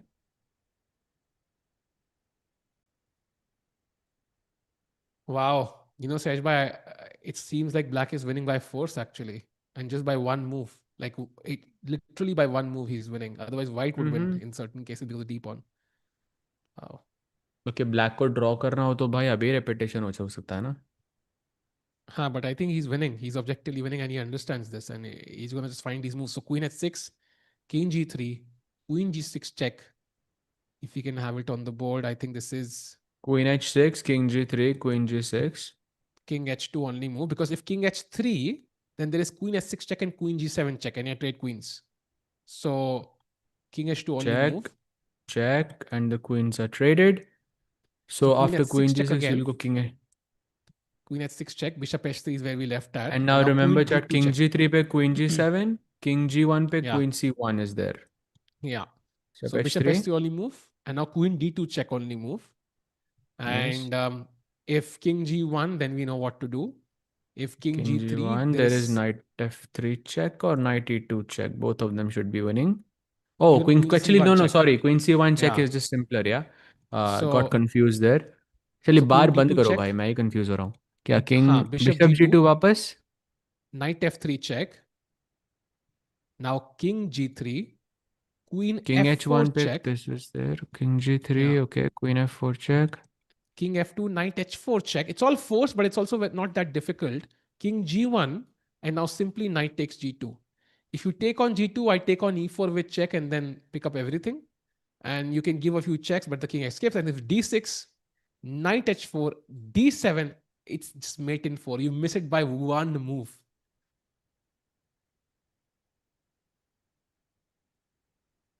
You miss it I'm by one move. sorry. d6 now. Queen d8 check. हम खेलना जरा यहाँ पे queen d8 check. King g7, I guess.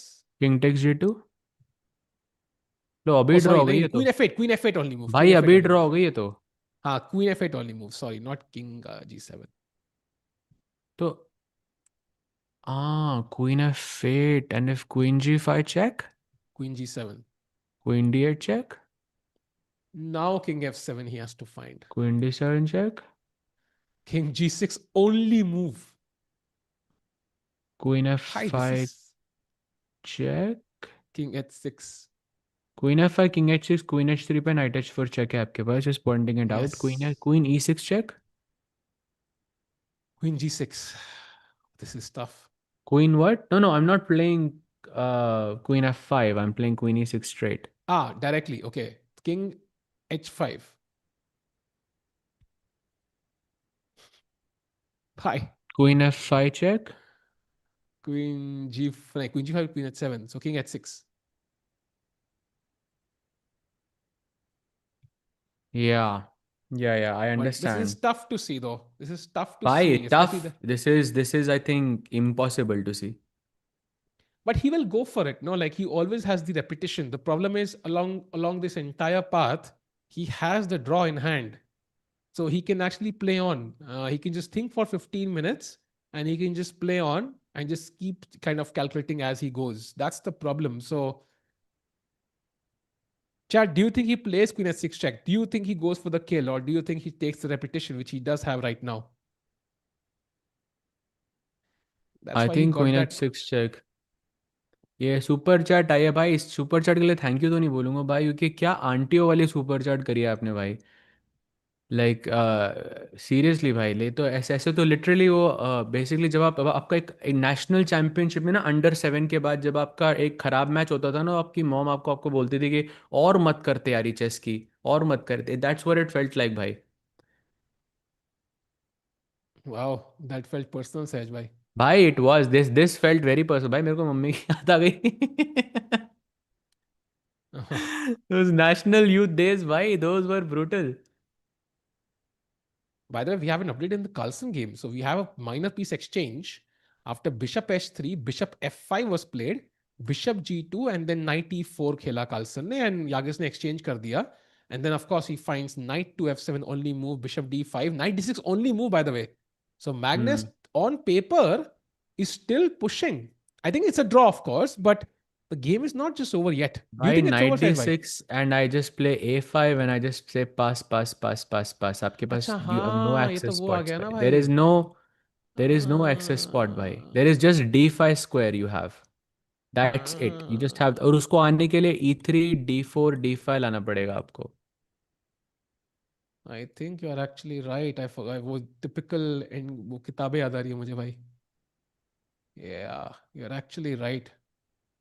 Yeah. Sahaj bhai, this please is your opinion on person like Erdogmus moving constantly and distracting his opponent during his turn. I would just like to remind you, chat, that he's 14 years old. Um, so I don't think any of this is on purpose. I think it's very difficult to do what he's doing at any age, let alone be 14 years old. And people handle their stress in their own ways. And at some point, it's gonna get fixed on his own.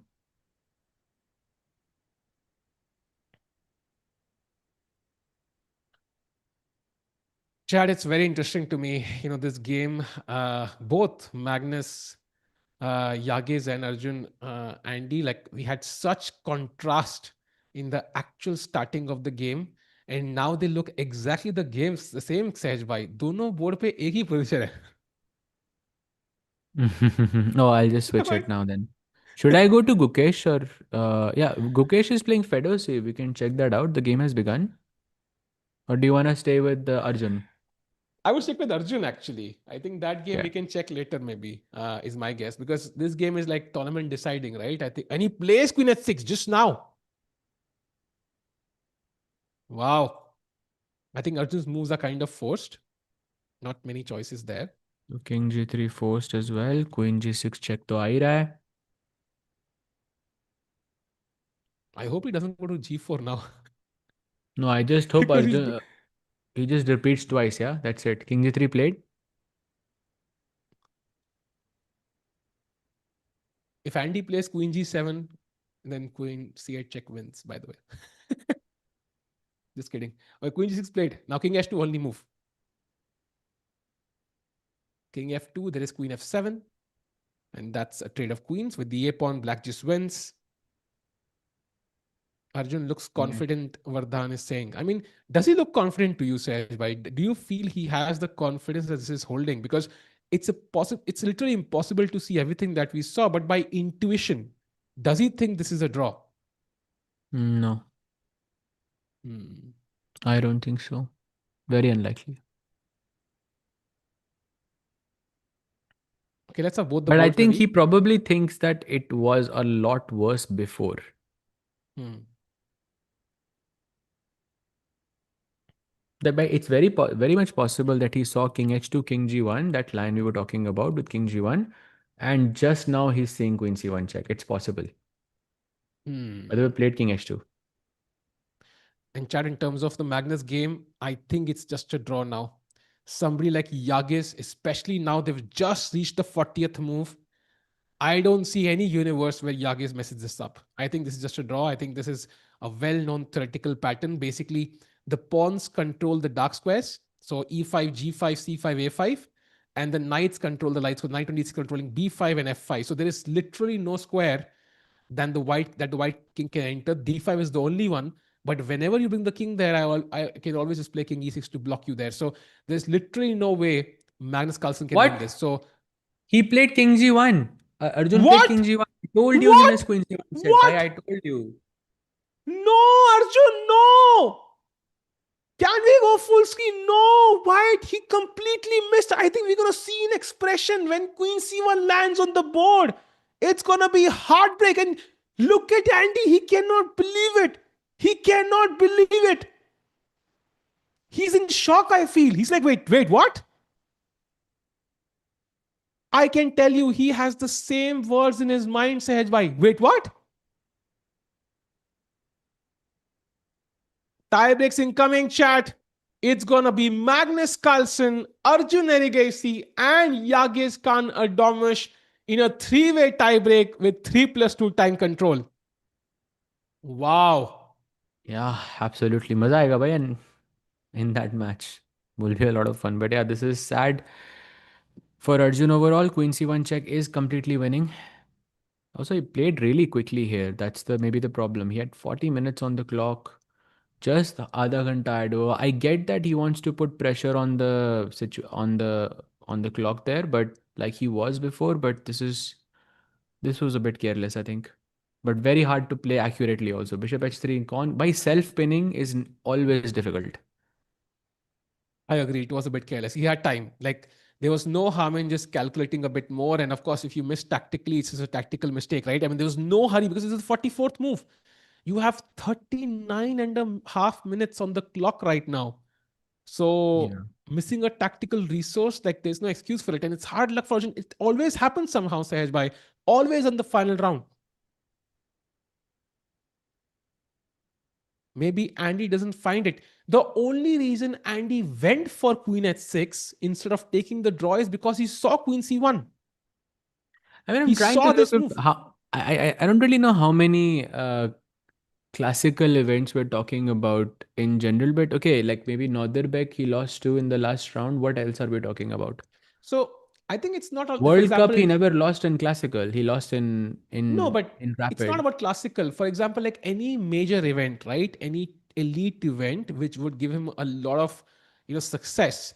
I think basically at the last, like he'll finish second. For example, Chennai Grandmasters. We start all the way from 2023 when Gokesh won. He was tied for first place, came second. Then if we look at Chennai Grandmasters next year, he was leading the event, lost the last game to Arvind. If you look at the World Cup twice, I think he lost in a round where one more win would have given him likely qualification to the candidates. We look at, like, I think there's one more event, I forget which one. Like I think he lost, and also the World Blitz, for example. Like I think that I'm not able to recall all the events right now, but it's always been the thing where he misses it by like one step basically. So yeah, Hmm. it's a bit heartbreaking because also like I've talked to his manager. I think I don't know what Arjun feels, but like I also heard the thoughts like, okay, like he's almost there all the time. Yeah, like is he feeling RES? So very Yeah, of interesting. course. No, that makes sense. That makes sense. Not RCB. I think RCB is different. RCB was in the last place multiple times, and it did win last year. I So mean, although Arjun did beat Magnus in the final round of yeah, Norway. yeah, but I think he was kind of lost. He was winning in the classical, then it was drawn, then he but Magnus ऐसे kind अगर of. आप excuses हारने के निकाल रहे हो तो जीतने No, but मतलब ऐसे एक्सक्यूजेस तो फिर दोनों के निकालो ना भाई. I know, It's but I all think it's that all nuanced. no, I know, but I think that wasn't really like a that wasn't a crunch moment, right? Even if he had won, he would not win the event. Like when the pressure situation arrives, that's when he falters at the last minute. I think that like when it really matters. Look at Ukesh, he wins when it really matters, right? He won against Sindarov, the game that mattered. He won the Mm. candidates, he won the world championship. Like he wins when it really matters, and Arjun, I think, falters at the last instant when it really matters. Yeah. But yeah, he's taking his time to see if Queen C1 is actually working. We know it's working, but of course, Andy has to do the calculations. Let's take a quick look at Magnus versus Yas to see what progress has been made. So he has pushed A4. Um, Yaz is trying to set up a blockade here, which on the king side he's more or less fine because F5, E5, G5 is blocked. White's only hope is कि ये king कहीं ना कहीं से E3, D4, D5 पे बैठ जाए. And Also, Magnus has to be kind of really smart about this, because imagine a scenario where I can just put my king on c7 and I can put my knight on e7, right? So, like, let's say the king goes to c7, knight goes to e7. I can say pass forever there. Like, okay, unless you're challenging me with some pawn, or if you're attacking something, then I will defend it. But I can say pass forever and you have no way to make progress. So what Magnus must absolutely avoid is or something that will kill the game completely, is if the knight goes to e7. Essentially, with the knight on d6, d5 square is still open. Maybe we should stick to the Arjun game, I feel, because if Arjun has not seen Queen C1, we're gonna possibly get an insane reaction. I think हाँ, chat. I but think वो we'll come सोच to ही रहा है ना भाई, Magnus, तब से तो भाई कहीं और भी चलते हैं ना. There's like 10 other games going on. but I feel like this is the crucial moment, Saj. I think we need to But he capture has this 18 moment. minute on the clock. Arjun is even not even at भाई the board shorts and भी he's बना लेना भाई, completely dead समझो ना भाई. lost. भाई shorts भी बनाने समझो ना भाई. कैमरा नहीं मिलेगा फिर. सहज भाई अंदर की बात समझो. Go deeper समझ into रहा the हूँ भाई, position right समझ. now. House willingly playing unsound. No, I think it wasn't unsound. I think that's the point, right? I think that's where the statement falls. It wasn't unsound. It was best moves according to the engine in a risky opening.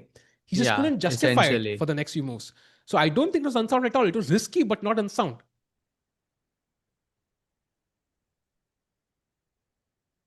Queen c1 check, queen c1 check. Let's Shots go, let's hunted. go. Shots Shots hunted done. hunter. That's funny. That's very funny.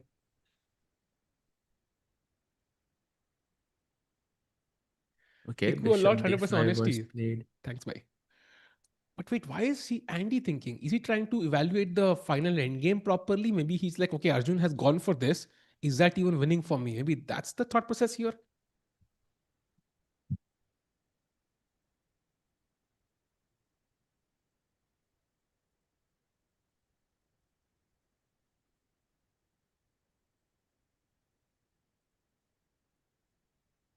देखा नहीं जा रहा. I understand you, brother. Same, you and me both, bro. सहज भाई air gambit भाई थोड़ा late हो गया एयर गैम्बिट के लिए sadly. And somebody wondering about bias commentary chat. This is Chess 24 India and Chesscom India. So of course we'll support the Indian players. We of course, gonna support Arjun in that respect. But our goal is to bring the emotions, not just the moves. I feel because chess Yeah. is human. I mean, we can see engines play, but nobody does that because the emotions are lacking. And right now, the moment when Arjun sits down, sees Queen C1, if he's not seen it, that's like like an insane shock value, Sahaj bhai. Like after that, like even in the tie breaks, like he's going to remember that move. It's going to hurt a lot actually. Yeah, for sure. I mean, I think he must have seen the move Queen c1, but I think he underestimated the follow-up after that. Digwa, I'll just be back in a second. Yeah, I'll keep this game. BRB. And he thinking 15 minutes, he's used up half his time. So he understands this is an important moment.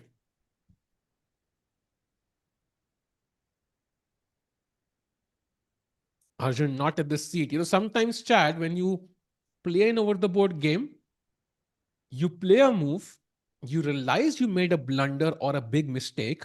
It's best not to sit at the board, I think, because something might give it away if your opponent has not seen it. Like there are many people who have a great poker face. Hikaru is not one of them. You can exactly see on his face when he's made a mistake. Like he's very visual, and that's nice to see. But I think in general, like Arjun not being at the board is probably the best right now. But 14 minutes for Andy. He brought his hand out, put it back. He's about to play a move. And I think Arjun would have seen the mistake by now. Chat, tell me, has it ever happened to you? You play a move and you instantly see the mistake after you play it. It happens a microsecond after you drop the piece. And I'm 100% sure Arjun now has seen Queen C1. So if he repeats the position now, Arjun will not go King G1, I think. So he needs to play Queen C1 just about now.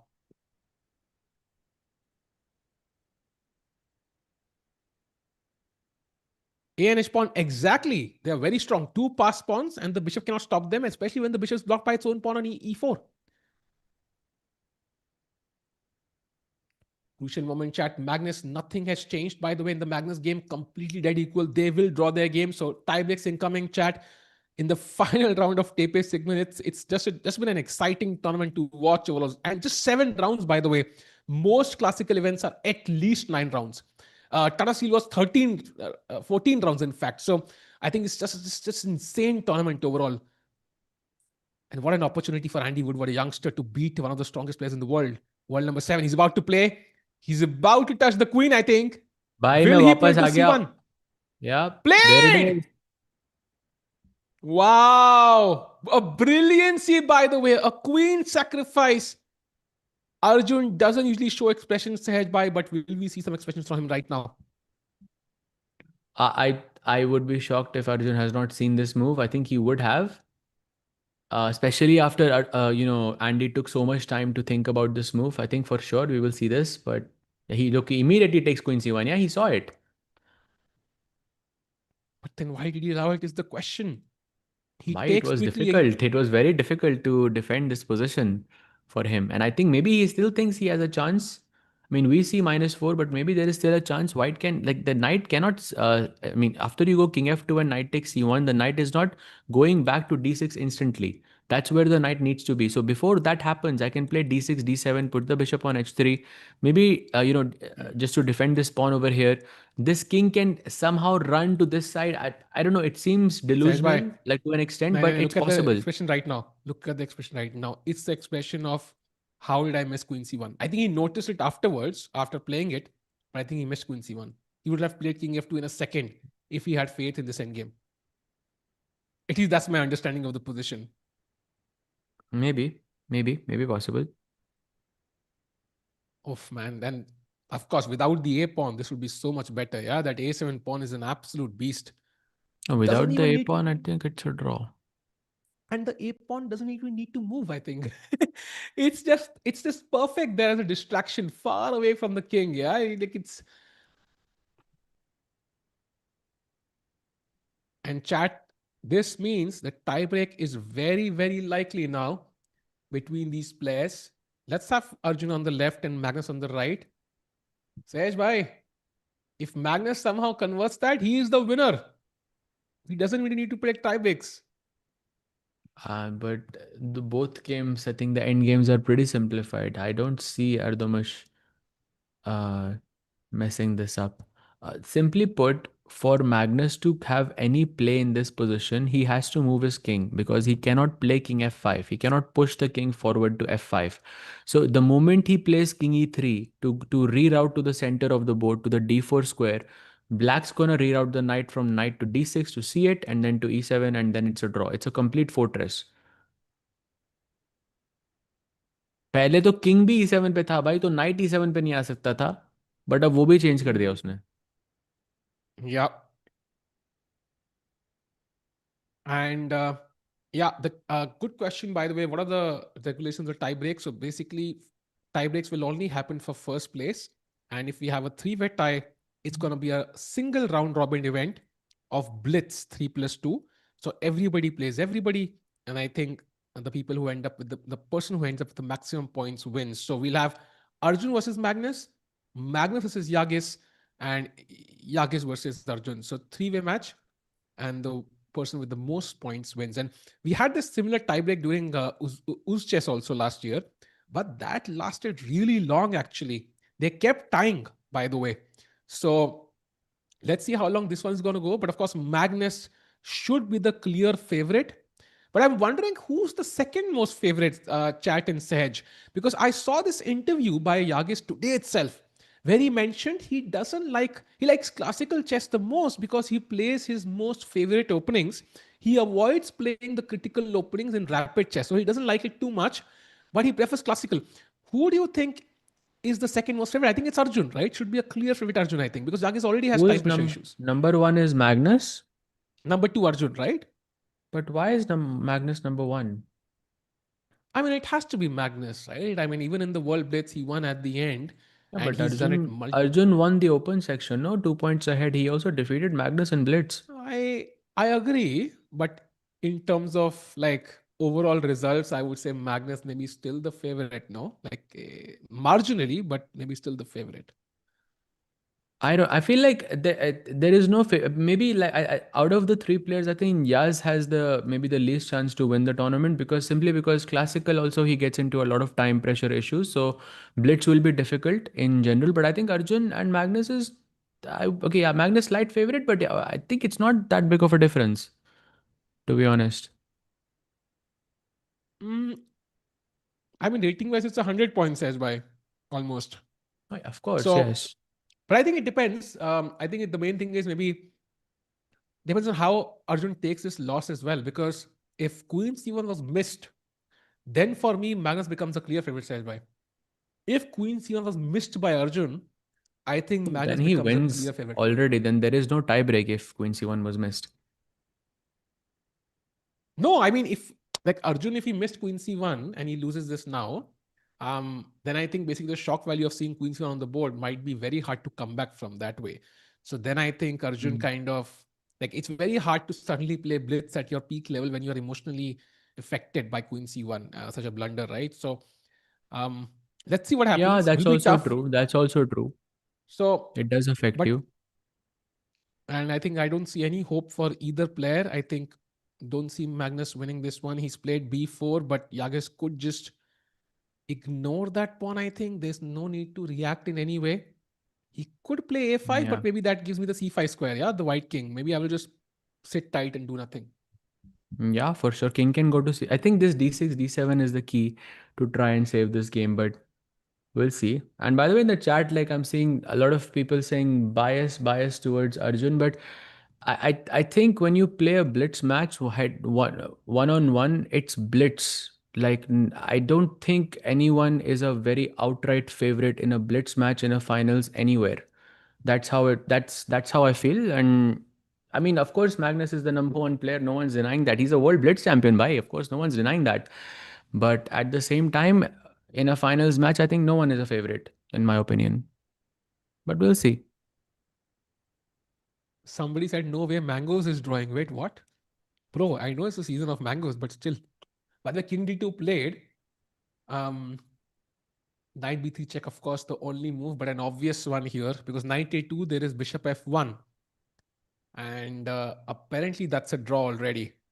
Because to save the knight, you will have to bring the a pawn to a5, and then suddenly it's closer to the white king. So knight b3, only move for Andy Woodward here. But once he plays this, I think this is a simple win. Knight A2 में क्या हो रहा है भाई? Bishop f1 apparently, and it's a draw. So knight A2, bishop F1, knight B4, bishop C4, and is your plan that the knight is kind of trapped or No, I yeah, think king knight C3, b4, yeah? king c3, and you're forced to play a5 basically, and that means I can Yeah. get to the pawn very quickly. No, So the knight is also trapped, no, kind of. That's why you have to play A5. yes, you're right. So I Hmm. think it just means that black is not able to push the h pawn very quickly, and I think knight b4, knight d4 would just take care of that instantly. Yeah, for sure. Oh, Vaibhav Bhai finally gets back to the chat to say Sahaj will get humbled again. Vaibhav Bhai, पुराने यादें शायद अभी आपको भूल गए हो.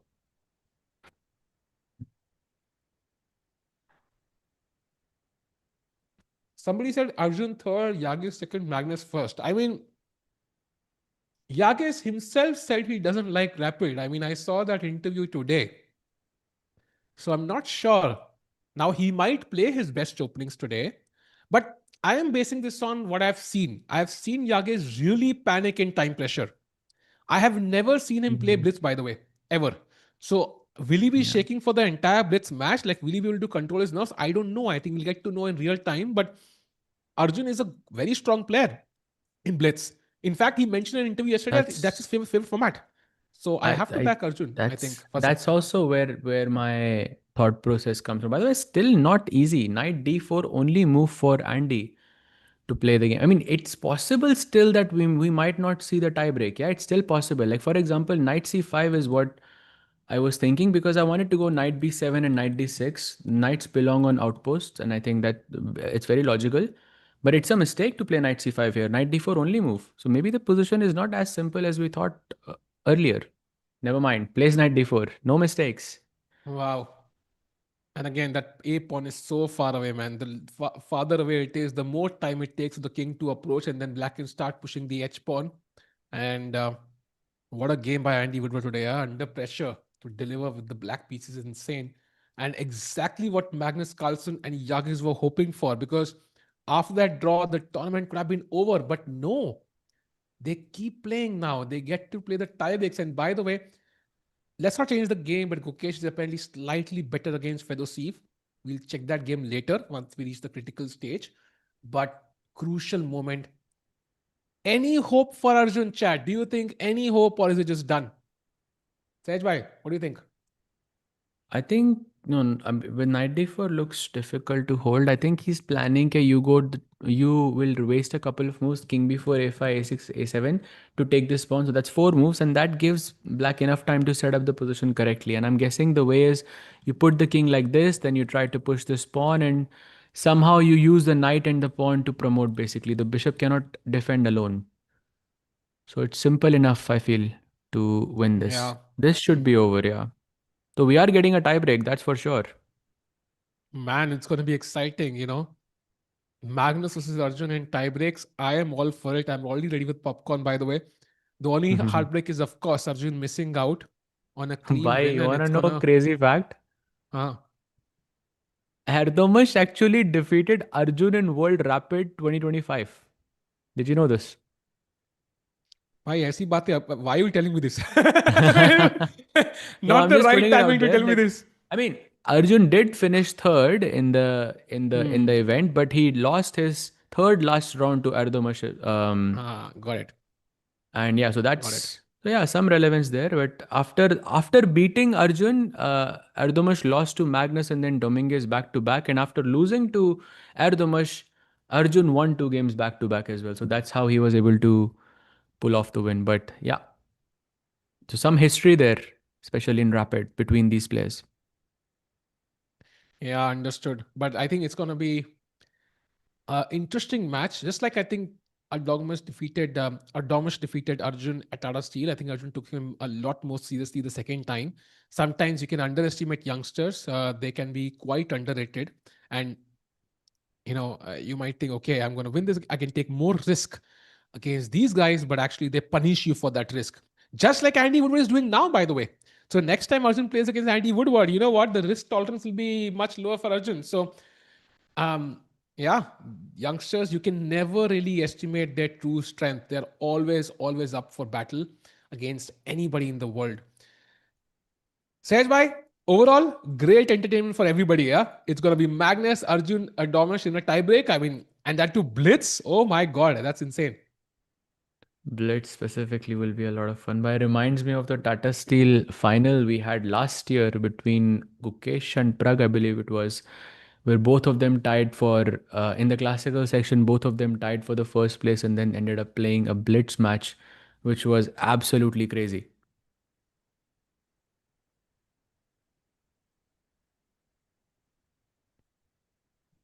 I saw this question. Um, for Sahaj bhai, do you think Adomish is weak? I don't think that's what anybody meant. The point is, he's also battling Magnus, who's the greatest player of all time, and also Arjun, who traditionally is good at Blitz. So it's a comparative game, right? Um, you might be world number two, but um, if you're playing world number one, you're just not the favorite there. So it's basically just a relative game. And no tie breaks, Magnus win incoming. Very unlikely. Like if Adlogmus plays 9 d6 here, what are you gonna do? Like I just don't see anything. I think it's a draw. Yeah, yeah, Don't because see much knight is happening. jumping to e7. Na bhai, that d5 and f5 squares are guarded. It's a fortress. Hmm. Although, Why yeah, I'm 97. kind of thinking, why is Erdomush like taking time here? Is he taking time because he's trying to play on himself? I don't think so. I don't think so either, but I see. Okay, I'm gonna go to the live board there on my side. So, Samay bhai, if we can change that, that would be amazing. Thank you.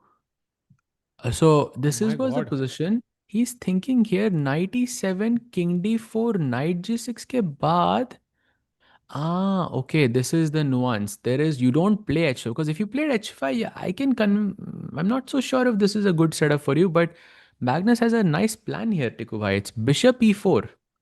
And if you play knight takes h4, the knight is actually completely trapped here. You don't even have to take it. You just play king d5 and carry on. Some nice trap. Sahajbhai, I had a look at certain variations and kind of play along. Is this tricky? So king e4, knight d6 check is what I wanted to play because it resembles what we've doing so far. King d4, and now what do you play as black? Because I thought knight c8. I'll Knight just c8, repeat. Bishop to b7, knight e7, knight e7, and now you play bishop to e4, king c7, king c7. Now king c4, king d6, king d6. Now king b5. I'm basically king going to a6, c7, king a6, king b8, and now a5, ba5, ba5. This knight is maybe c8, only only move, move. by the Huh? way. Okay, but you can't play king c7 otherwise. And now, is there a zugzwang here? Because it does look like at least I made some progress, no? Because there could be one. I don't know. I mean, knight d6 is. I mean, yeah, knight c8 I guess is a only move. That's a nice continuation there, but I think it's still a draw. Yeah. No, it is a draw. But I think like basically Magnus will play on. That's the main point. Hmm. We can expect the game to last at least half an hour. I don't see him accepting a draw just yet. So, and if Magnus wins, the tournament is over. No tie And breaks. Magnus Carlsen will be the winner. and if they draw, tie breaks are right after, or was there like some delay or? Maybe like a short break and then the players start. But yes, they will be right after overall. So would be crazy, man, if Magnus just wins outright. That's going to be hard to digest for anybody, especially Arjun, Yeah, who's now for sure. uh, calculating, but it feels like he knows it's over.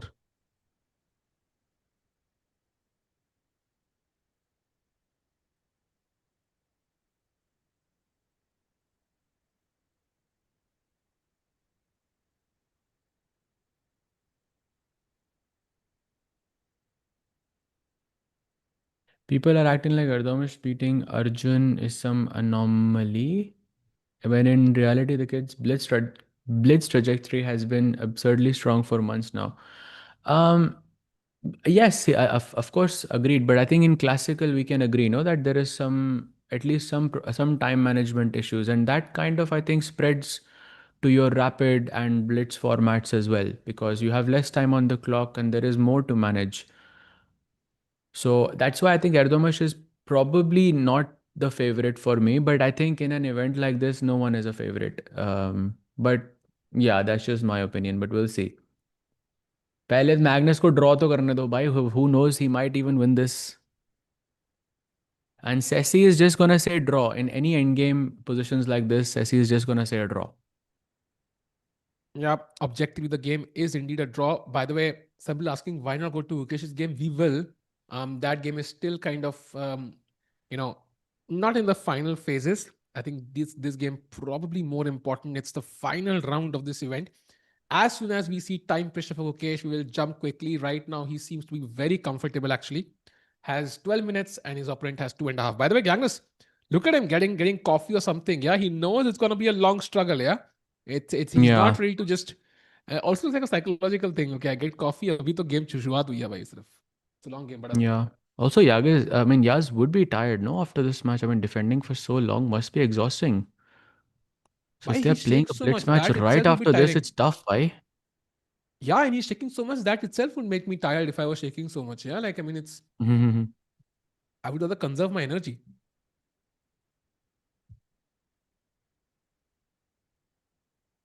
What if Yaz asks for Magnus's score should buy? I think he will happily give it.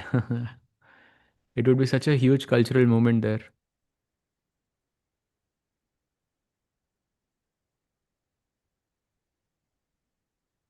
Magnus endurance is crazy. Yep. And this is not even peak Magnus.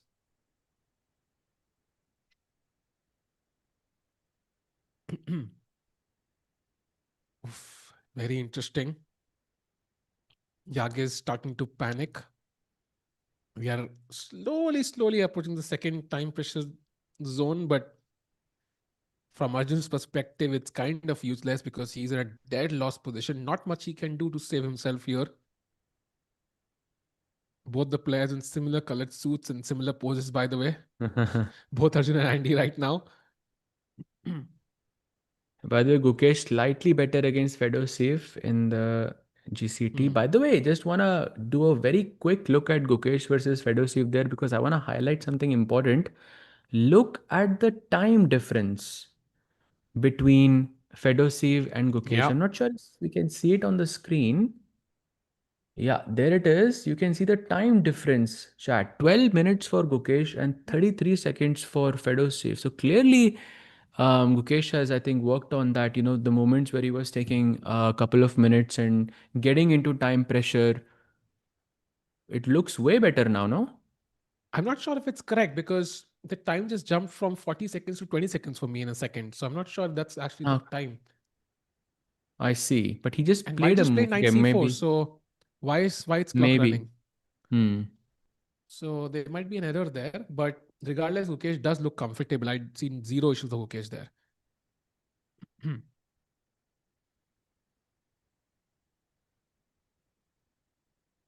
So, yeah, I think Gukesh looking pretty good so far.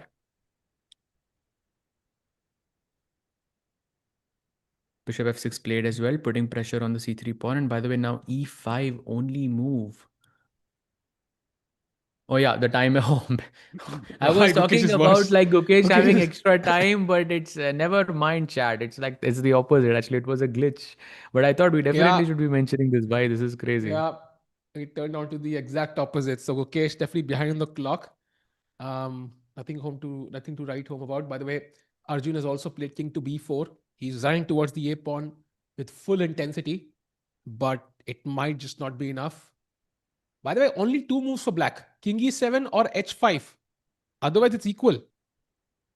But they are the only two moves. What else would he play? Yeah? I mean, it's like either you eat food or in breakfast or in lunch or dinner. Where else should I eat food? Yeah, it's. Yeah, I'm not King sure what e7. else.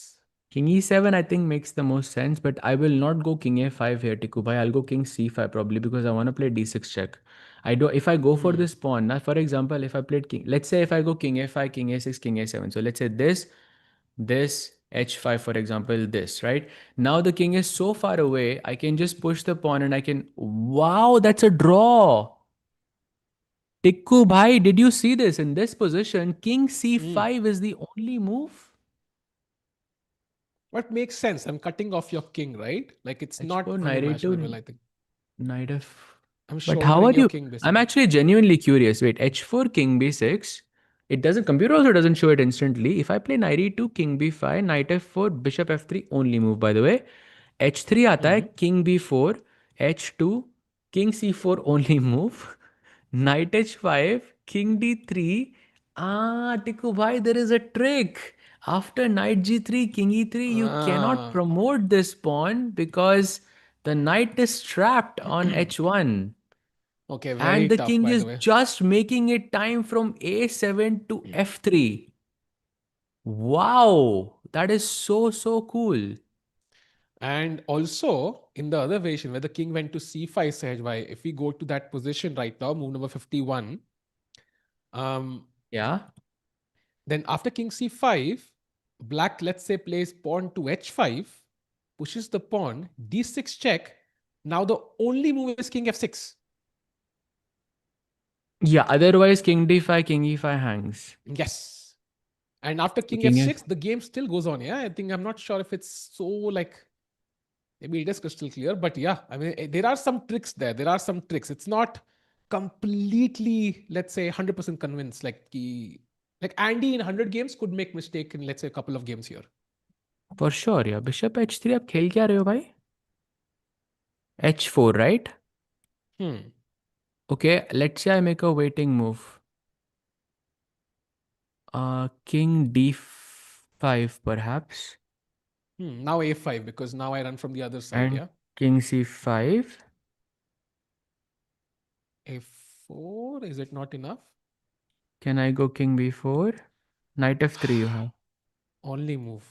Knight f3, I take on a4, knight g5, and you will win this. Somehow this is winning and the other one was. So I cannot apply the same plan here with bishop g2, bishop h1, force you to play h2. So still some tricks are possible Hmm.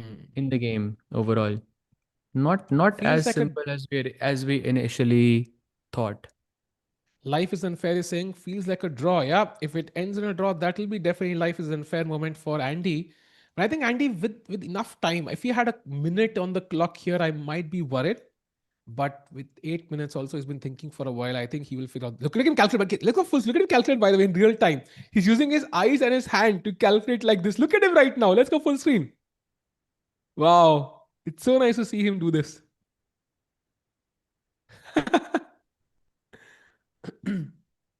I think, yeah, this is tough. This is tough. So many moves possible.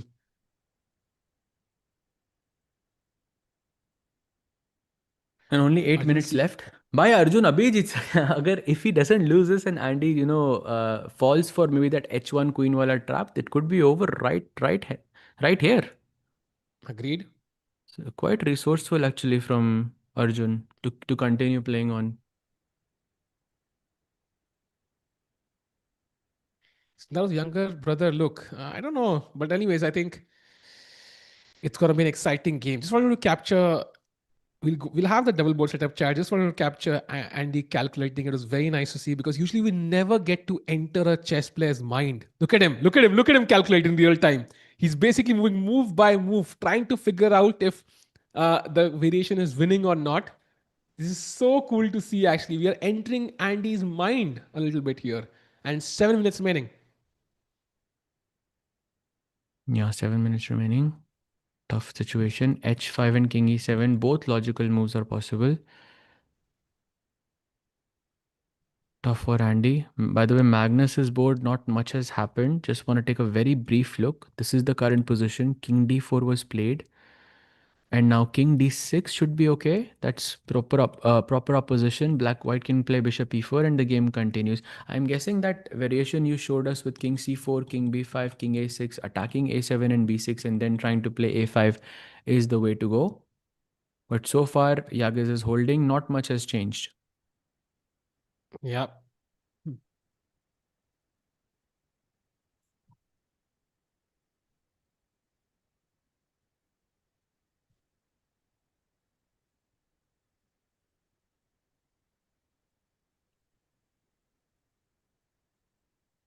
How much time will he take is the question, right? I mean, he has. Oh man, this is getting exciting. 6 minutes for Andy now. And he might need another moment. Sajbhai, I feel like there might be another moment in this game where he will need time to think. Yeah, for sure. For sure. Difficult. Shall we switch back to Arjun? Oh, he See finds how King it's going. E7, by the way. Finds Yeah. King E7.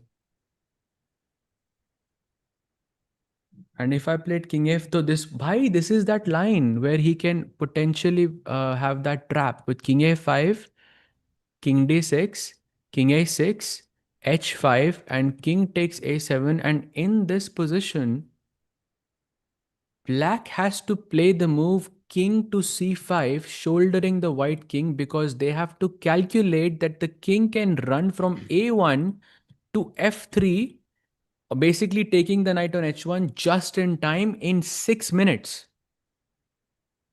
But I feel like why he's going for this?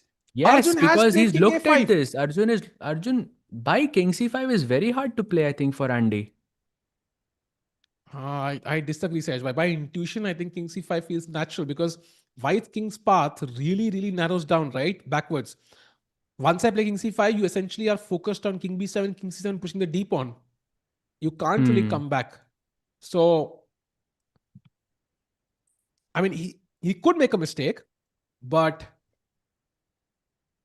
feels like by intuition, King C5 does make sense, shouldering the White King away, like typical of any rook end game. But still, Arjun fighting. By the way, which option do you think gave Andy more chances to go wrong? King A5 or King C5? I think King D6 is simple because you're solidifying, the protected pass pawn, whatever. This makes sense. King C5 is, I think, very difficult to find. That too in 5 minutes. I mean, I'm not even sure if this is possible to. Uh, I'm not even sure if this is possible at all. Wait, Yagiz just played F5. Oh, was that Wait, correct? G5? Wait, what? Still a draw, no? Sahaj. No, it is a draw, F5, but he I'm not sure deviated. why he played though. By the way, Andy goes for H5 as well. Games are heating up on both fronts. I Sahaj think bhai. G5 is good. It's a good try. No, yeah. I mean, like, at least you exited that formation. Like, Magnus would be happy to see this turnaround because at least he has something. And let's not forget bishop against knight. And white's pawn is further away from the king, right? So it's harder to get to. The F pawn I can get to in one move. King E5. But how do you Yeah, get to absolutely. By the the way, very big moment for Arjun and Andy because Andy has to play King D6. If he plays H4, the game is already a draw. He plays H4. Arjun No is joined. way! Wait, What? let's go. Oh my god! That's a draw. So this is basically what I was talking about, king from a7 to f3. And chat, like, I didn't want to say this earlier because I saw a lot of like bad comments about Arjun, about Bhai, Andy, about the players, and Sheena's in the just want to chat. put it out. Just 1 second, Tiku bhai. Like, I just want to mention this to you guys that what you guys see on the bar is very different from what players see on the board. Like if you are seeing -6, -7, and the king is running from a7 to f3, that is very, very hard for any chess player to solve over the board. You have to understand that players don't have access to the bar, and us as commentators, it's our job to make you understand the practical implications of a tough move. This was a tough move. He's to 26-30 player. Of course, he's a very, very strong player, very super young as well, but still he missed it despite having half an hour on the clock. Wow, I think this is insane. And now, of course, it's still tricky because Arjun has to see that comeback all the way to F3 that we saw that is drawn.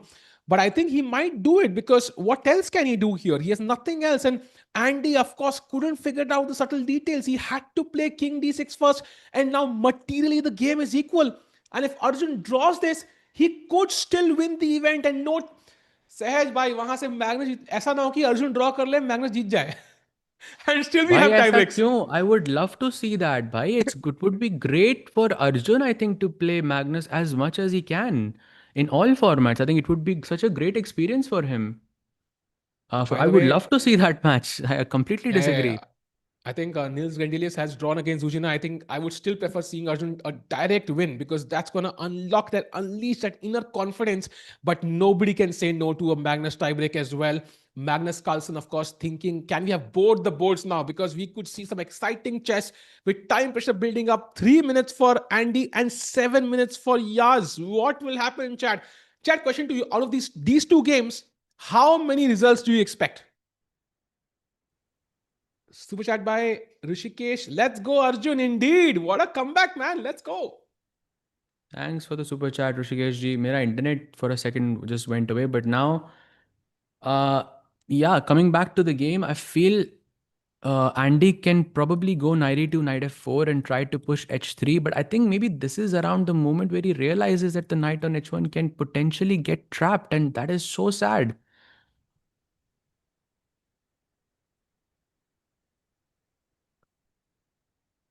Wow.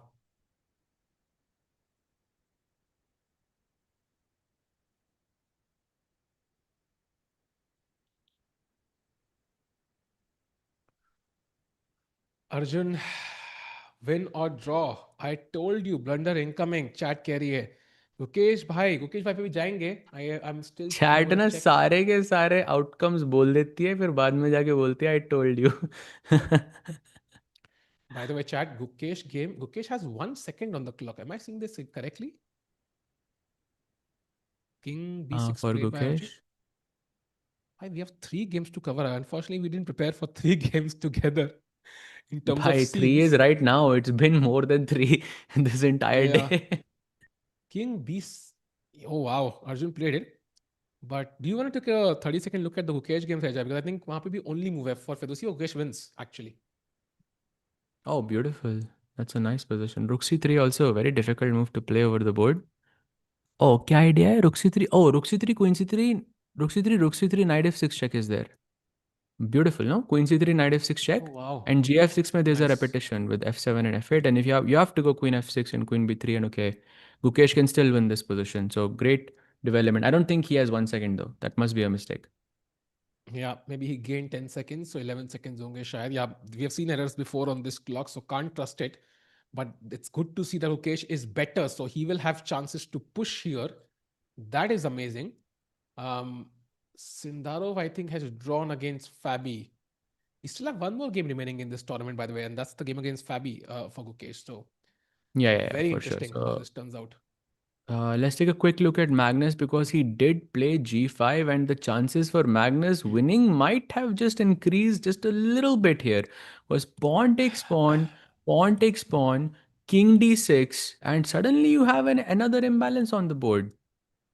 Chat, look at this. By the way, before that super chat, says if Arjun wins the tournament, then my respect and love both for Tikku Bhai will grow like a Himalaya mountain. I need Tikku Bhai analogy in order for Arjun to win. Data analogy, but I really want to point out some. So, it's one thing before that, Sahaj Bhai. After H takes G5, H takes G5, Yagiz has only one move to even continue the game, that is King to D6. And can you tell us the best move for White here? Actually, Magnus will tell us very, very soon because that is happening. Pawn takes pawn is taken, and I'm sure Magnus is gonna play that way. I'm so sure that he's gonna play it. Chat, take a guess. Come on, chat. Take a guess. Yeah, What's take the a guess, only chat. move? What's the only move for white that puts pressure somehow? And I can understand why it's the best move, but it's very hard to play over the board still. Exactly. So king d6, they to force d, and the move is basically whenever there is a long range piece, you in the end game you want to keep it as far apart as possible, so you don't run into any forks or any sort of checks which could be annoying for you. That's why here, like moves like f3, g2, b7, or b3, f7 might look more attractive because they each have a purpose. Like for example, bishop f7, I'm trying to push this pawn up and so on and so on, but remember that knight's biggest weakness is that it cannot lose a tempo. So that's what you want to target here. And move is actually bishop h1. Again, Damn, man. any checks you Oh. give to the king is not gonna hit the bishop anymore. And again, now it's black's turn. Knights don't really use, they cannot lose tempo. So this is what you target here. Wow. So crazy chess happening. By the way, Arjun game also only move. We've reached King D6, King B6, Knight C2 played. King has come to B5 and Knight E3. Now Bishop F3, another crucial moment. Only move for Arjun, only move for Magnus. Why bishop h1 is losing for some? Is it because you have one extra tempo? Yeah. Yes, because after bishop h1, you'll play knight d1, knight f2, and bishop has to move again. That's why. Yeah. Bishop f3 पे नहीं करना पड़ेगा ये. Okay, this Arjun finds, I think, easy. Yeah, he has time. And, after making a mistake once, Arjun will not hurry this time. He will make sure to calculate everything. Good chances Arjun holds this. And this is going to be amazing. Meanwhile, checking Why, you know Gukesh. what is even scarier than that, bishop f3? A scarier move for Arjun is to if he plays bishop h3. Because you can justify this somehow that I'm stopping the pawn one step further and it could happen, but that would be a blunder because that also gives a tempo to your opponent. Bishop f3 does not. Yeah, agreed. And by the way, Gukesh is blundered chat. So game is now equal. 15 seconds for Gukesh and 1 minute for Featherseed. Do you want to go to that game, Sejbhai? Because that might end in the next 2 minutes. The game of Gukesh. Yeah, 1 second. Yes. By the way, bishop f3 played. Let's go. Oh, let's go, bhai. Big move. Big move. Beautiful. By the way, h5. Oh, it's not really that simple. Fedosif still has to find queen f7. Ah, but the knight Yeah. doesn't go anywhere. Knight doesn't have a knight h2, but that's bishop f2 and queen d2 check. Sorry, that doesn't work. So queen f7 is what he has to find still. Played. Great. Ah, brilliancy, by the way. And it's going to be a draw, yeah? Wow. So Mukesh will draw his game. And I think he was better, but he had no time. By the way, 1 second. He played on 2 seconds. Yeah, okay, it's a draw now. It's a repetition. Great.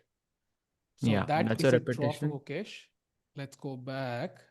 So basically, Gukesh has to finish like the trifecta. Each time he lost the first game in the first round one or round two, then he drew the next one, and then he won the final game. So now Yeah. in the final round in day three, Gukesh should win and complete the trifecta, basically.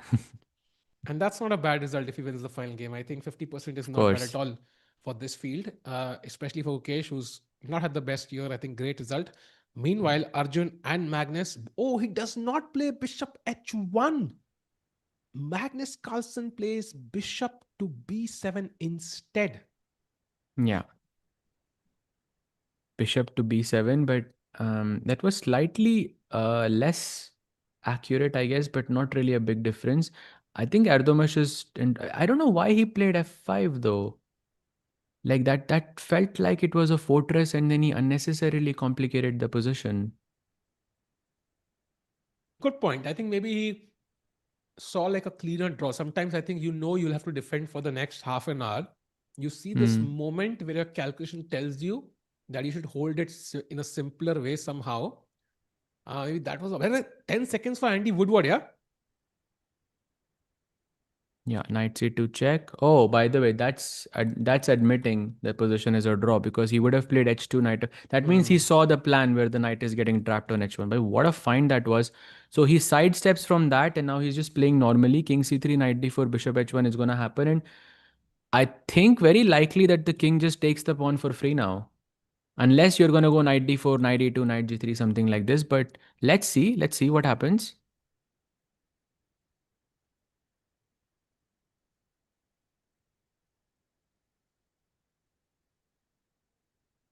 Yeah. King c3, knight d4 now only move. Okay, well, black has many moves.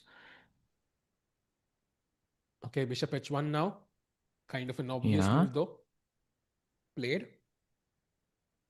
Wow.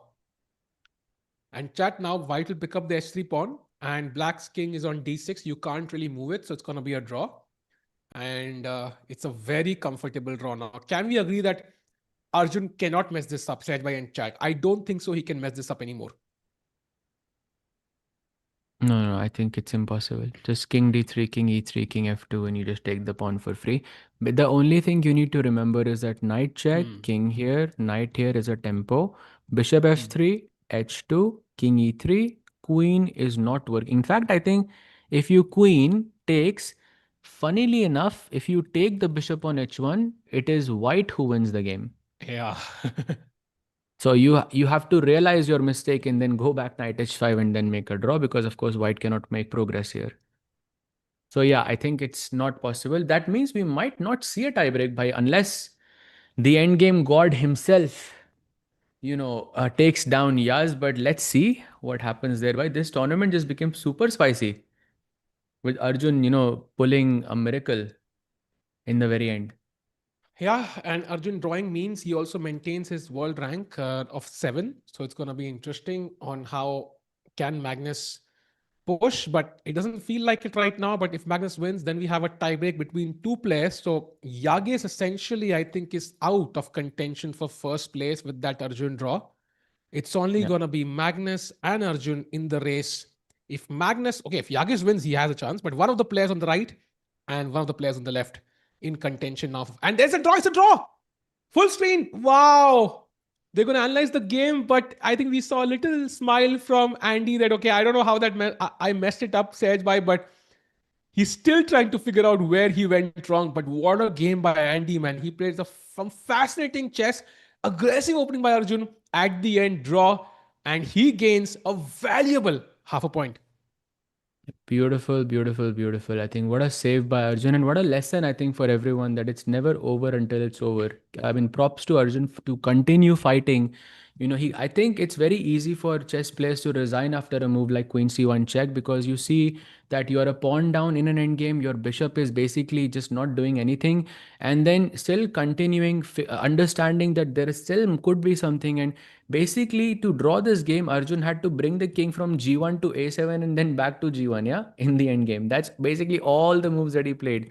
So props to him for continuing the game and calculating until the very end. And sad for Andy, to an extent, because he did play an exceptional game, I think, throughout.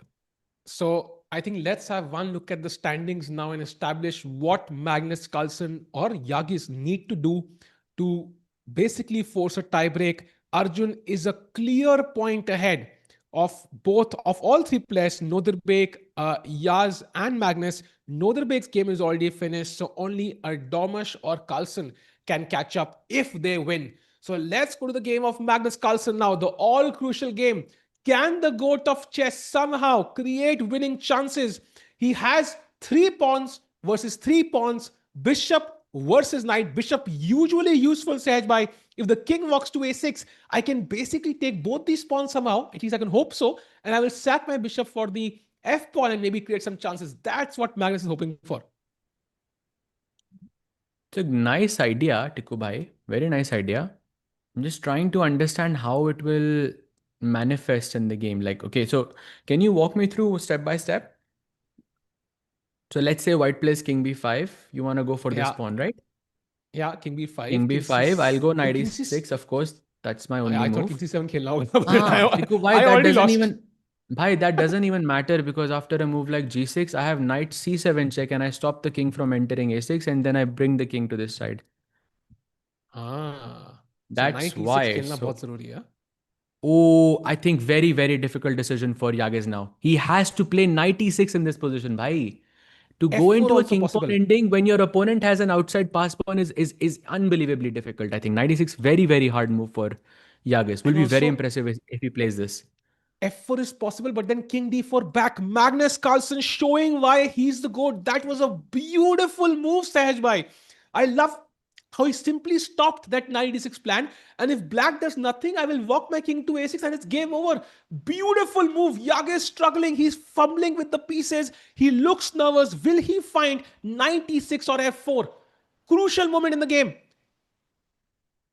Knight e6 or f4. F4 gives Magnus a lot of room to play because Hmm. he can come back and take the pawn, and that's going to be very, very difficult to save. Of course, it's still savable, but it's very difficult. The other option is even harder. You have to play knight e6, except this king pawn ending, which is, by the way, winning for black. And Like, let me knight tell you guys, e6. like in a king pawn ending, you are looking at only at the outside pass pawn because that's the pawn that distracts your opponent's king, and whichever pawn is further is better for you. So it technically white should be better here, but it's not the Wait, case. he's It's about an to play. He's about to make a exception. mistake. He's about to play f4. He's about to play f4. Chat, do like the stream. Let's get more people in. Super important moment. Arjun has drawn. He's 1 point ahead. One of these guys needs to win to set up a tiebreak. 2 games of blitz. 3+2. Will Magnus win? Will Yagiz win? Or will they draw and Arjun take home the TePe Sigeman Tournament? Said by super hyped up moment. Yeah, for sure, for sure. Very, very crazy. 1 minute now for Yagiz. Bhai, he must be in so much pressure. He's shaking his head. I don't think he sees 96. Oh, he plays. What a move. Bhai, what a Wow. move. I have to applaud Yaz for this. By what a move! In just 1 minute, he accepts and king pawn ending where his opponent has an outside pawn, and he knows that it is okay for him. What a decision! What Wow. maturity is that? And this is completely equalizing. Magnus also has, okay, not careful, but he has to tread carefully now. If he overextends, for example, the king pawn endgame, it's lost for Magnus. The best move here is pawn to g6, saving the pawn, but then black also pushes the f pawn. And then the white king is, stuck. Do I go forward and try to pick up the 2 pawns and try for a win, but risk losing? Or do I come back and accept the draw? Magnus Carlsen also he has more time though. That helps a lot here. Yeah, for sure. And by the way, to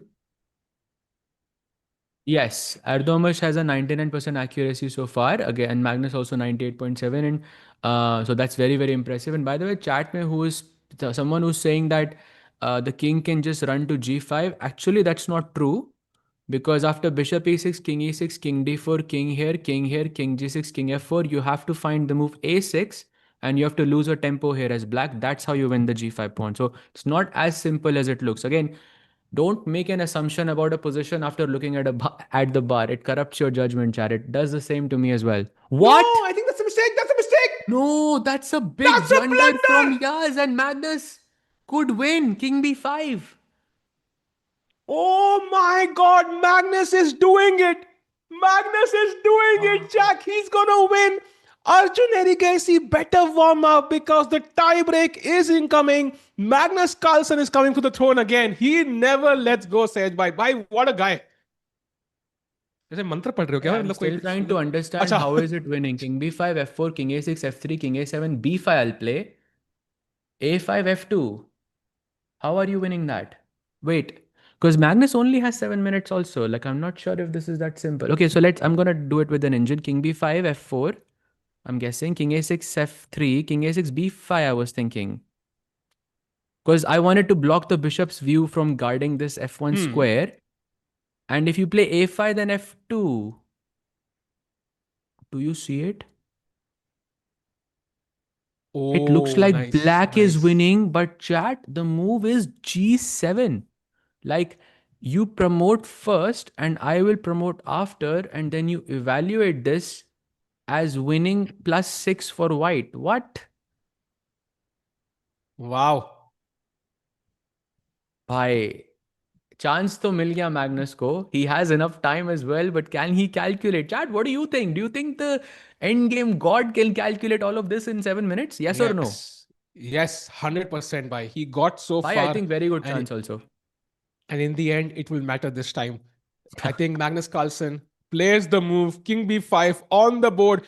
Can we have Magnus OP in the chat, man? He is always never gonna let go of that number one spot without a fight. Arjun Erigaisi has to get ready and a hard fought game, but looks like Yagiz Kaan Erdogmus is going down to the goat of chess. Goodbye to the a7 pawn.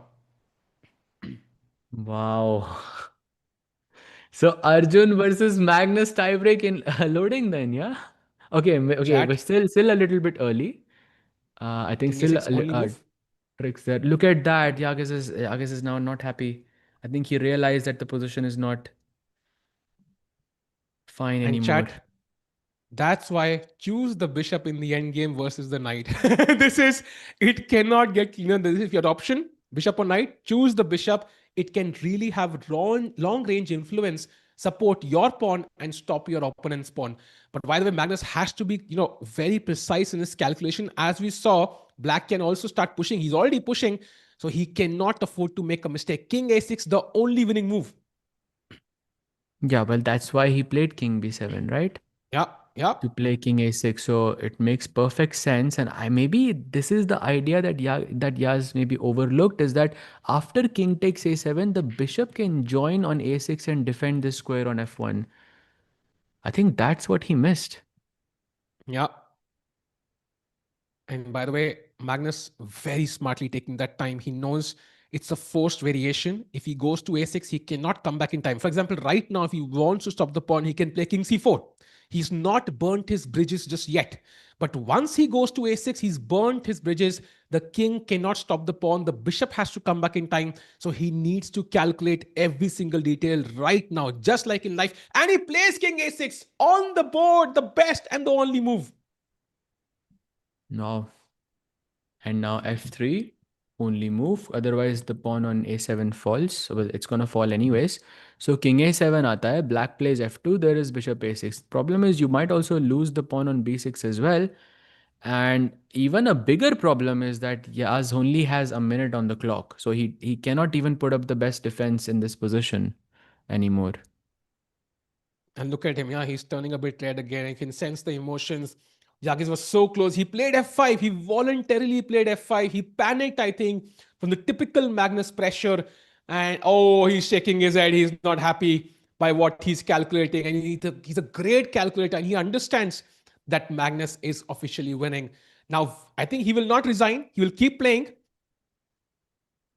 But it's just 27 seconds for Yagiz Kaan Erdogmus. What will he do? So it's really, F3. really, really sad actually. Shame he defended for so long. Now king takes a7, another only move. Come on, Magnus, take the pawn. By the way he pushed that pawn wasn't so inspiring. It's just, hoping that pawn somehow reaches the F1 square. It's not going to reach that square. Arjun, by the way, might have relaxed. But Sahej bhai, what do you think Arjun is thinking right now? Why? Let's bring it. It will be fun, yeah. I think also it's good for just like how it's good for I think Yas to play Magnus as many times as he can. I think it's the same for Arjun, no? Because the more he plays against Magnus, the better he becomes in faster formats and overall in chess as well. Plus, Magnus doesn't play as often, This so is it's Magnus aura always indeed. nice. Yep. And I think Yagiz played a fantastic game. There's no doubt about it. But this is how Magnus gets you. Tay plays the only move. Once he's winning, he's clinical. He does not give you a chance to come back. That's how Magnus Carlsen became the GOAT. If you're losing, it's over. That's why people resign against him when they're pawned down. By the way, now, said by your move B5 is definitely an option because F2, there is just bishop A6, and I will stop the pawn and you will just resign. So I think B5, the last, at least try for black. Yeah, for sure. Some try. By the way, but this will be Magnus's third win in a row after that loss, that let's say that really, really crazy loss to Jordan. Yeah. So the king of comebacks, basically. And very important chat question to you. Do you take this pawn or do you play a5? Come on, chat. Take the pawn. Yes. Oh, Magnus just g7 directly. He finds a third resource. Oh, beautiful, man. And now he can even take on b5 because bishop h3 is actually available. Oh, wow. He finds a knight. Nice. Oh, there it is. Yagiz is, I think he's almost crying. Says why he's very emotional right now. I mean, this is such a big moment, yeah, because you know people are gonna. This is such a big match, big game. Yeah, I think But I he's, mean, we have to give it to Yaz. I mean, what a game he played. I think. yeah, No, I mean, he beautiful was game at actually. 99% accuracy by 10 minutes ago. Yeah. To And hold Magnus that Carlsen, long against the GOAT of chess, the best player of chess ever has produced at 14 years old is beyond impressive. it's exceptional, of course, as Magnus himself said in the interview yesterday. Calling him a talent is like he basically said he's not a talent. He's one of the best in the world. And Yagiz, of course, looks emotional, but he still has to play a few moves. I know he's lost, but okay, that covers that is covered by the glass. Maybe we can have the side angle itself. Uh, Magnus का glass बीच में आ रहा है, but okay, yeah, I think it's lost, but he fought valiantly though. What a game, man! What a game. F2 played and bishop h3 stops the pawn and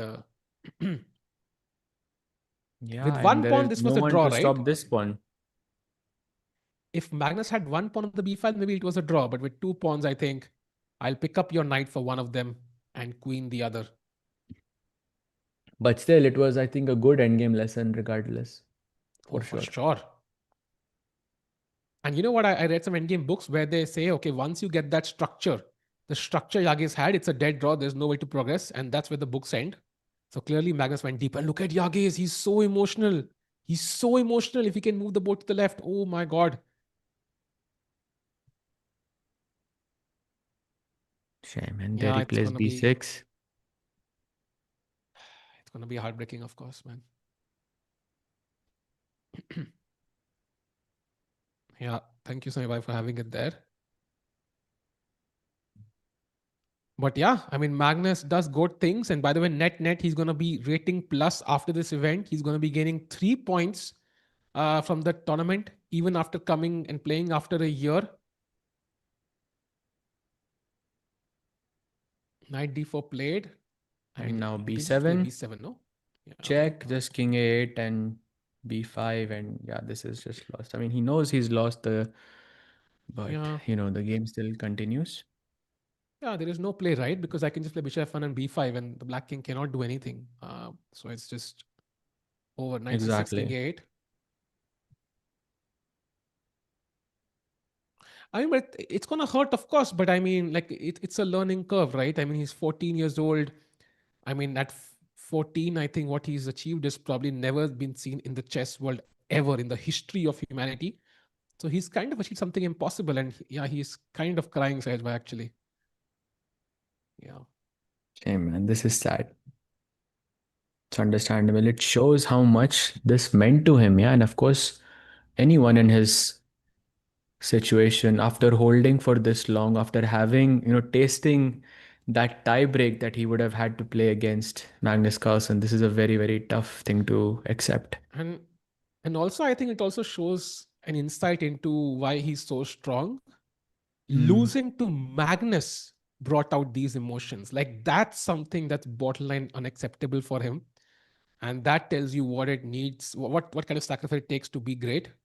And he's kind of set on the right path, Sej. But he resigns. There it is. Magnus Carlsen does the impossible, finds out a way to win, which is 3 pawns and a minor piece on the board. And he defeats Yagiz. A beautiful game by Yagiz, but it wasn't enough to hold against the goat. And we have set up a crazy tiebreak of 2 games of 3+2 Sahaj by between Arjun and Magnus. It couldn't get more exciting than this. Oh ho, मजा आएगा भाई. But of course, feeling very very sad for Yaz there, hoping that, Yeah. I mean, I have to say, like, after how the tournament went for him, he was about to win the tournament. If playing with black against Magnus after 5 hours is what gets to you, I mean, you are doing something right, yeah. So, well done on an incredible performance overall, in And that sense. chat. But yes, by Arjun versus Magnus, finally incoming. Let's go. Wow. So chat, be ready because that tiebreak will start in a few minutes. Producer bhai, do check karna ek bar, please. Let us know how much time will it take if we have any updates, Sai bhai. And meanwhile, Sahaj bhai, I mean, there's nothing so like this game was just exceptional. I mean, it kept us on our toes, and both the games actually. Arjun, first of all, completely lost, and then of course, came back, and then of course, Yagiz holding. It's insane. Yeah, for sure. For sure. I mean, dono results. Yeah, the game we thought Arjun was gonna lose, and Arjun finds a way to draw, and then Magnus was gonna draw, and then Magnus finds a way to win. It's never over until it's over. Yeah, will be interesting chat. मुझे तो बड़ा मजा आएगा and भाई I feel like Ah, okay. chat. Okay, we have to make predictions now. अब poll लगाना पड़ेगा. So I set up a poll earlier. Who's gonna win TePe Sigeman? Arjun Carlsen, Yagiz, Nodirbek. But now we only have 2 options, I think. So the poll has to change, and I'm not even sure who's gonna win that poll. I think we'll have a different winner on both the channels. In which ones? Magnus and Arjun? Yeah. I don't think it's gonna be different on two. I think both of them are gonna choose the same thing. Are you sure? Yes, bhai, of course. Ooh, let's do it then. I have set up the poll on one channel, setting it on the other one. Let's see what chat votes for. Uh, After that win, though, I mean, I can imagine the kind of confidence Magnus would have felt, but also for Arjun, though, for holding. So both players high on confidence right now, and it's going to be exciting to watch. Also, Hukesh's final round is also about to begin. So we have a bunch of games to show you, chat. Do not go anywhere. And let us know, Sambai, whenever we know how much time it will take. Arjun versus Carlsen, tie breaks. It's 2 games of blitz, man. 2 games of blitz. Yep. Oof. Yep. Take a while. I'll just be right back in a Yeah, yeah, second, yeah. yeah? That'd be. Sure. And chat, let's vote on the polls. I can see 70. Got it. So chat, there is around 30-minute break. So the game has ended, right? In the all the games have ended, right? Yes. So we have around 25 minutes for the tie break. So the tie break will start exactly 25 minutes from now. But we have the GCT game starting in just about 3 minutes. Am I correct about that? I think they start in 3 minutes. So we can follow the Gukesh Sindar of games. And then as soon as they end, we jump to the tiebreaks. A perfect finish to the final day of TePe Sigeman. It's going to be exciting. Sanjay, whenever you're back, do set up the Gukesh game. Maybe we can set up somehow, Sanjay, the Gukesh game with the same camera, if that's possible. ठीक है चलो आ जाएंगे वापस 2 minute में. Carlsen is gonna win. Well, it's totally possible now. And hard luck to Erdogmus, man. Man, he played a beautiful game, by the way. And I'm seeing, look at this. On both the channels, Carlsen is the favorite. On the Chess 24 India channel, 57-43 to Magnus. On the Chesscom India channel, 73-27 to Magnus. So Magnus Carlsen, the clear audience favorite for this tiebreak, chat. I wonder if it matters who gets the first white. Do you think it matters, chat, if you have the first white, or do you think it's not a problem at all? Like, if you have black and you lose, you have hope that you can win with the white pieces. But if you have white and lose, then you're kind of struggling, right? To win with black is very difficult. So sometimes some players prefer having black. So it's a tough decision regardless. A playoff match of 2 games, by the way, I'm reading the tiebreak regulations. A playoff match of 2 games will be played. A drawing of lots will decide which player starts with white. If the playoff match results in a tie, if it's one each, then a sudden death game will be played. If this game is a draw, then next sudden death will be played. And this will continue until a player wins a game. Wow. The time control will be 3 plus 2. Wow. So sudden death chalta rahega, bhai sahab. So this is going to be, could be a long tiebreak as well. Yes, tiebreaks in exactly 25 minutes from now. So we're going to focus on the Gukesh game and then we'll be back with the tiebreaks. 3 plus 2 less man. But that is blitz. Aman bhai, that is blitz. And usually you decide classical chess by rapid or blitz tiebreaks. But because maybe the probability of a tiebreak was lower, they kept blitz. And I think usually rapid anyway translates into blitz sometimes because it's not super fast. And blitz is fun, man. And I think Arjun also, it's his favorite format. So if Arjun was in Magnus, Arjun, I think, has the max odds, at least relative to Rapid and Blitz. I think he has better odds than Blitz of winning against Magnus. So it's going to be a closer match. I think Rapid, Magnus would have been even more favorite, I think. We can do that. Will be fun, chat. Super exciting. Oh man, what a heartbreak for Yagiz, man. It was hard to see him. I was literally crying over the board, but I think it's going to be a lesson. He'll remember this game for the rest of his life. He got to play against Magnus and almost held. Wow. Even Hikaru himself has said that Magnus is better than even him. Of course he is, man. Magnus is the GOAT. We call him the GOAT for a reason. Says, why can we go to Gukesh's board? Because I think that game will start in just a couple of minutes. And then the tiebreaks start in around 25 minutes. Once Gukesh's game ends, then we come back to the tiebreaks and it's going to be exciting. Do not go anywhere. The next hour is just jam-packed. Oh, yes. Gukesh, Fabi, and then Arjun Magnus. Can't make this up, yeah? That's like Let's a dream go. matchup, yeah? Yeah, literally. India number one versus, well, the GOAT of chess. And then, sorry, India number one Wow. versus world number two. And then we have Arjun. But yeah, you get the point. Wow. Crazy. By the way, first move choice for Gukesh. Very, very interested. Chad, what do you think will be the first move? I think he's either going to go for that e4 d3 setup that he's been employing, which I think we can technically say could be the Gukesh system because he's been employing it quite a lot. What do you think would be the first choice for Gukesh versus Fabi? Okay, h4, absolutely not. Come on. I like the Reti option. I think Dreamer Boy 7850 said that. I love that option. I think Gukesh has a good record against Fabi. So avoiding like mainline theory might be better. I know some people say he doesn't have a good record, but relatively, let's say, compared to other players, Gukesh seems to have a good record against Fabiano. So having a long opening maybe gives him the best chance. Queen's Gambit also not a bad option. I think he might not choose e4 though, Sahaj. What is your call? E4 or d4? I think he will choose e4 and d3 is my pick. E4 and d3. Interesting. Like best by test. Yeah. Chat, this is going to be insane. And I feel like Indian players win together. Would you agree with me, Sahaj, by either Gukesh or Arjun both win or both lose?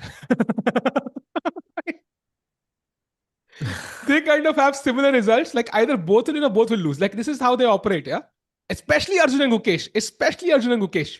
I don't know why. We'll see. We'll see. We'll see how the match goes. But it's the last round for the GCT as well, right? For the rapid section For at least, today. or Yes, for Rapid, for yes. today. Yeah.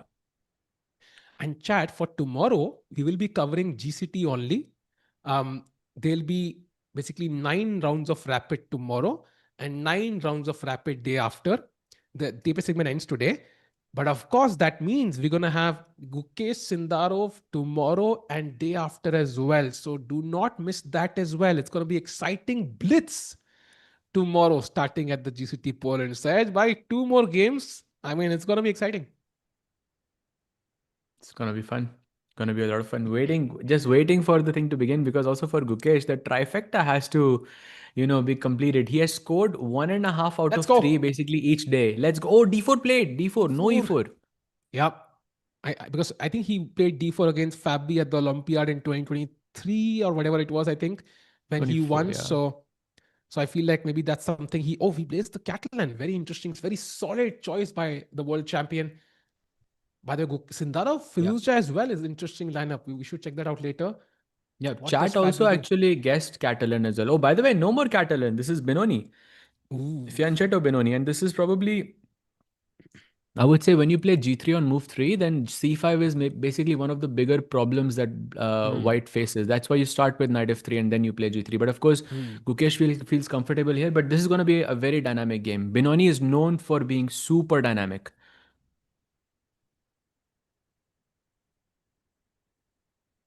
Oh, by the Yeah. way, something's And wrong with the clocks, no? Uh, I'm not able Gukesh is to. given. Gukesh is playing classical chess clearly, and Yeah, Fabi is but out of. also for Fabi, I see 000. Yeah, I think they will fix that for sure. But hilarious actually. Mukesh is like, I love classical. I just want to play classical. So let's just change the time control. Fabi doesn't need time. I love that. Fabi doesn't need time to beat Mukesh. Nice. Oh, by the way, h6, look at this move. Beautiful. Yeah, maybe he's planning g5 and Chad, do you know that in this position, bishop e3 is something you always avoid because after a move like g5, for example, because black has this rook takes e3 sacrifice, which is so common in Benoni, and it is so dangerous. So he has to be a bit careful here. And chat tiebreaks start exactly 20 minutes from now. So whenever this game ends, we'll switch to the tiebreaks. Do not go anywhere. By the way, Rookie one played very logical move. You want to push the pawn to e4 on a good day. Of course, black will go a6 and b5. That's the ideal Benoni for black. So whenever you see a6 in the Benoni, in most cases, you can blindly push the pawn to a4. Do not allow black to expand on the queen side. Exactly. Generally speaking, after a6 and a4 is committed, black wants to play knight bd7 or maybe bishop g4 first and then knight bd7, then try to play c4, knight c5, and maybe then b5 at the right moment. This is how you try to attack generally with the black pieces here. But it's an aggressive game, right? I hope, I wish we know Fabi ke paas kitna time bacha. But so far, I think from how the game has progressed, we can say Gukesh is in prep still, yeah, because he hasn't spent any time thinking so far. Agreed. And I think it's very interesting. The Benoni nowadays not played it often. And I literally watched Fabi's podcast today morning. I was kind of speed run through it, and he mentioned that Benoni is something he played a few years back. Had a couple of games. He played it once in the candidates against Aronin and Drew, but he was quite impressed by Magnus kind of playing it against. I think it was Nils when he won that game. So clearly, Magnus inspiring Fabi to choose the Beroni. And this is how it starts, chat. Usually openings kind of come as trends. So let's say Magnus plays an opening, he will win a great game. He will inspire like all the top players to try it out. When all the top players try it out, you see it in by grandmasters across the open events. When they start playing it, then everybody starts playing it, and this is how opening trends are set. So Magnus always leads the way, even in opening trends here. Amazing. Chad is already saying congratulations, Magnus, for winning the tournament. Bye, bye, bye. We've been seeing, we see this comment basically after every event that Magnus plays. And of course, Magnus wins those events too. So comment आपका जायज़ है, but it's a blitz match, 2 games. Like, and I feel anything is possible in a blitz match. Wow.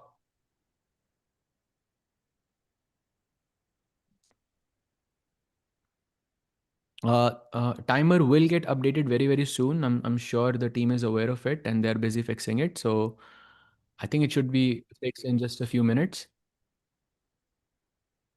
Hmm. Wow. Interesting, man. Sometimes I wonder, I think what's going on in Arjun's mind is my question. Like, I feel like if he can beat Magnus here, it's gonna really, really elevate his confidence. Um, he's always somehow finished second. Now, this is a bit different because he technically did finish tied first. Maybe that's already a huge weight off his shoulders.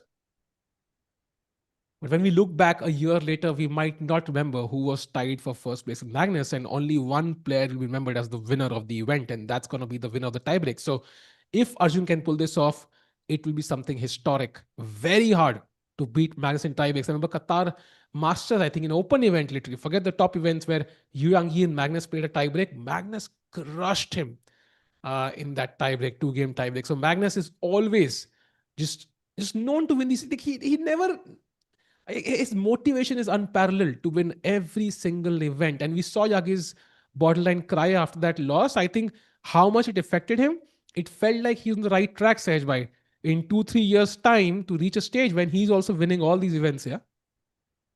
Yeah, for sure. For sure, for sure. Arjun did win two bullet bro. I mean, look, I mean, like no one's denying that Arjun. I mean, it's like we know that Magnus, of course, is a stronger player. No one's denying that. But it's this is Blitz, and it's just 2 games. Anything is possible, and you can interpret this as us saying that Arjun is a favorite or Magnus is a favorite. But I think in a match like this, no one is a favorite, generally Yeah. speaking, because one mistake in like time scramble and you're done. Basically, you saw what happened to Andy, for example. He was completely winning in time scramble, one mistake, and it just turned into a draw like that. And we have a comment, like Yagiz has more chances to be number one than Gukesh. That might be true or false, but I think we also kind of assuming that the growth Yagiz had is going to continue.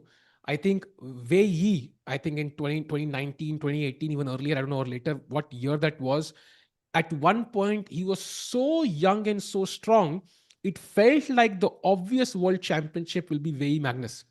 And when they faced off against each other for the first time at Tata Steel, everybody was watching with their jaws on the floor. Like it felt like the matchup of the decade of sorts, yeah, because he was so good at being so young. And he was, of course, Wei is now a top player, but he's not somebody you would consider as the world top three, even. So I feel like Yagiz is still to prove a lot, but he's absolutely on the right track to be world number one someday.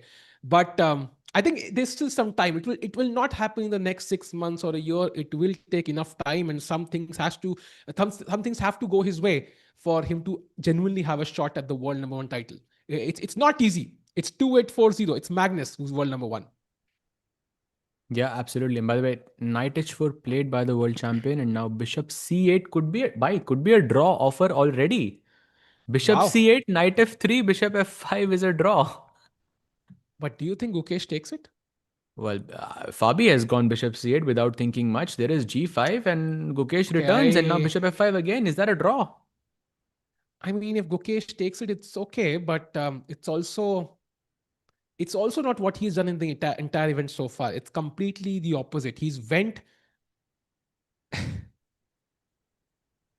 Hi. Yeah, bhai, which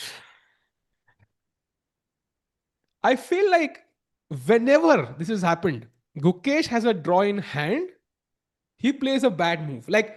It's weird. It's almost like psychologically it affects him a bit. I'm not sure. Like apparently h4 was the best move there, which is not easy to find, of course. But now knight e4 gives black a better position apparently. yeah, for sure. Knight e4, knight takes e4, bishop takes e4 is pretty promising. And if the pawn was on h4, the difference is that black will not be able to play g5 as easily. You could attack with queen d2 and put further pressure on the pawn on h6 as much as possible.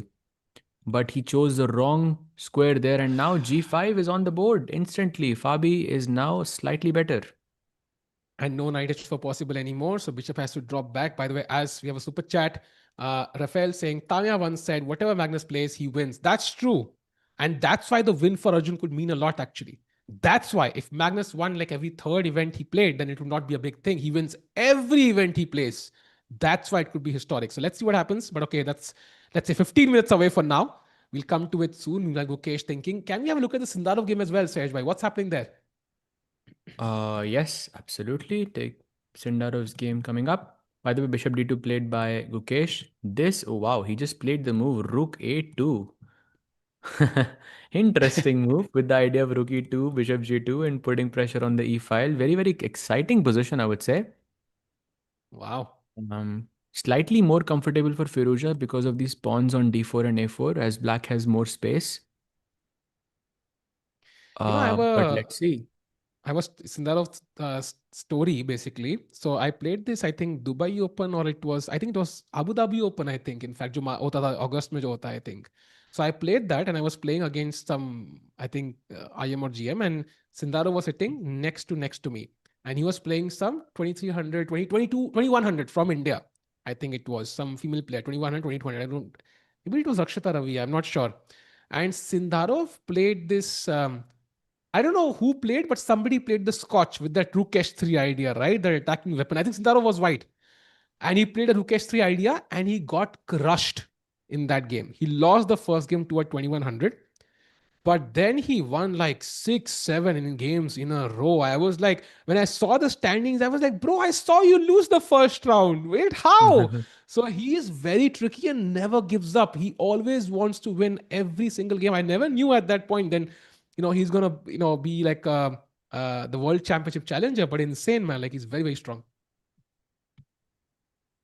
Yeah, for sure. I mean, it's just I think this is one of the skills for the Uzbek players. Yeah, they can just turn it on. I think at the critical moment, you don't know when it's gonna happen, whether it's a middle game, end game. At some point, they're just gonna switch it on, and then like it just becomes impossible. Yeah, and I've seen this with Nodirbek. I've seen this with Sindarov, and that's what kind of separates, I think, them to a lot of other players.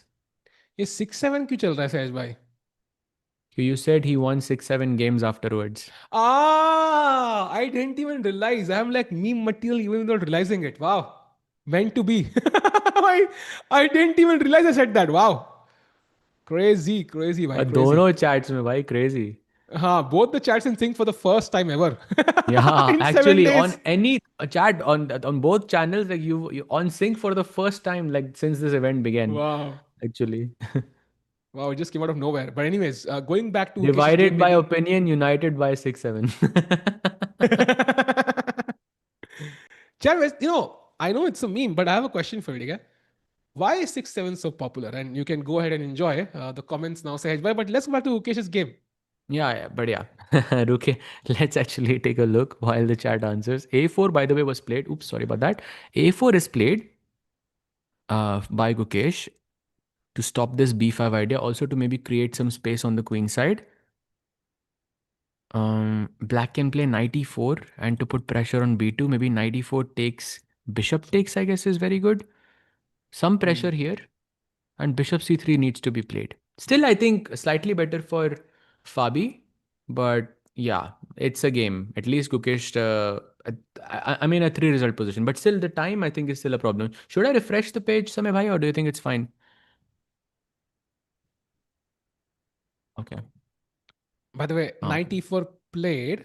And also, like this g5 move always will keep black's king a little bit very weak, especially when you're going to trade off the bishop on g7. So, should be comfortable, I think, for Gukesh. Not a big deal as of now. By the way, That's a mistake by the world champion. Refresh. Yes, chat is refreshing my screen to hopefully the timers will come back now. Not yet, Samay bhai. Thai Devil is saying best commentary team by far. Keep it, guys. Keep it up, guys. Thank you, Laz. We are the only guys streaming this, so obviously we are the best. If you are the only ones, you are the best ones, Sahej bhai. Aren't we? है ना? Best buy test. Let's go. Why does he keep calling him Samay bhai? Because Samay bhai is our producer and he's also Yes. hosting. He's the one who's showing us all of these amazing graphics and taking care of everything in the back end. He is the real prize here, bhai. Yeah. Without him, I think you would not be seeing these moves. And if the stream crashes, you know who to blame. Okay, Tikku. just kidding. Why? Always No, Tikku. by the way, I think a5 was a slight mistake, and now black can basically play b6 or b5. B5 is, by the way, crazy, but Same Fabi, he I तो है. don't even know how much time he's taking. Yeah, so hard to comment. Yeah, very difficult. Very, very difficult. Yeah, only Gukesh's board is not working actually. All the others are working. Must be some glitch, but hopefully it gets fixed soon. Sindarov, by the way, I'm not sure if it's a glitch or not, but he has 10 minutes more than Firuza. Let's actually take a look there. Bishop f5 was an inaccuracy by Firuza, by the way. Knight h4 gives Sindarov the chance for an advantage. I mean, he's already much better after knight h4.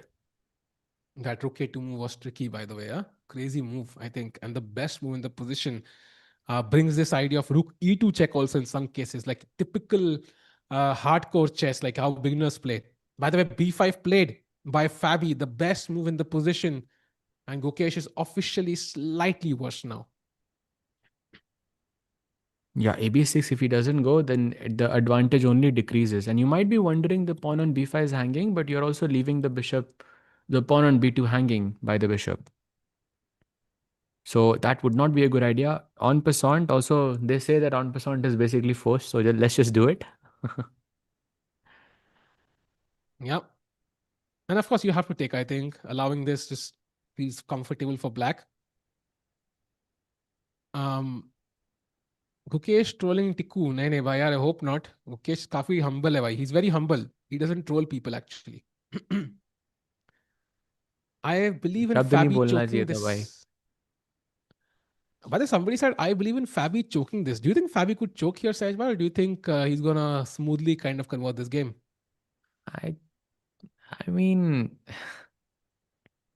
like, what am I supposed to say to that? Like, of course, I don't think that world number two is. I mean, okay, like it's such a wrong question. I don't even think we should read questions like that because okay, if it Sorry, chokes, bhai. it's a sad thing. But we shouldn't be anticipating that a player is gonna choke like 10 moves after the game has begun, right? Sorry, मैं ban करता हूँ उस बंदे So को. it's not very nice, but yeah, it's fine. But anyway, I believe b5. मैं फिर से पढ़ लिया मैंने. Literally said it again almost. I'm gonna time out you for 10 seconds, bhai, as a punishment.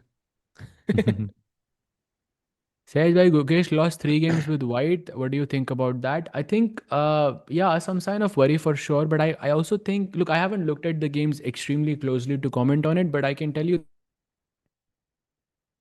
usually because you're playing for a win. Like you're really, really trying for a win as white, and that something goes wrong. At least that's a general term here. And also with Gukesh, that's not highly unbelievable, yeah, because he does do that. By the way, mistake by Fabi. Why would you take with the knight? I mean, a takes b6 looks so natural, right? I mean, knight takes b6. Isn't that positionally dubious? No, Queen B6 I thought looks the most natural. Because generally you want to play Wow. on the B file here and you want to play A5 and stuff, but AB6 was the move. Wow, difficult. Queen B6 was actually not good either, yeah? Oh, wait! Another mistake by the world champion No, by A5 Gukesh. now. Okay, but position is highly complex, I think. Yeah. Each move there's going to be mistakes. Also, we don't know the time exactly, so that definitely plays a part here. Come on, come on. What will.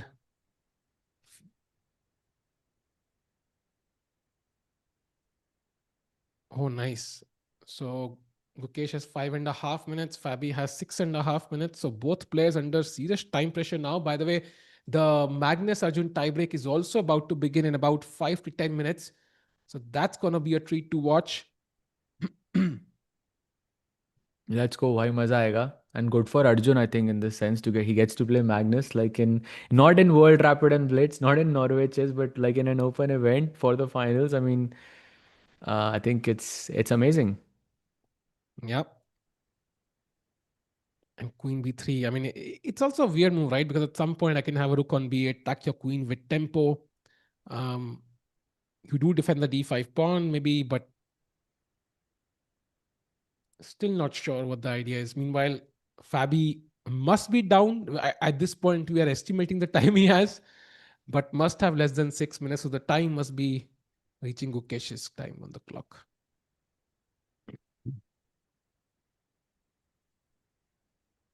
Yeah.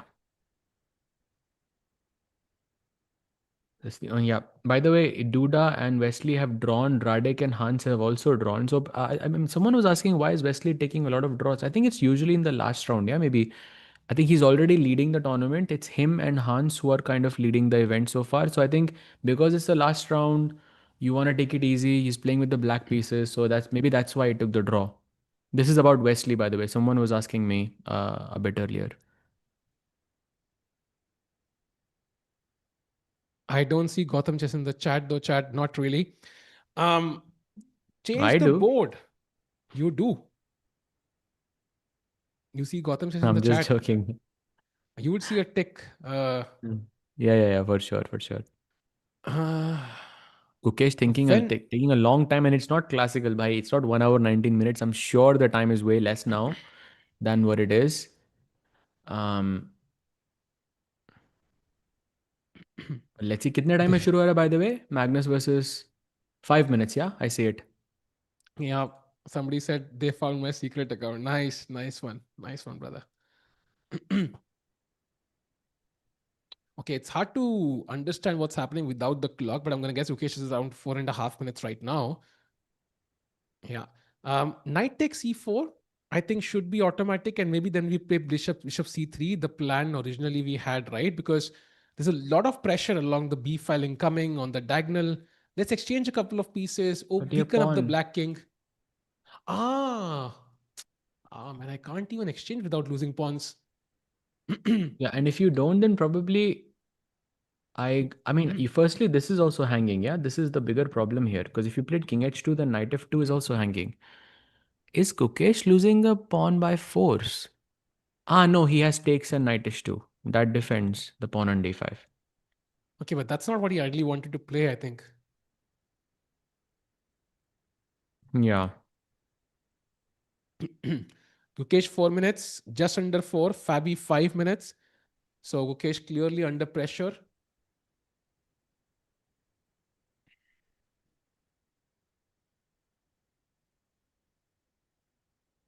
Are they reading this chat? Yes, we are, brother. We are reading both the chats. Of Why course, it's tough difference to read kitna both. hai? Do we actually know what the difference in the time Uh, situation is?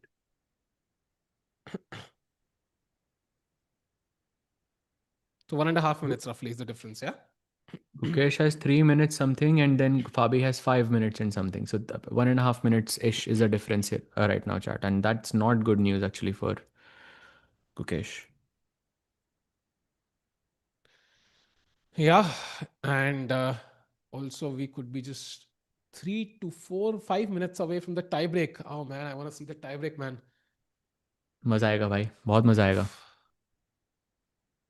Oh, 2 minutes 50 seconds for Gukesh now. It's getting really down to the wire. Half the time that Fabi has almost.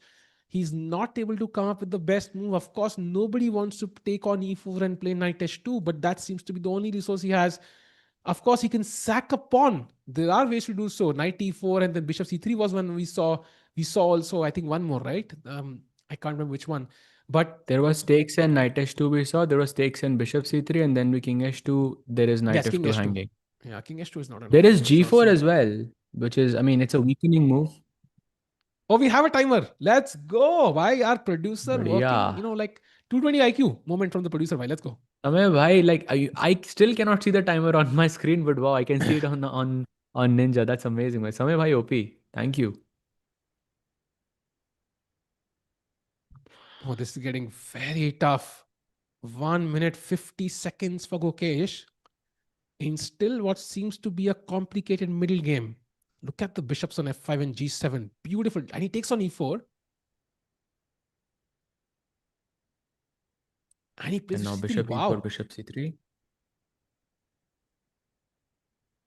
And now Okay. bishop takes c3 is not possible. This bishop takes d5. I'm guessing you should take on d5 before you take on c3 because that gains an extra tempo. Hmm. And then you can also decide not to capture on c3 as well. So Fabi has a nice decision in front of him. Also has almost 4 minutes more. Yep, we can see a lot of more stuff there. समय भाई ध्यान से हाँ कुछ वहां पे कुछ दिख ना जाए भाई ध्यान से हाँ कुछ और दिख जाएंगे व्हाट्सएप मैसेजेस कुछ पर्सनल तो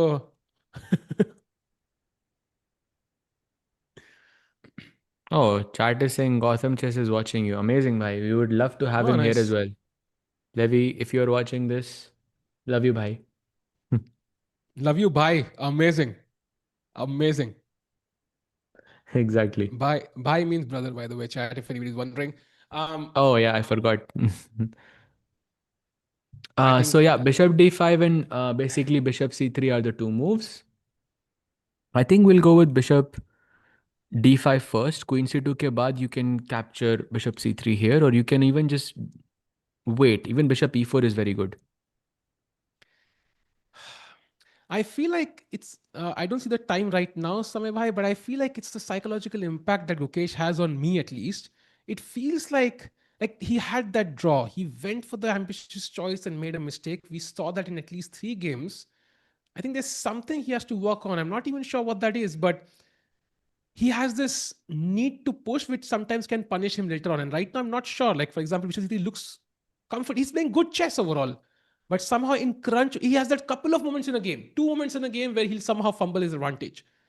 Think against that game we had, right? Today, Queen Exchange. He played Queen C2, got that worst position again. So something to work on. By the way, To I find that want, I think, balance on when you should try to push for a win yeah. and when it's okay to take for a draw, I think it's very difficult to, like standardize something like this. But yes, this is he needs to find a better balance there for sure. Yeah, I think Magnus, being of course stronger than everybody else, has a much better grasp over this and a much better understanding of how to push in the best way. And that's something any top player wants to emulate, but you have to be very cautious about your chances. By the way, Bishop D5 played. So Queen C2, I think automatic move, controlling that important diagonal. And once the bishop on G7 vanishes, Sahaj, I feel White always has some chances, yeah? Like with the G5 H6 complex. Oh, by the way, Arjun's game has started. Chat is informing us. Really? Has it started? Are you sure, chat? Oh, No, it no, has no, no. not. No, no, no. It has not, yeah. We also Not want to that see I the can drawing of see. colors if possible. So that will be awesome. Also, does it matter if you get white or black first? I just feel like getting black first is like a bit better when you're playing two matches, because at least from with black you don't have that much pressure to score a win, and then in the second game, whatever, let's say you lose the match, and then in the second game with white you are more motivated to beat someone. If it's a draw, then okay, you can at least put pressure. Yeah, I feel like having black in the beginning always helps. Tikuba, your thoughts? I think I absolutely agree with you. For any player apart from Magnus, Magnus, I'm still thinking, would that still work? Because Magnus, we've known in a must-win game, will somehow find a way to complicate the game. The colors barely matter. And that game against Fabi at the Freestyle World Championship. Oh my God! By the way, there we see There it Magnus is. Carlsen showing up. Let's go! The tiebreak is about to start. Where is Arjun, by the way? Oh, there he is, the madman. Let's go. Handshakes. Can we have the Oof. camera for the board? I think we might see the game. Yeah, yeah. Let's go! It's Magnus versus Arjun for the tie breaks. What a tournament this has been. And by the way, Arjun showing I up in still his don't see it. Yeah, t-shirt, yeah? I still don't see it. I still don't see the game on my screen. You're right. But I भाई think एक we bar should have it दूसरा board soon. लगा लो, मैं थोड़ा refresh कर लेता हूँ या तो. Yeah. Wow, Just give man, me a. this is the moment. Yeah, we've been waiting for chat for so long. Of course, we'll keep an eye on the Gukesh game later, the Sundarov game later, but this is the one that matters the most. Handshakes, clocks are being pressed. Pawn to d4 by Arjun. Pawn to Wow. d4. Yeah, played by भाई board नहीं आ रहा उधर. Knight c3 bishop b4. That's Nimzo. भाई board नहीं आ रहा है इधर. Yeah, we're checking for the board chat. Don't worry, we'll have the board very soon, but we can see the board right now. Castles played by Magnus. Bishop g2, d5 on the board. Oof. Magnus puts the bishop back on e7. That's Queen comes to d3, Queen preparing d3 e4. is what Arjun has played. So that's new preparation. More. Can I just play this out We have the by board. myself? We We have have the board. it. We have the board. We have it. Let's go. Let's check Let's it. go. Let's go. Let's go. Queen d3 is what he played. So this is the position on the board. We'll just switch it now. So Catalan almost no Nimzo se aayi thi, but a3 bishop e7 goes back. Queen d3 b6 and now pawn takes pawn. Arjun is 20 seconds ahead for now. Black can go ed5 or knight d5. Still very early days. It's very interesting. We have no games in this position. So already in somewhat uncharted territory, even though I think the structure might be familiar to the players, it's not exactly been played at the top level. Takes on d5 with the knight, wants to keep the bishop's diagonal open. He wants to play bishop b7, and then there could be some tactics as well. So maybe knight f3 side, which is developing very quickly for Arjun. Or knight Played. h3 is also very good, by the way. Knight f3 is what he Oh, goes for. wow. Knight h3 was just beautiful in this position, keeping the bishop alive. But of course, very hard to make such moves under time pressure. Oh, it's very interesting now. Magnus thinking. Chat question to you. Who do you think falls below the 1 minute mark first? It's going to be very exciting, regardless of the players in front of us. Two legendary players. I think time pressure is real. We saw Magnus show up with 30 seconds on his clock once for a blitz game and still won. So you can never Yes. discount the GOAT. Just keep that in mind, yeah, for that special game. By the way, Bishop 7 on the board by Magnus. Yeah, and already there is a 40-second difference. So I mean, objectively, I think it could be Magnus, but that doesn't really change much because, as you said, he even with 30 seconds on the clock, he's very much capable of defeating. I think it was Petrosian, if I'm not mistaken, who it was. But yeah, that was a very nice moment. But look at this: pawn takes d5 taken. Now bishop f4, b4, rook c1 could be the plan. Arjun still keeping 40 seconds more on the clock. Looking okay. I mean, looking pretty promising for him so far, Tukubai. Yeah, and that insight of taking with the pawn on d5, right? It was tempting to keep the bishop's diagonal open, but he takes with the pawn because he has the e4 square. Now knight can come to f6, e4 also. By the way, c5 break by Magnus now trying to equalize in the center. b3 played to prevent c4 ideas. Sahaj, bhai, it feels like Magnus has completely equalized already. Yeah, completely. Okay, but it's Blitz bhai. What? There's no Of equality in Blitz course. bhai. Everyone's gonna make mistakes up and down. So it's just I think it's gonna be a bumpy ride. Look at that h4. Let's go. Oh, Knight g5 okay. incoming. Stops Magnus it. Very stops on nice that move. plan with h6. No knight g5 idea for the rook d1 plate, putting pressure on the d5 pawn. The plan is to, at the right moment, take on c5, put pressure there. But Magnus could just play knight e6 edge by and defend the pawn well. And then knight e5 would be allowed, and maybe some g4 g5 plans. Some pressure on the f7 pawn could also be there. But he plays Queen a5, the e5. best move in the position with the idea of bishop a6. And now Arjun has to find knight e5. Oof, crucial moment, chat. The bishop is about to be activated as well along the a6 f1 diagonal. Also, chat, anybody joining right now, it is Magnus versus Arjun, the tiebreak. Arjun drew his game today. Magnus won a beautiful game against Erdogmus in the end game. They are both on 5 points, and 2 games of 3+2 is what we're going to see to decide the winner of the TePe Sigeman Tournament, which has promised to be an absolute treat over the last 7 days. A4, the best move played. Nice move. And bishop a6, then you have to keep an eye on this e2 pawn. But if you give me just one move, I'll play e3, knight e5, and then I'm more or less fine. By the way, for Magnus, knight f6 is the move he should go for. He goes for bishop a6, and now golden opportunity, queen f5. Oh, but It's he doesn't tough. sack the pawn. Tough move to play. Defends it. Yeah, And now again, queen f5 was goodbye. Arre, it's Arjun. tough.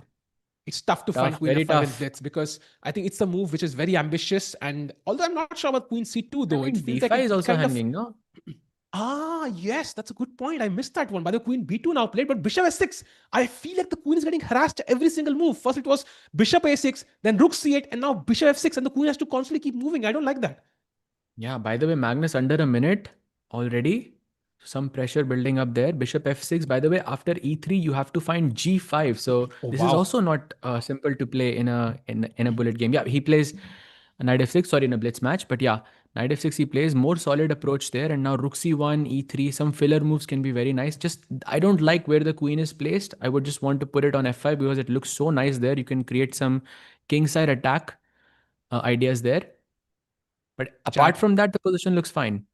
Bishop h3, an interesting idea. Puts pressure on the rook, which goes to a8, by the way, all the way to the original square. Maybe just rook a c1 now. Let's develop our only undeveloped piece. Always a good idea.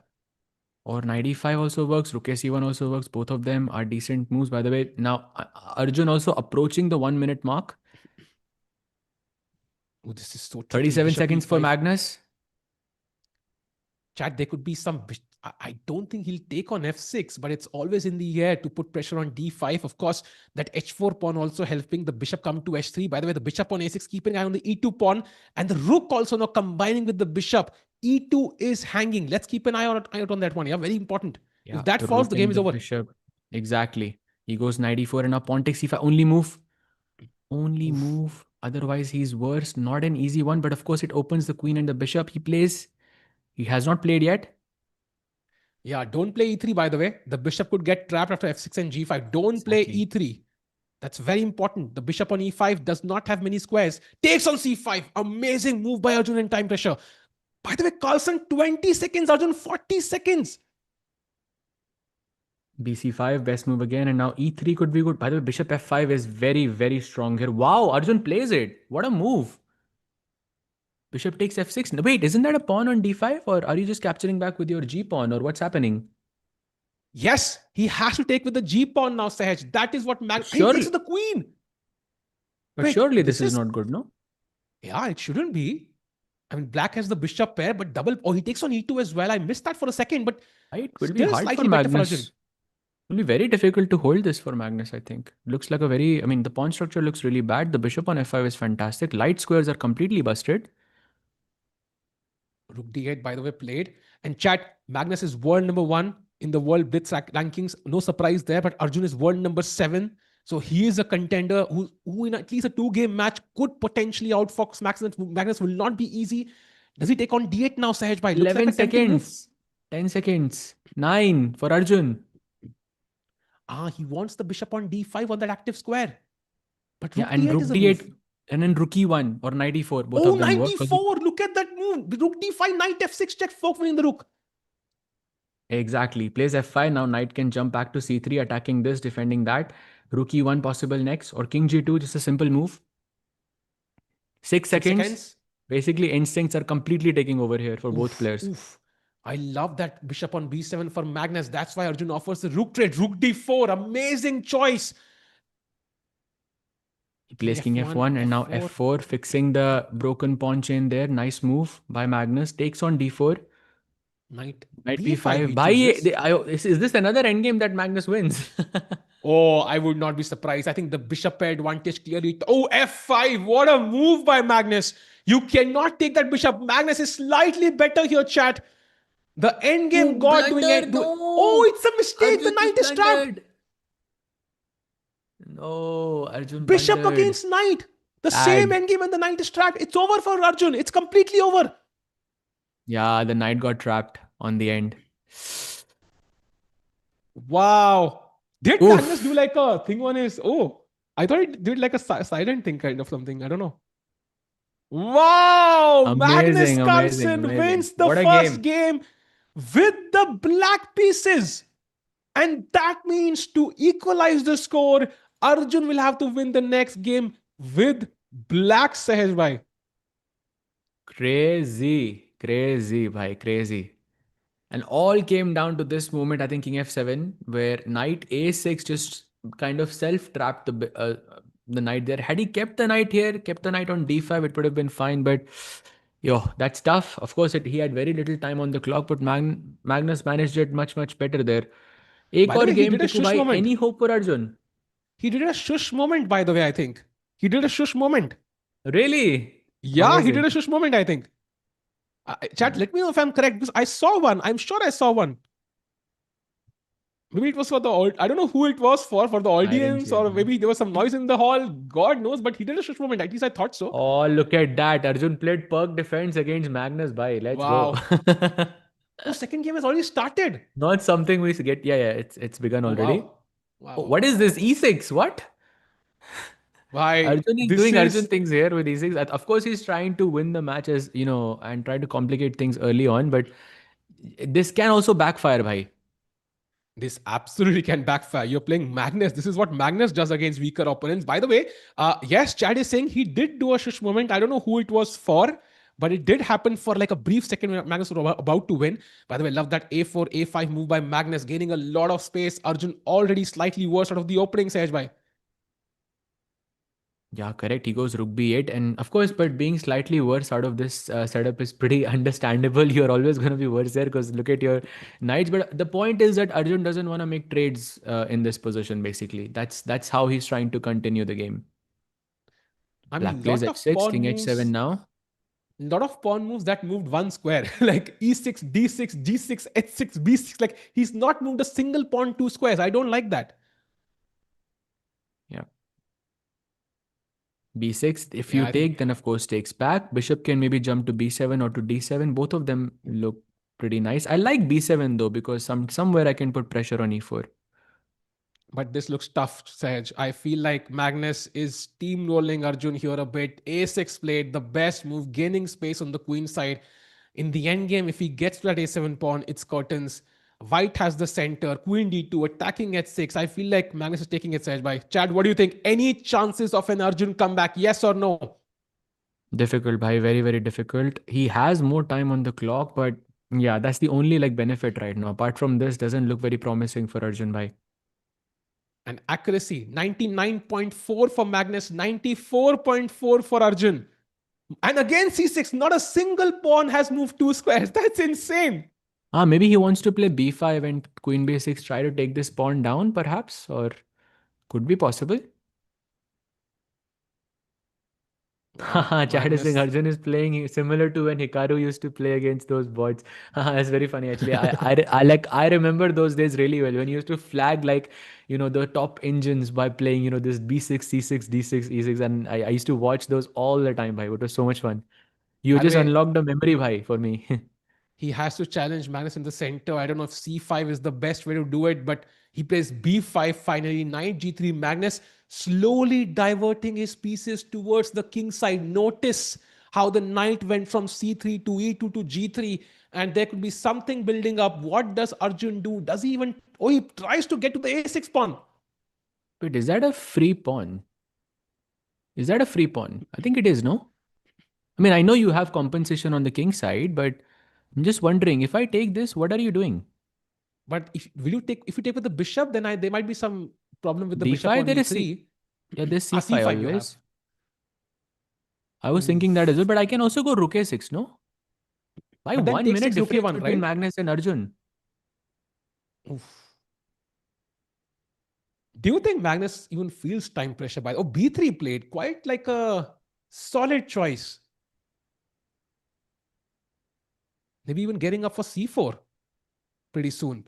Queen c7. Yeah. And, See, oh, he I think this defends is the. kind of overprotecting this pawn when he takes on a6. So he takes on c4 Yes. now. Is a6 edible, Sahaj bhai? Is that pawn edible? Doesn't feel like it. Look at the three pawns in the center for Magnus. Does he take it? That's the question. Why one? Has he taken it? No, he hasn't, right? Not yet. Not yet. Apparently, knight d7 is a very interesting move here, just to put some eye on this piece over. And now, moment of truth. Pawn takes c5 is the move. If he plays d5, some chance. Only move for Magnus, by the way, to get a winning position. Otherwise, Arjun is back. Look at Magnus. He's confused by that move. I think either he missed it or he's shocked.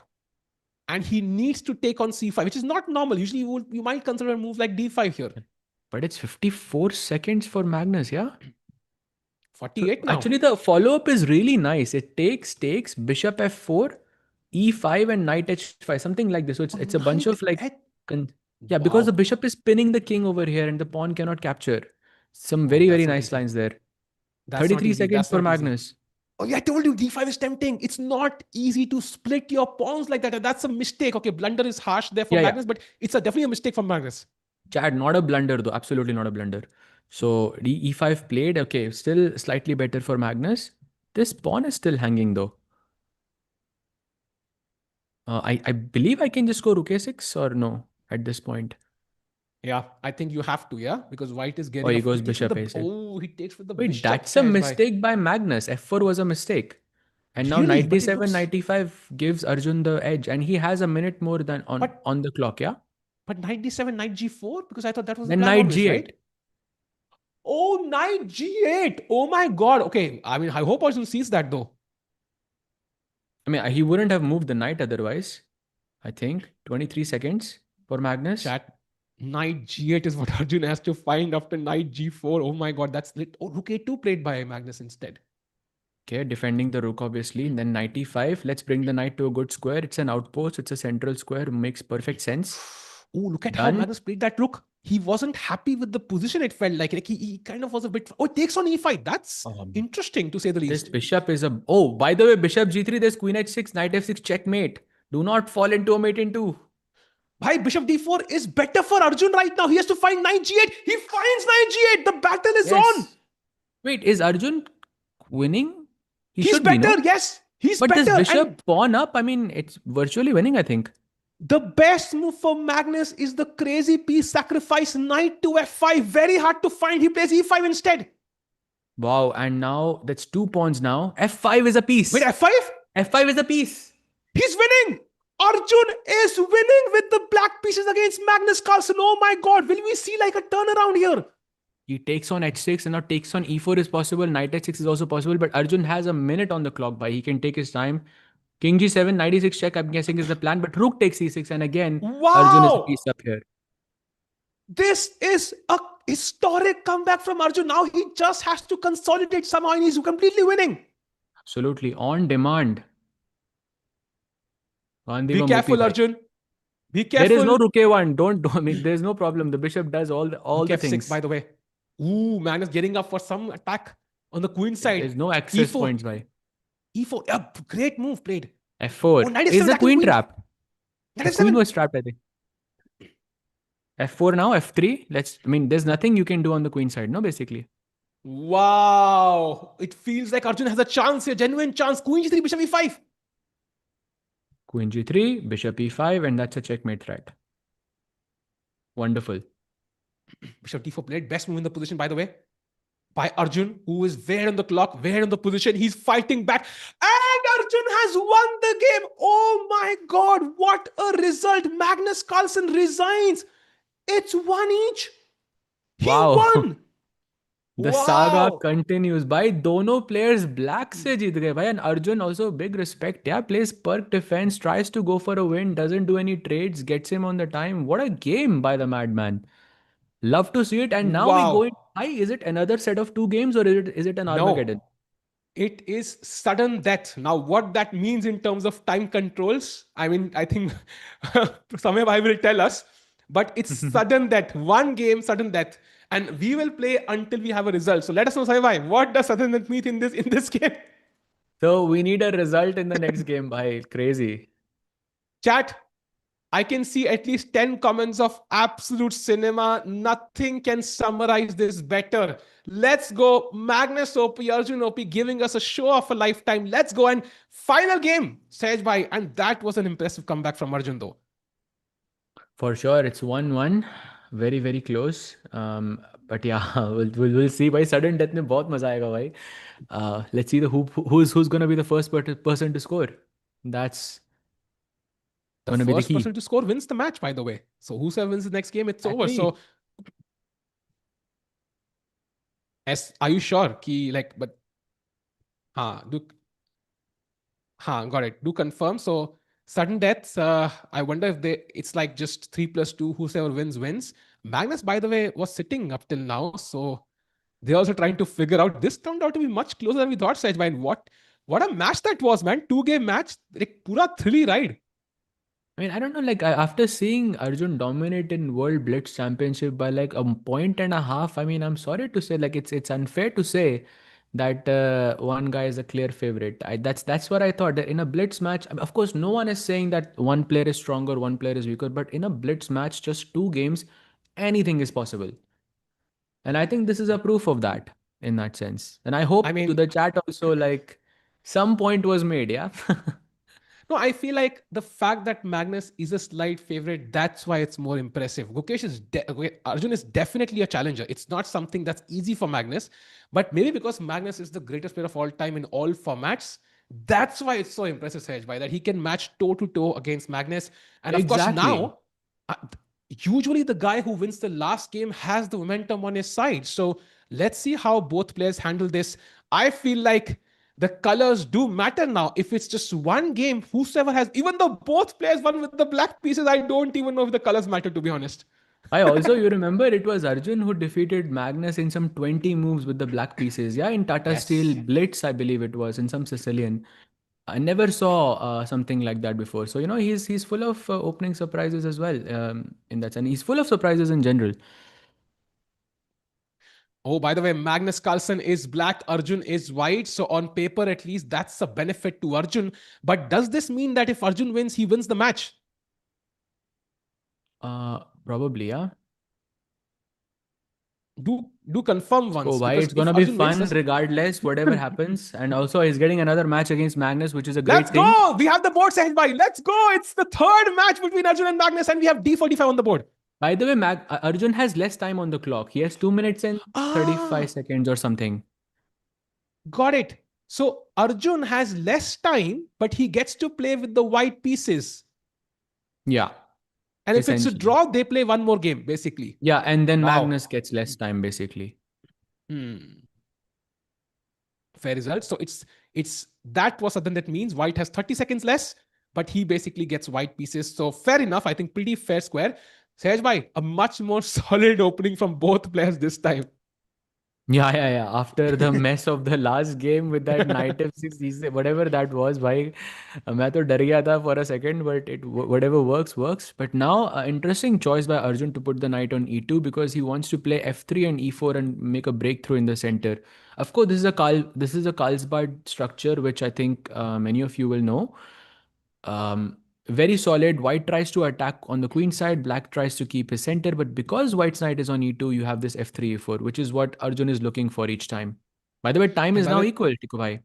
yeah, so Arjun has neutralized any time advantage Magnus had, and also chat telling us there was a moment during the handshake when Magnus offered his hand, Arjun didn't notice it. So maybe some Oh, memes coming really? out very soon. But okay, so far so good for Arjun. Yep. A5, A4, very normal for the Queen's Gambit nowadays. Knight H5, a common tactic to exchange the dark square bishop that gives Black's Queen a comfortable square on E7. And Rook E1, is he getting up for F3, E4 potentially, Sahaj? F3, E4 is the plan, but before you play F3, you have to just be Hmm. mindful of the pawn on E3. So knight G3 or something, and then F3, E4 could be a plan. But yeah, in the future, you want to play F3, E4 at some point. He goes knight DF6, keeping an eye on this square. This knight on H5 is looking a bit awkward for now. Yeah, but usually I think Black will just wait with the knight. So essentially, what you're hoping as White will play knight G3, you will take on G3. And whenever White plays F3, E4, you get the F5 square instantly. So Black is just hoping for that and keeping the knight there. Although the knight is also coming to C5 for Arjun, I think. And then you can slowly prepare that F3 for advance. White is not in a hurry here. Black doesn't really have a active plan, right? The knight on H5 is kind of stuck for now.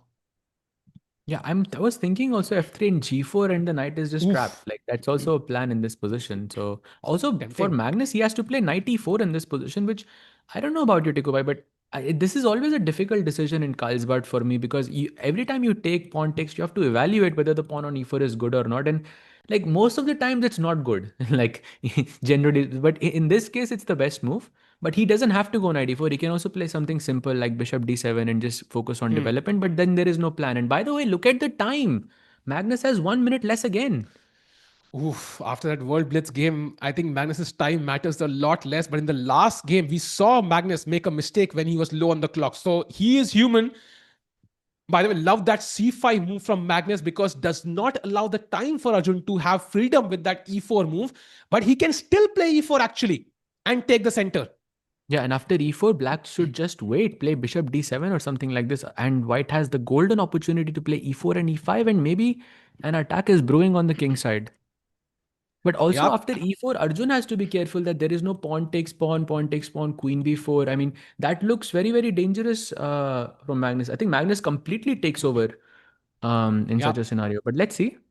And chat summarizing the context in around 15 seconds. First of all, Arjun drew his game. Magnus won his classical game. Then we had two games of tiebreaks. Tiebreaks one each. Magnus won with the black pieces. Arjun won with the black pieces in a must-win game. And now this is a sudden death game. So whosoever wins this takes the championship. If it's a draw, we have one more game. So this is the final game. By the way, Queen takes E1 is possible, but that's a mistake. Wow. And now c4 is the move, yeah? Wow, basically. c4. C4 looks nice, no? Yeah, just defends the pawn on d5, and now the pawn on d4 is a bit loose. Thanks a lot for the chat win. Let's see if Arjun converts this. By the way, attack on the d5 pawn. You really want to play c4, defend it, and then you can try to aim to grab. Oh, wait, what? He takes on d4. I think he sees the extra pawn, but that was not a good decision by Hmm. Arjun. Queen d5 is not possible. Of course, there's a mate happening on e8. He takes on e1, takes back.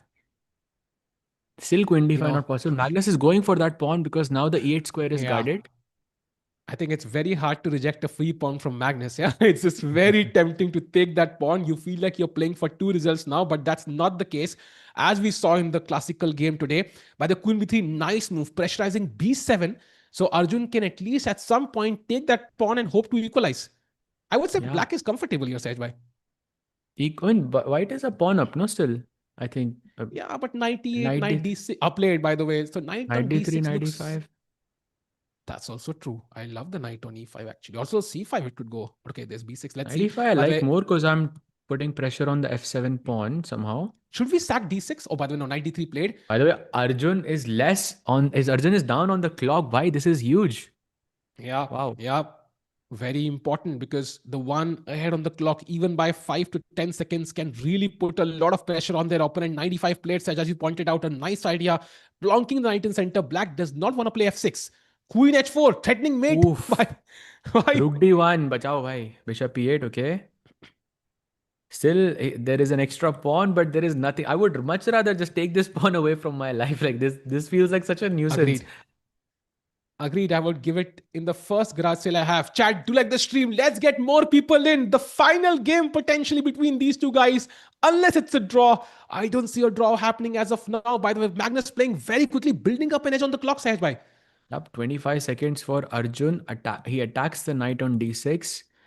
Black has to go bishop a4 and then bishop e8 back, just completely ignoring the knight on d6, which I'm not sure is so easy to play in this position. And the other option is queen d8, where guess what, Oof. Tikubai? Queen b3, queen h4 is a repetition.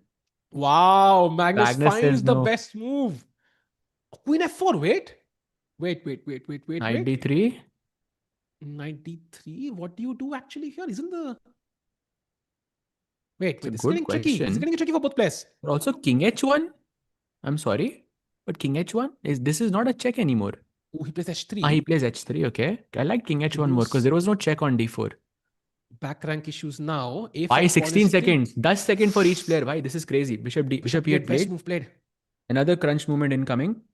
Can we take on a5? No, that's too risky, I feel. Yeah, rook c1 5 is incumbent. No. seconds. Oh, he takes on Splendid. a5. Ooh. I was genuinely worried about that move. That's what I said. Rook a5 will take on a5. That was a big mistake by Arjun. It's lost now. Magnus is winning. But Magnus repeated once. Queen e3 check and queen f4. He also has 10 Rook seconds on the c1. clock. Yeah? Not Rook enough time to c1. figure it He out. doesn't find rook c1. Can Arjun save this now? Rook a1 Oh. played. And now knight takes d4. That's winning for Magnus completely. The knight on e5 is hanging. Array! Oh. Oh. But king g3? Wow. Okay, Why queen queen b6. Oh, b6? queenie The guy, b queenie guy. queen. Queen on Queenie guy, b6. bhai. Oh, we saw that subtle and Arjun resigns. That was a well fought match, but guess who's the winner at the end? It is none other than Magnus Carlsen, the greatest player of all time, doing great things once more. Wow, and that too twice in a time scramble. Yeah, crazy. Very, very impressive from, of course, the GOAT of chess. Yet wins another tournament. Let's go. Wow, what a match, man. What a match. Was very close. I think rook a5 was a big mistake. Like even I felt like I could take the pawn, but I think with Blitz, it's very tough to understand, sometimes what the problem is. But yeah, Magnus won. Sahaj bhai in chat, can you rate the TePe Sigeman tournament out of 10 overall? I would rate it an absolute 9.9. Amazing event, nerve-wracking games. That Magnus game against, Jorden, this Jordan. tiebreak between Arjun Magnus, the Yagiz Magnus game, the Arjun game versus multiple players. So exciting. A 10 on 10 by for me. I'm not sure why you left out the point one, but I feel like surprisingly, yeah, the tournament just kept getting better and better and better. Even though it was, it felt like a not a very long event, but still, each moment was so, I think, exciting to commentate and also to watch myself as well, which was a lot of fun. And again, I'm gonna reserve this. I really think Magnus should play more. Like it Yeah. is so much more fun when he plays chess by. It is so much like it becomes everything becomes so much more fun. Yeah, I think it was a lot of fun to watch this event. And of course, I mean, Magnus was always the favorite in this entire event when he came in. And this will give him a lot of confidence. Let's not forget, he gained classical rating points out of this event 1.4. Not much, but considering he's 50 or so points ahead of world number two, it's always impressive when he manages to prove himself as the GOAT every single time. And Magnus Carlsen, can anybody stop him? Maybe it's going to be Yagiz in a year from now. Maybe it's going to be somebody else. But as of now, there is absolutely no contention to his title of being the GOAT. And he has won the TePe segment tournament. Although I think kudos to Arjun for, first of all, finishing in tied first place along with Magnus. He had a great event and also at the end beating Magnus in one game. Not easy, Sahaj Bhai, when you have to come back in a must win game. Absolutely, and let's not forget that insane save that Arjun made against Andy, which led to this match in the first place. I mean, defeating Magnus and that save from bringing the king from all the way from G1 to take one pawn on A7 and then bringing it back to G1 with like 10 minutes on your clock or however much time it was, very, very impressive. So I think Arjun really performed well. I really think that he's, yeah, I mean, fully deserved. Fully deserved. Can we show that moment once? I think where Arjun played Rook A5. I think just 5 moves back it was, and In that this tells you the game? power of Yeah, Blitz. yeah, sure. Yes, I think this was the moment. Round about here, I think Carlsen is already playing on those dark squares, and White's queen is far away from the king side. And he basically had to play something like knight d3 and not take that a5 pawn, because if you take with the queen, there is queen d4, and if you take with the rook, there is rook c1. So he missed that. Still, I think Magnus already had started pushing here, but yeah, rook a5 was a blunder, and then Magnus just won the game in 5 moves. So what a crazy game, Sahaj bhai. I mean, मजा आ गया भाई. It was really entertaining. It was a lot of fun, yeah. It was a lot of fun, bhai. Maza to aaya. That is for sure. Magnus, bhai, like the three games in tiebreaks, I mean, that's very good from Arjun, I think, overall. Also, Magnus also Yeah. defeating Yagiz in that, I haven't had time to like study that end game properly, but I feel like there's so much you can learn from it. That game that he played against yeah. So I mean, Magnus also by OP. I mean, after playing like what 6 hour long match, he played three tie break matches afterwards. I mean, the energy is also insane there.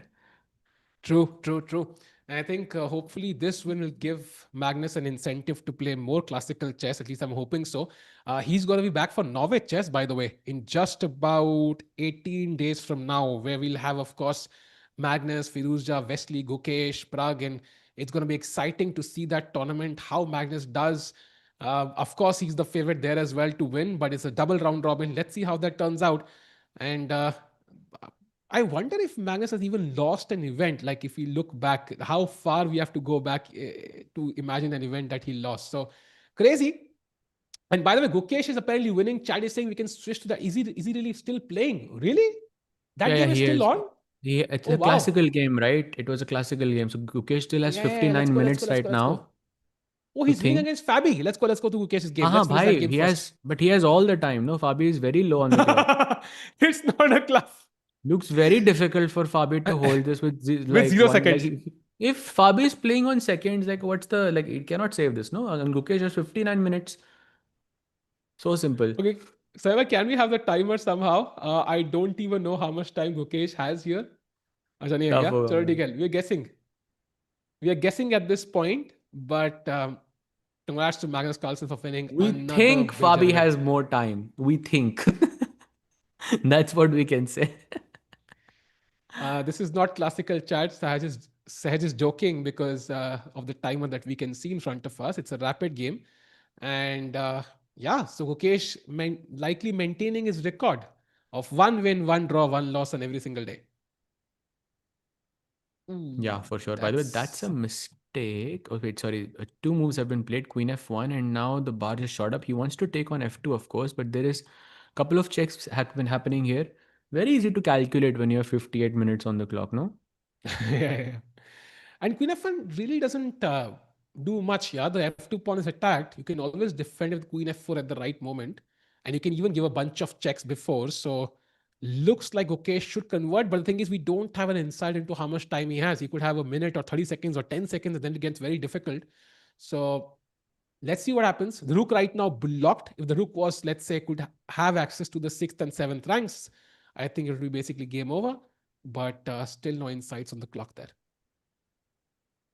Yeah, absolutely. Great coverage, best tournament of the year. Thank you so much for the kind words. I also think that this was maybe one of the more interesting events of this year. But of course, we have so much lined up.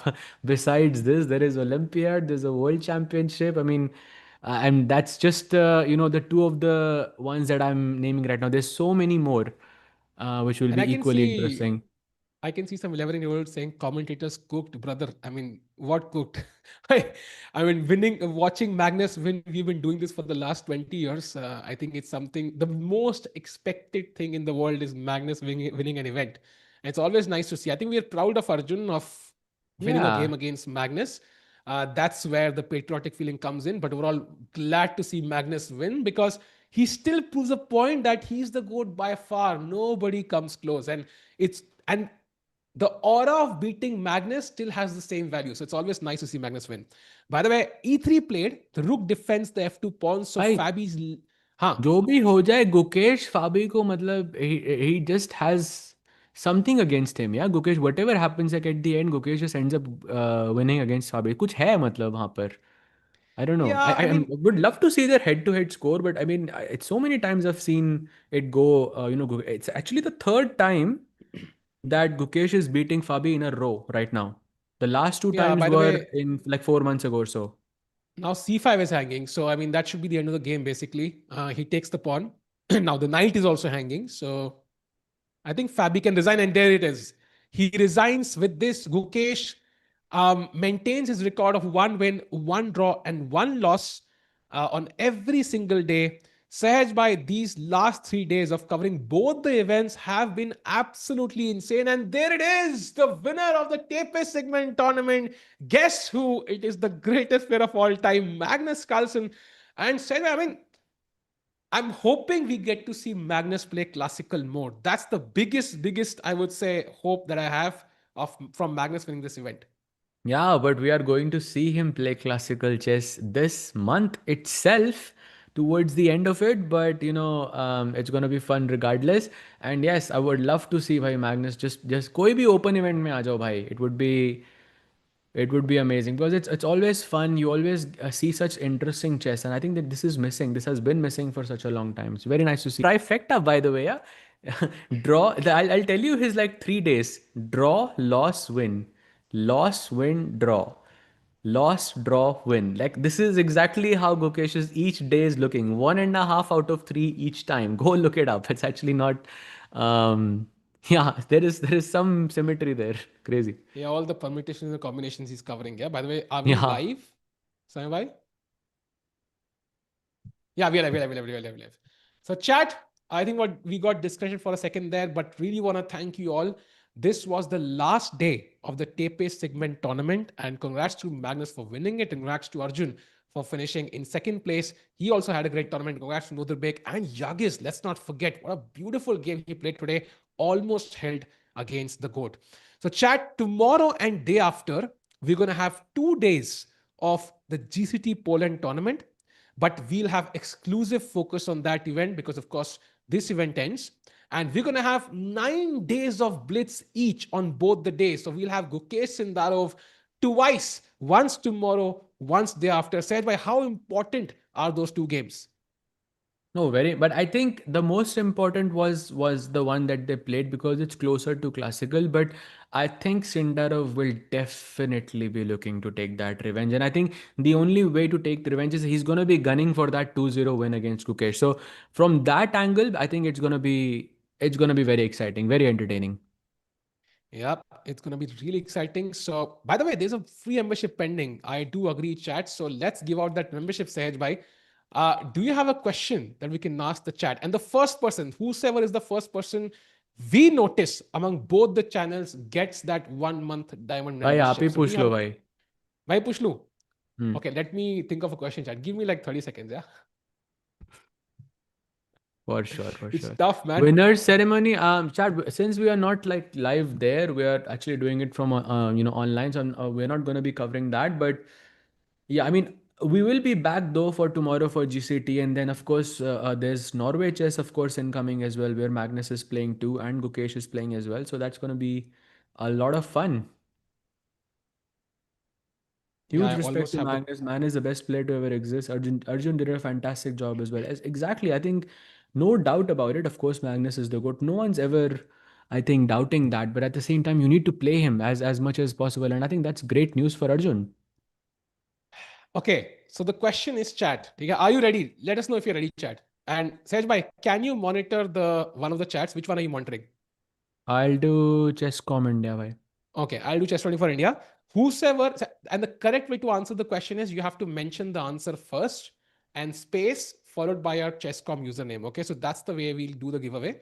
So I'm going to ask a question. Let us know when you're ready, chat. Just type the word ready and I'll know you're ready.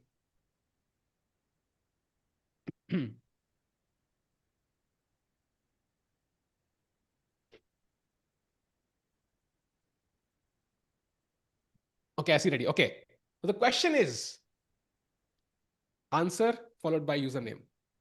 How many games has, how, let me correct it. How many rapid and blitz games has Gukesh played against Sindarov, available on the FIDE website? So, according to FIDE statistics, how many blitz and rapid games has Gukesh played against Sindarov?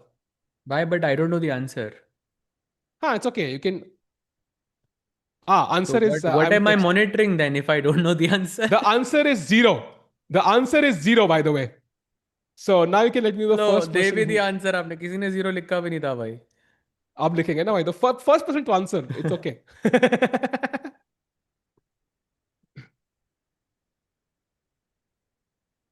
Which channel is this?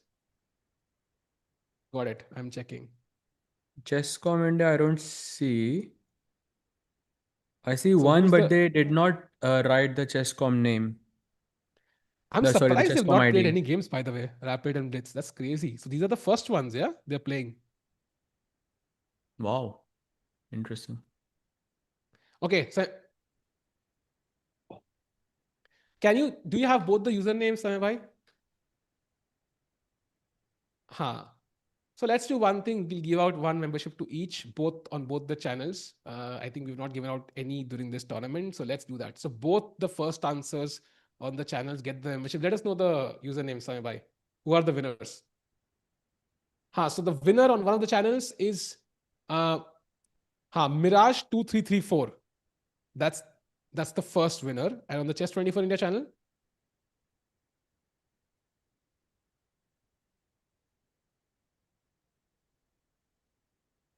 on the FIDE website I mentioned, so automatically these games will not be on the FIDE statistics yet, right? 220 IQ. ओ भाई वो सिर्फ अपना you चेसकॉम का ID लिख के भेज रहे हैं भाई. आंसर भी तो लिखो. तरु जिसने तरुण के 49 भाई अपना आंसर भी तो लिखना ही भूल गए आप. आपने तो Got it. सीधा आईडी डाल दी. ये ऐसे थोड़ी ना होता है And भाई. And the Chess 24 India channel winner is AB95 Gaming. So I'll be sending out these two memberships. Congrats to both the winners. You will get the 1 month diamond. And chat, we'll see you tomorrow for, of course, Gukesh versus Sindarov at the GCT Poland tournament. Thanks a lot for joining today. Thank you, Sahej Bhai, as usual, for the amazing commentary. Sahej Bhai, for literally a flawless broadcast. Nobody in the world knew how much time Arjun and Gukesh had, but we knew. Sorry, Gukesh and Fabi had, but we knew.